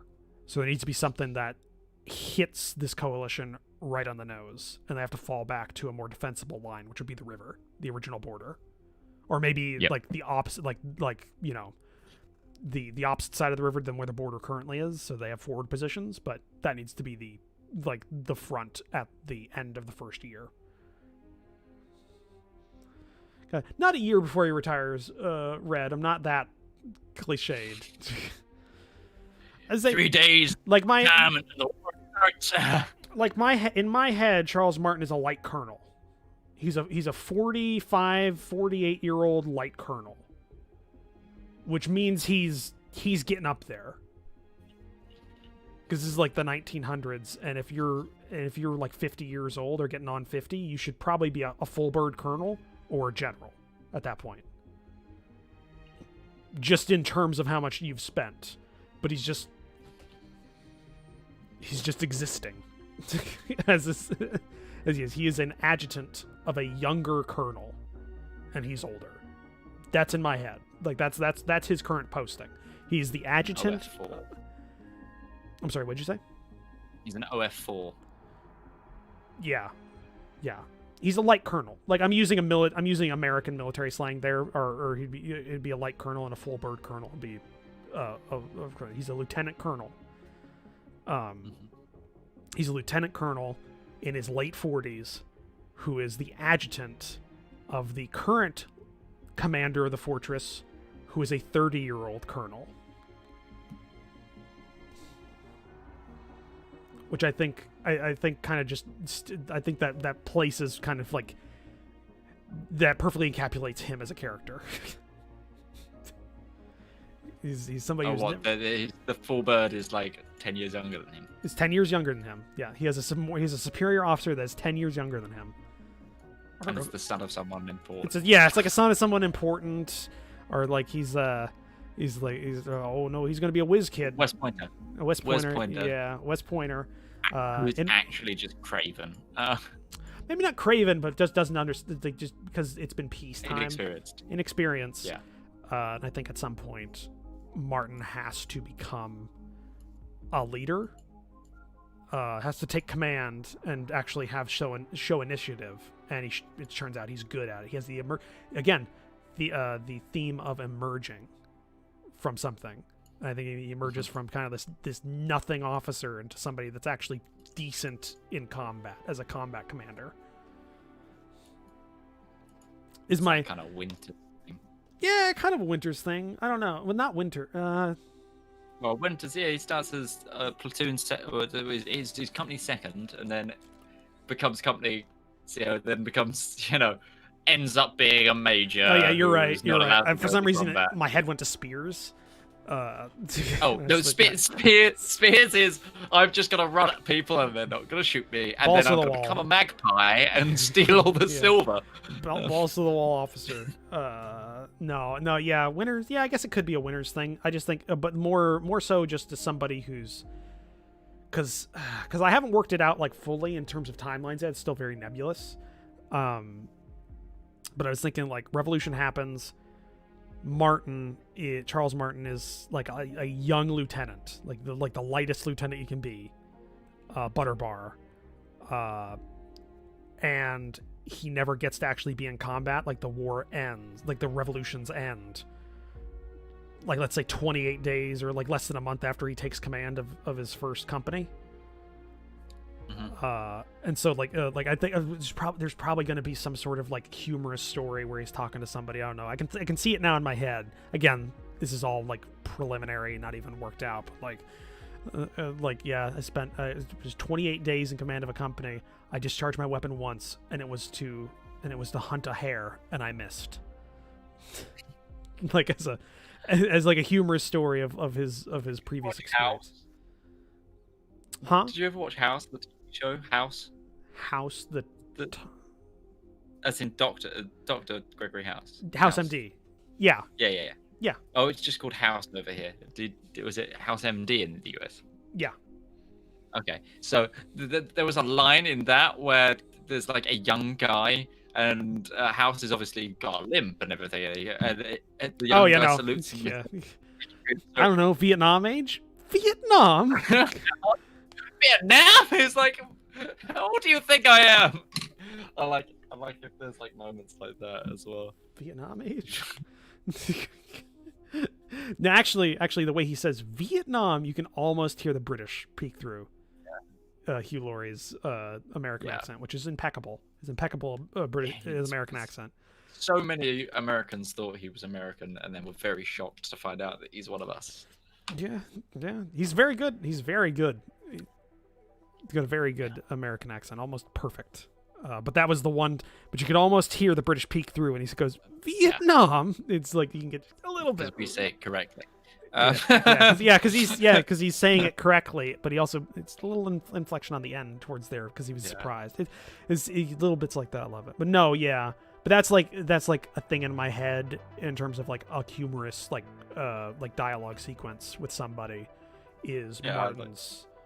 Is like that's basically Martin's previous experience as a battlefield commander. He never shot anything, never got into a battle, and he missed the one shot he fired, and it was for a rabbit. That was it. Like, and that's kind of where he's at as a commander. And this is like him. Shot off someone's hat. Turns out they were on their side with an enemy hat on. No, I said hair, right? I said that. Like I was rabbit. Okay. I know what you said. I was giving another example of what. Yeah. But yeah, that's in my head what Martin is as a character, beginning of the book, and towards the end of the book, he actually moves forward as a person. He actually begins to what's the word? He begins to show his potential. Mm-hmm. I think that's a nice character arc, and that's indicative of where he is at the beginning. And then Kurz just becomes The same thing. Just kind of it starts becoming a person, his own person, through creative thinking. Is kind of the idea there. And that's my. Yeah. That's where I'm at right now. I haven't told you like everything that I've got detailed in terms of like sequences, but I need to work out. Like specific battle sequences. I need to work out character interaction sequences. I need to work out the order of events. I like the idea as well that you're. There's a couple of other people that are like the same sort of age as the Lieutenant Colonel, like as non-coms and stuff. So they've got like the equivalent of a Purple Heart for tripping on barbed wire left by the enemy. You know, that kind of thing. Well, I think it would be better if Martin has a very bare metal chest. He doesn't have a lot of fruit salad. Yeah. He's got what their equivalent of just like length of service Campaign medals. medal. Campaign medal. Campaign He's got one medals. campaign medal for the revolutions, for the Twin Revolution, and then probably just like a long service ribbon or something like that. And it's kind of it. And I would think it would be Maybe like a logistical service. maybe, yeah, stuff like that. Just like he's been in the army for a long time, but he doesn't do a lot. He just kind of goes with the flow of things. A lot of trading. Well, not even the medals, the pins. What are they called? The coins. Oh, like, yeah, sir. Yeah. Where Well, he's just no, back done then the, it would the be trading courses over and over and over again. Yeah. Stuff like that. I was thinking he just goes low with the flow, and so there are people his age that are non-coms or officers, but they've got a lot more fruit salad on. Yeah, because they're better. So that's kind of my idea for Martin, and then Kurz is just a brand new military mage who's just learning everything for the first time. And that's where it is. And I still have to work out ranks. That's my big thing. That's my other big project other than the map, is I have to work out the rank structure of at least Algan. Oh, because you needed to change. You weren't going to be using private direct US or direct NATO. Yeah. At least not as much. I definitely wanted a different word for a lieutenant colonel. At least like a different slang term for it. Because in the US it's there's full bird colonels and light colonels. Because they use the eagle for a full colonel, and then a light colonel is just, I think, a different oak leaf. It's a gold oak leaf, I think, or something like that, or silver oak leaf. I don't remember which off the top of my head, but one of them is just a full bird. One of them's a light colonel. It doesn't have an eagle. So we got that. And I'm thinking maybe the symbol for a colonel inside of this society is not an eagle, but is a different type of bird of prey that is more prominent in Algan. No, I don't think griffin. I think it's a mundane bird, but I was thinking maybe something smaller.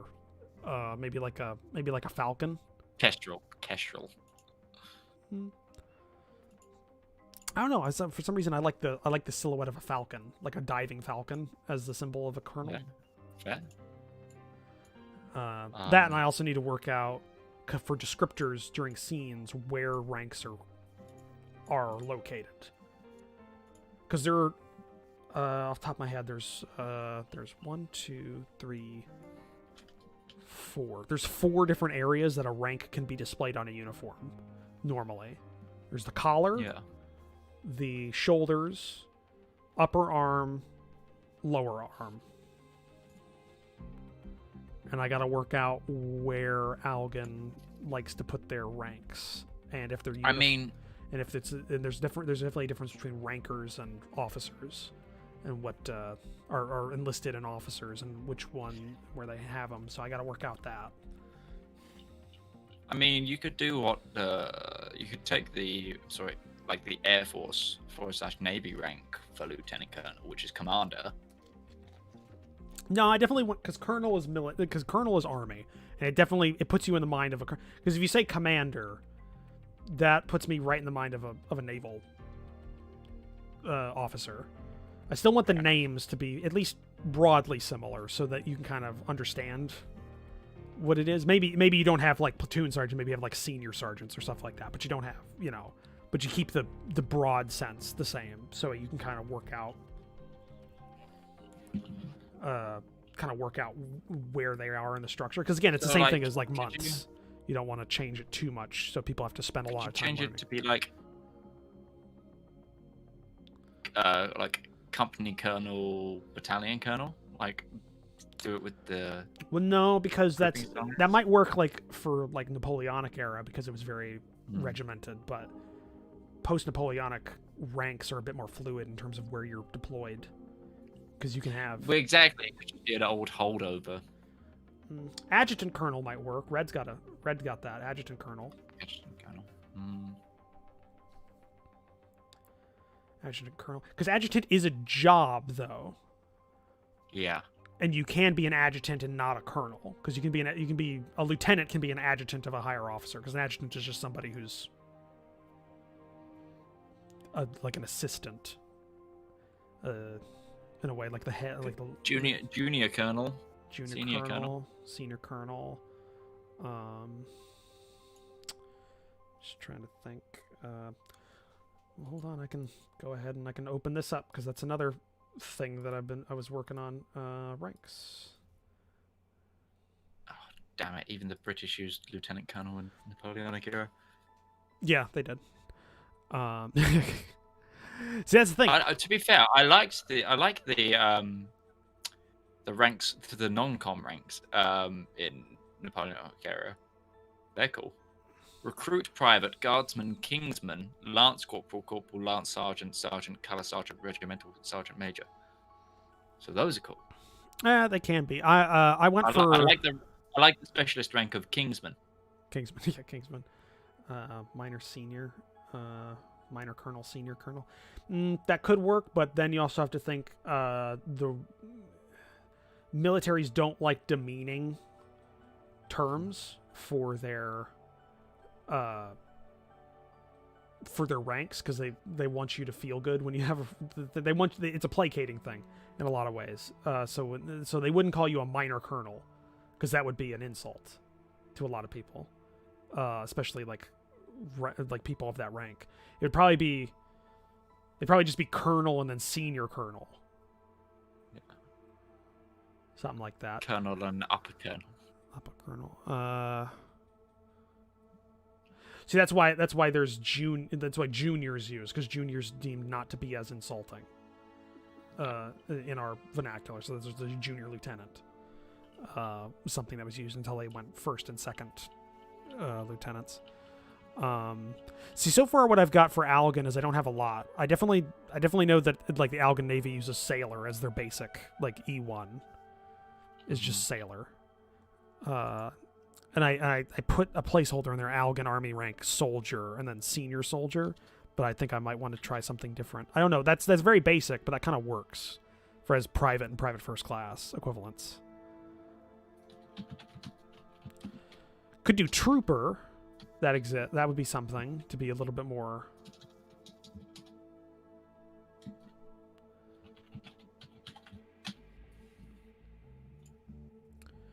That might work.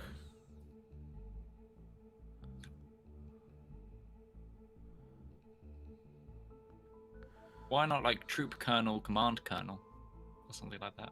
Troop colonel, command colonel.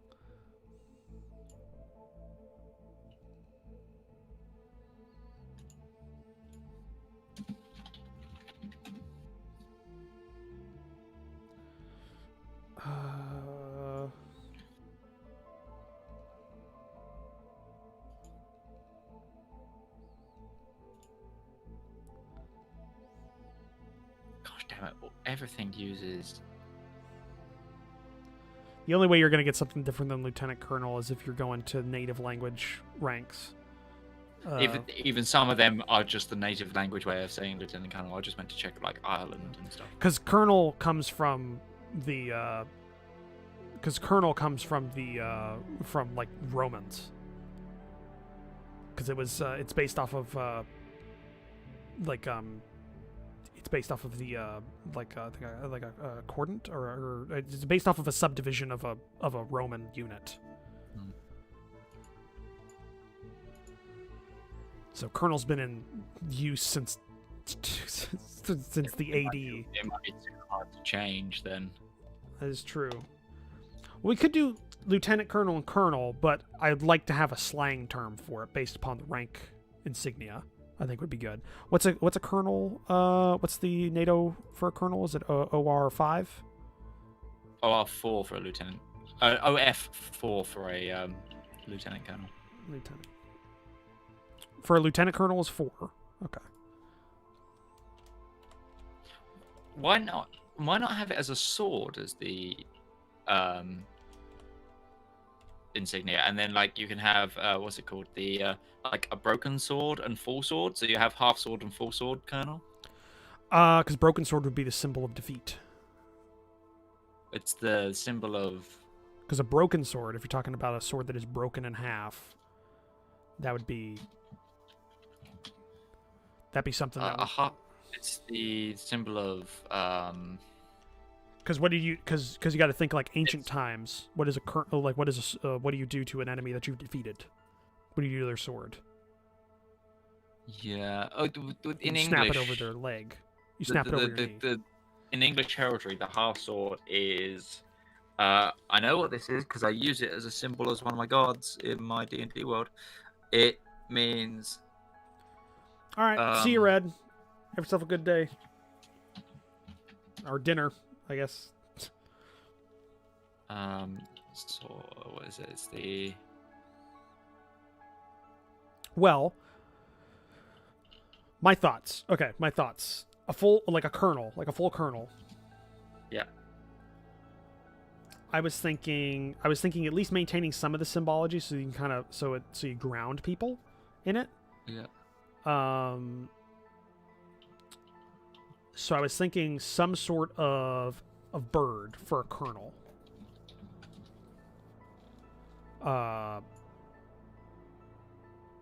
So I was thinking maybe Algan uses the falcon as the national bird or as a symbol for the military, like a falcon. Still, because that also kind of works if they were very autocratic. Falcon is the symbol of a hunt and of nobility. And the military still uses that kind of symbology in a lot of their things. So I was thinking swooping. I was thinking a falcon diving for prey. Yeah. Like collar tab, rank insignia for the colonel, and there's a diving falcon on both, diving for his sternum, kind of in terms of like the setup. So that would be the symbol of a colonel. So a lieutenant colonel would have to have something that isn't mistakable for that, which is why in the U.S., it's the full bird colonel, and then there's just a gold oak leaf for a sword katana. That's the word I'm looking for.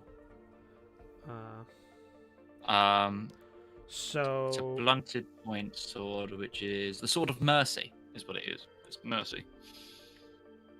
It's a symbol of mercy in heraldry.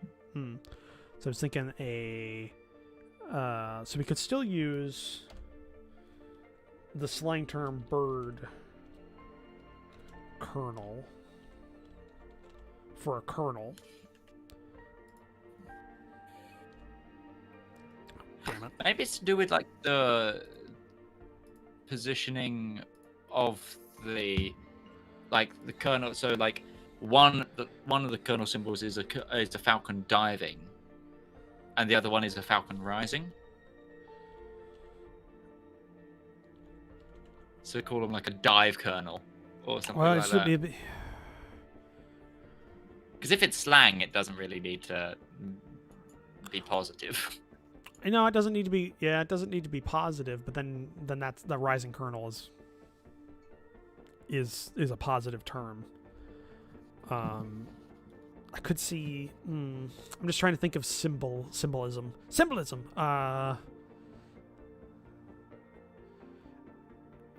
And you'd also want to have it distinct from the two colonel symbols, because those are very distinct rank.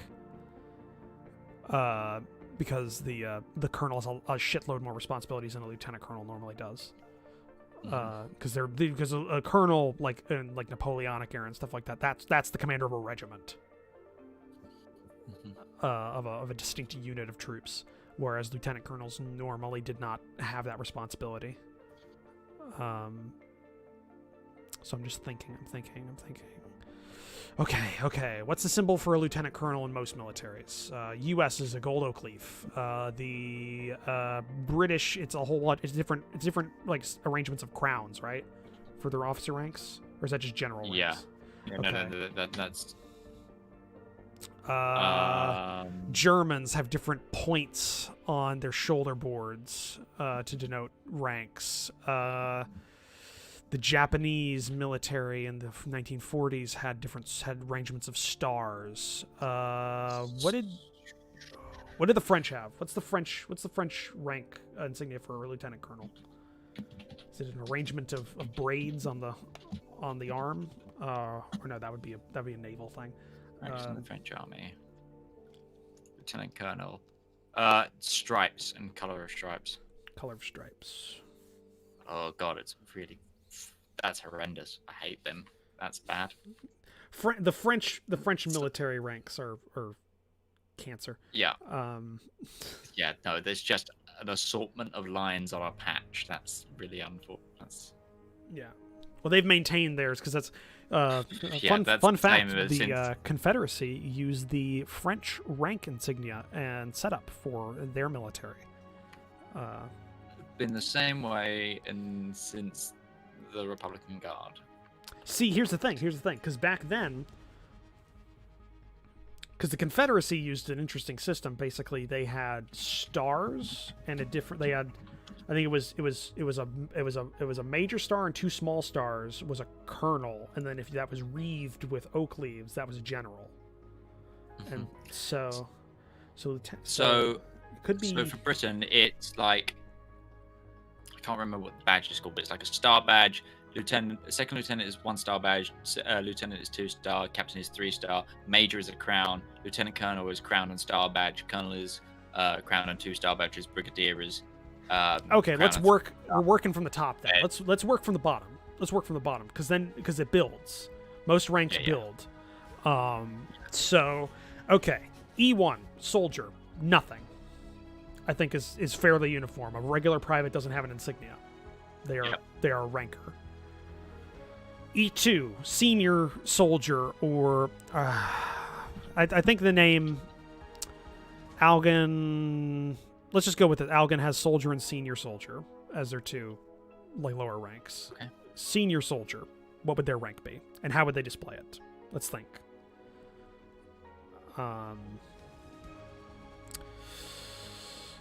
Because again, four areas to display ranks on a uniform: forearms, upper arms, shoulder boards, collar.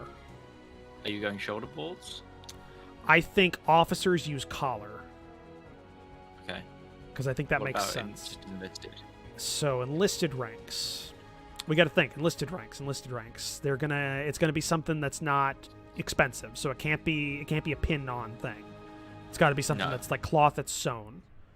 So collar tabs are out because those are expensive and like intricate. So collar tabs are out. Shoulder boards I think are out because their uniforms wouldn't include shoulder boards, or wouldn't include those extra bits, or if they did, they wouldn't be used for that. It'd be like an overcoat or something, but the normal uniform. The forearms? The French one, the forearm one, and it would just be a band around, or like a half. It would be a stripe.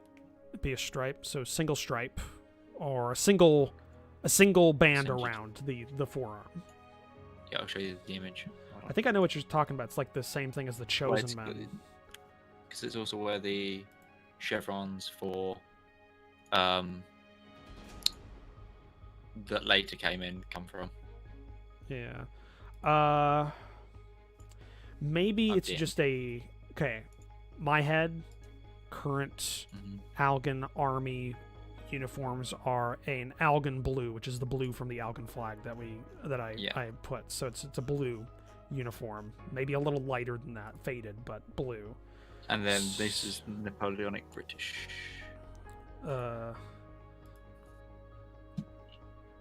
Yeah, that's about what I thought. Let's say, well, definitely no insignia for a soldier. A senior soldier has a white band, just a horizontal white band going around, just up the like mid arm, just a white band going around there, because that's easy to spot. So we got that. Yeah. E3. I think Which is. I think it'd be a corporal. Sorry, I haven't got it up. Right? E3 is corporal. So, Because you got E1 soldier, E2 senior soldier, which is private first class. are you going off US right now? Yeah. So I've got E1 through 9 and O1 through 10. Just for enlisted and officer. Mm-hmm. Yeah, no, I'm with you now. I just need to get the right chapter down. E3. Oh, so Lance Corporal. Okay. Sort of rank. So corporal. Private first class is an E3. Private first class is E3? What's an Yeah. E1? Is that just a... Yeah, for America, there's 2 sets of private. Yeah, I know there's 2 sets of private. I thought E1 was a private, E2 was a private first class. What's... E1, E2 are both private on the US. Okay. Well, okay. Bastards. Yeah. Well, we're just going to go with the E3, we'll say, is a corporal. We'll go with corporal. Mm-hmm. So corporal, and they would have 2 lines, just 2 perpendicular white bands going across their mid forearm. I think makes sense. E4 would be what is an E4? That'd be a sergeant, right? Or no, that'd be specialist. Which is, but you're putting. I'm putting them different. I'm just working linearly. So E3 would have been Lance Corporal if we're using British. British. I think what we're gonna do is E3 has 2 ranks on it: corporal and senior corporal. So they have the same relative hierarchical position, but it's just. But E4 could be senior corporal. I'm sorry, what? E4 could be senior corporal? Yeah, I guess it could be. Yeah, because E5 is where you get sergeant.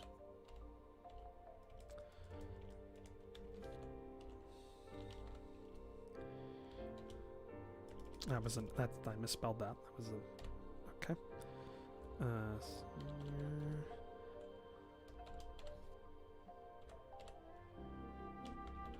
Okay, senior corporal. And what would they have as a denotion of senior corporal? They'd have. Two. Well, no. 2 white rings, right?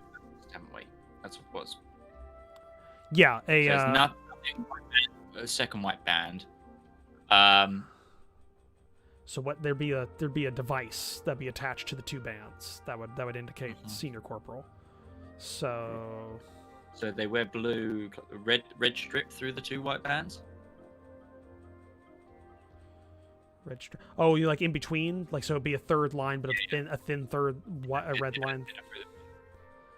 Yeah. Okay. So red strip through 2 white bands would be a senior corporal. So an E4 would just be a sergeant, a buck sergeant, which would be 3 white bands, I guess. Yeah, it would definitely. It would.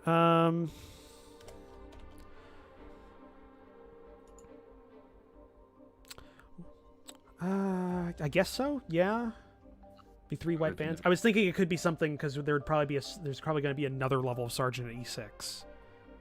There's going to be a couple level of sergeants after this, so you don't want to have just like 20 stripes. So you have to think about. No. I'm thinking now. When you get 3 white, you start replacing them with full red stripes.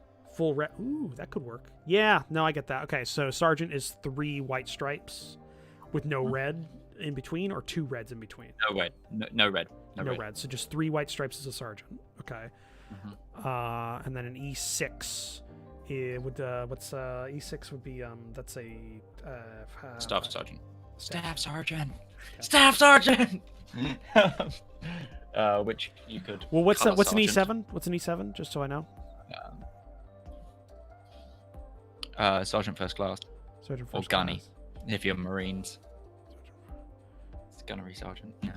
Sergeant first Well, class. and then you have we've got master something. sergeant. We've got something going for the lower enlisted ranks. Let's go sergeant, senior sergeant for staff sergeant. We'll replace that because that keeps Yeah, it going. So we'll go senior Well, sergeant. I was thinking you could nick the one from British and say colour sergeant because it's the first time they get a coloured band, like properly. That's good. Yeah, actually, that works.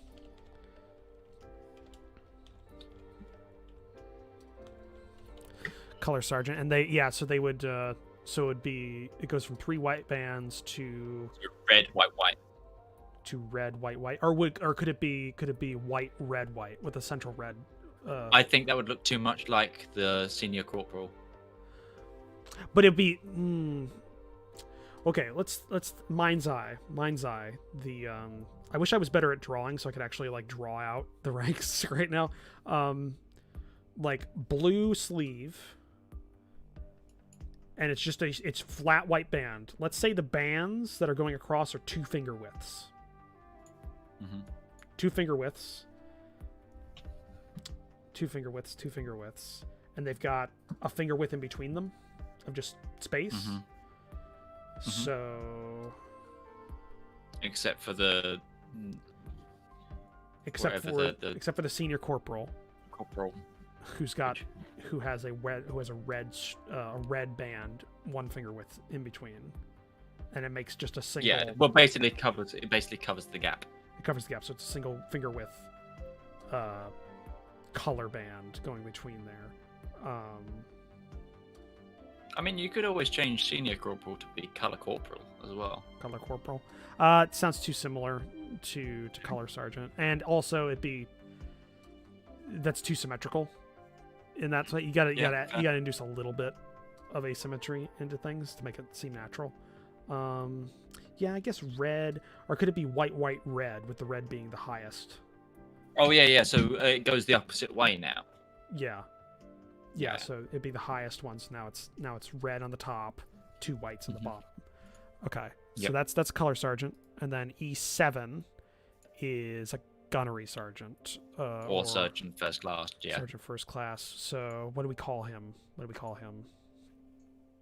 Because gunnery sergeant doesn't really work, and sergeant first class we haven't been using class for a while. We've been using very basic. So.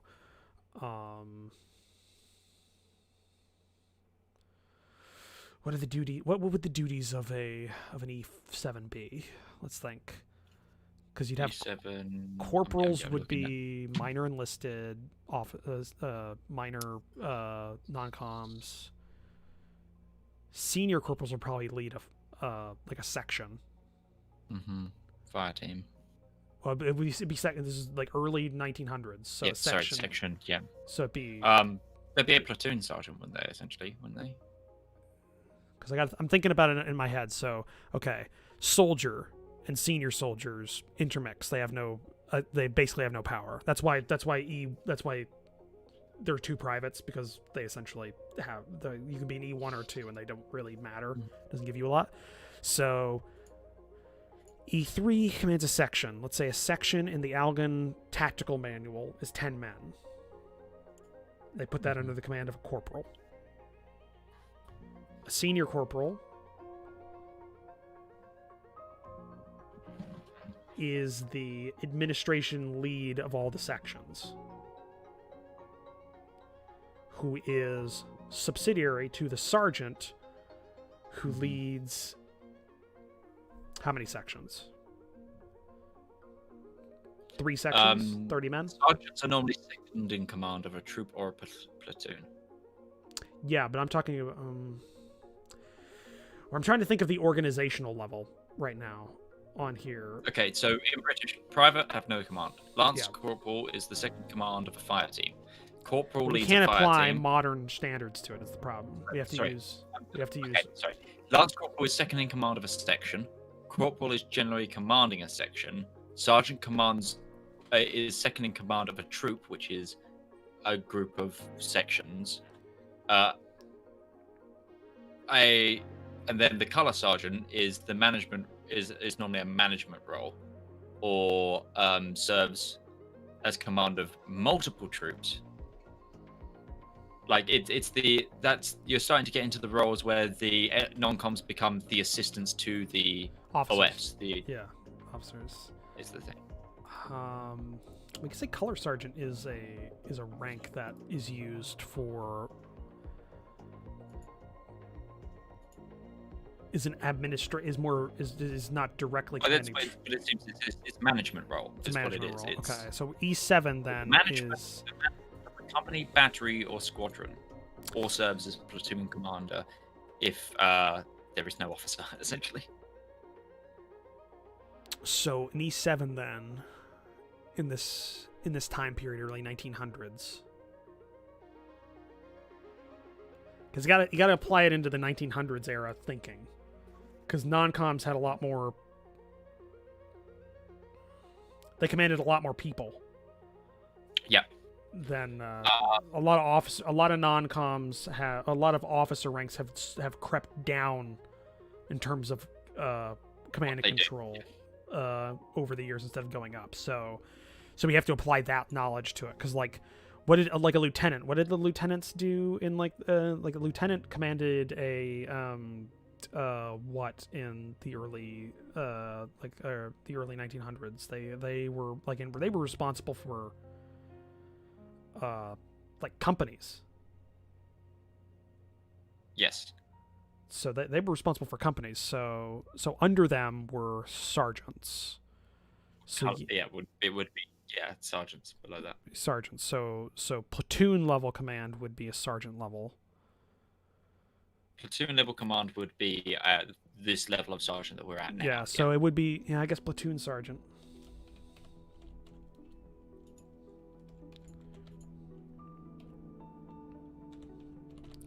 Platoon sergeant. Senior sergeant could be now as well. Could be a senior sergeant. So it skipped one as a color sergeant and senior sergeant. Senior sergeant. I could see that. We'll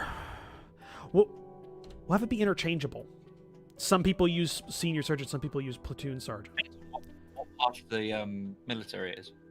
It could be that, or it could be just an emerging slang term. Senior sergeant could be the official one, but people just call them platoon sergeants because now they're in command of platoons. Yeah, is a thing. So we'll do that. That's a nice world building, like bit there. Okay, E8s. That's gonna be. Oh, and the rank symbol for a platoon sergeant, senior sergeant, would be because right now the color sergeant got the color bolt of color on the top. Red, white, red. Red, white, red. Yeah. Or, and here's the thing, it could change into the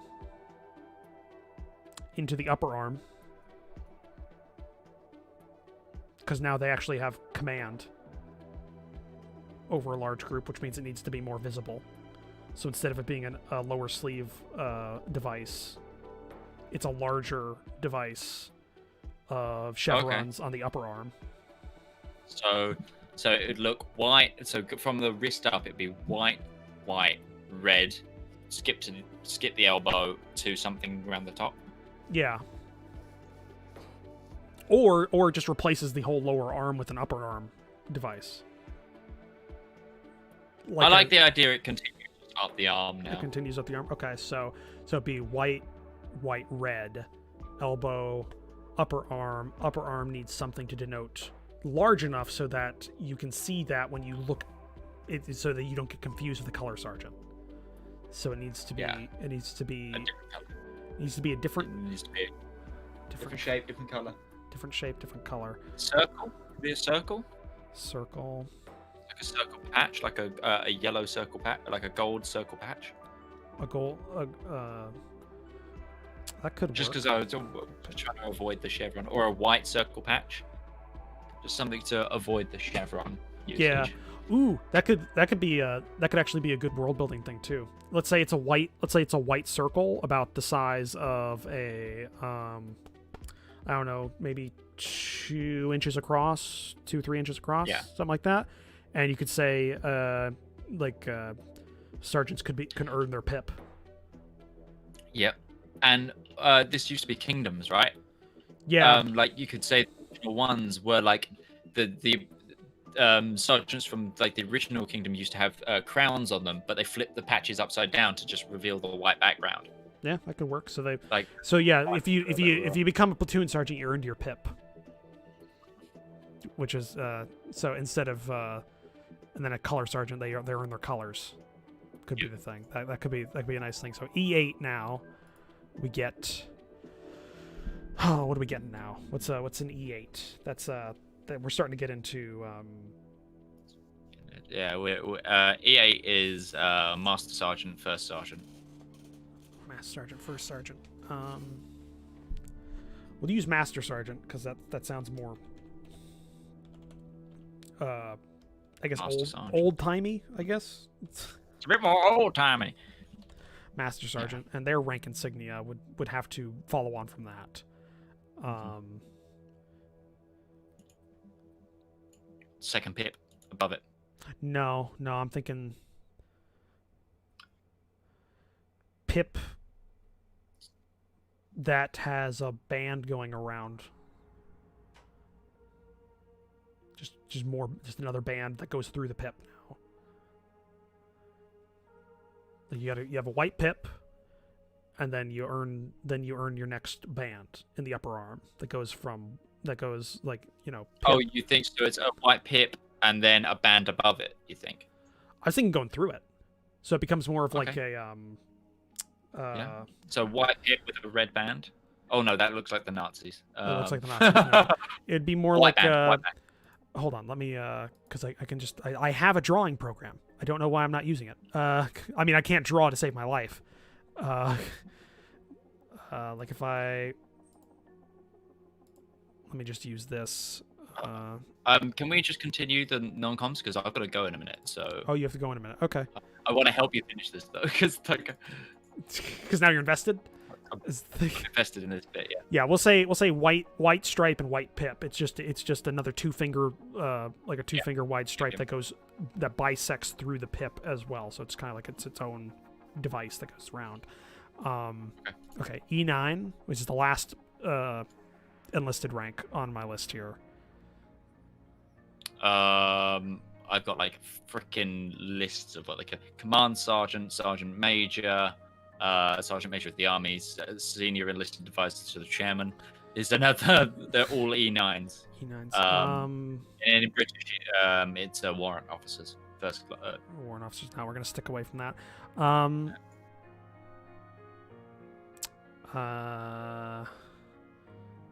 Sergeant major, platoon sergeants.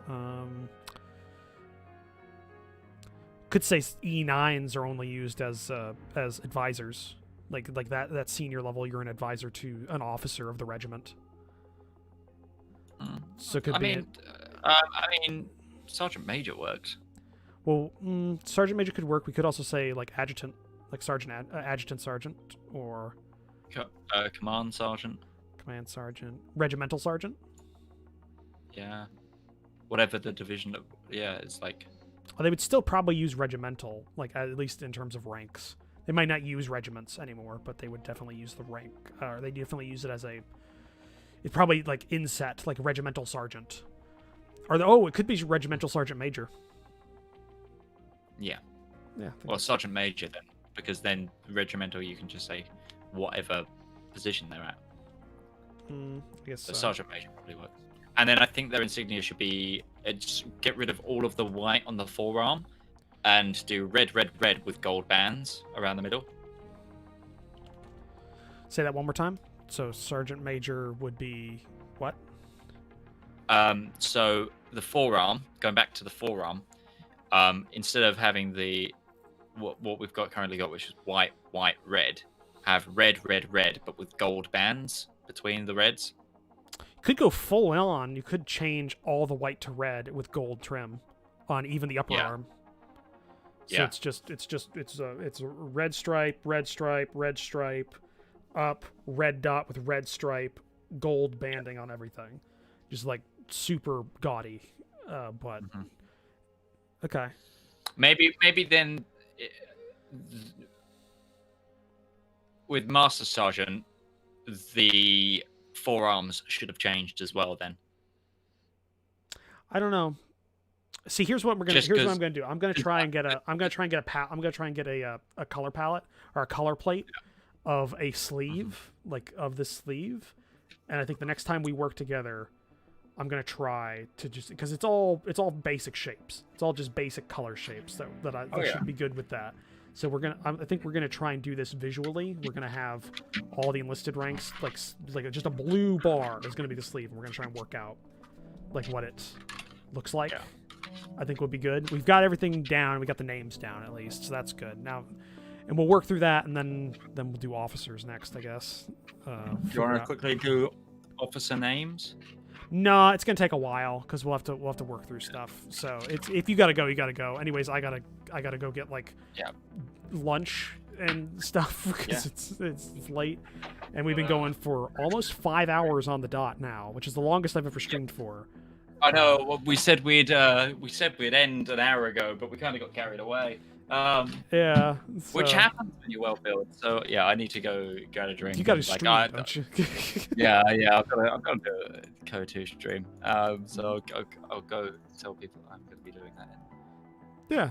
So that'll be good. And I guess we could, if nothing's changed next week, you can join me for another stream because I got a lot of work done and world building and stuff, and we can actually work on this a bit more. And I also had the largest amount of people that's ever watched the stream concurrently with 13 viewers at one point. Nice. So yeah, but yeah, thank you all for joining for the stream. If anybody's still here, or if you're not dead, technically there's supposed to be 9 of you, but nobody's talked in like an hour.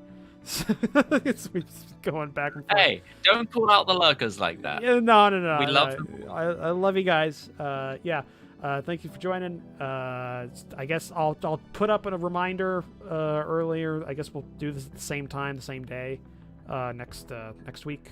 And, at some point, we'll work it out. But thank you for joining, and I'll see all of you in the next stream or on the next video on the channel. Bye. Cool.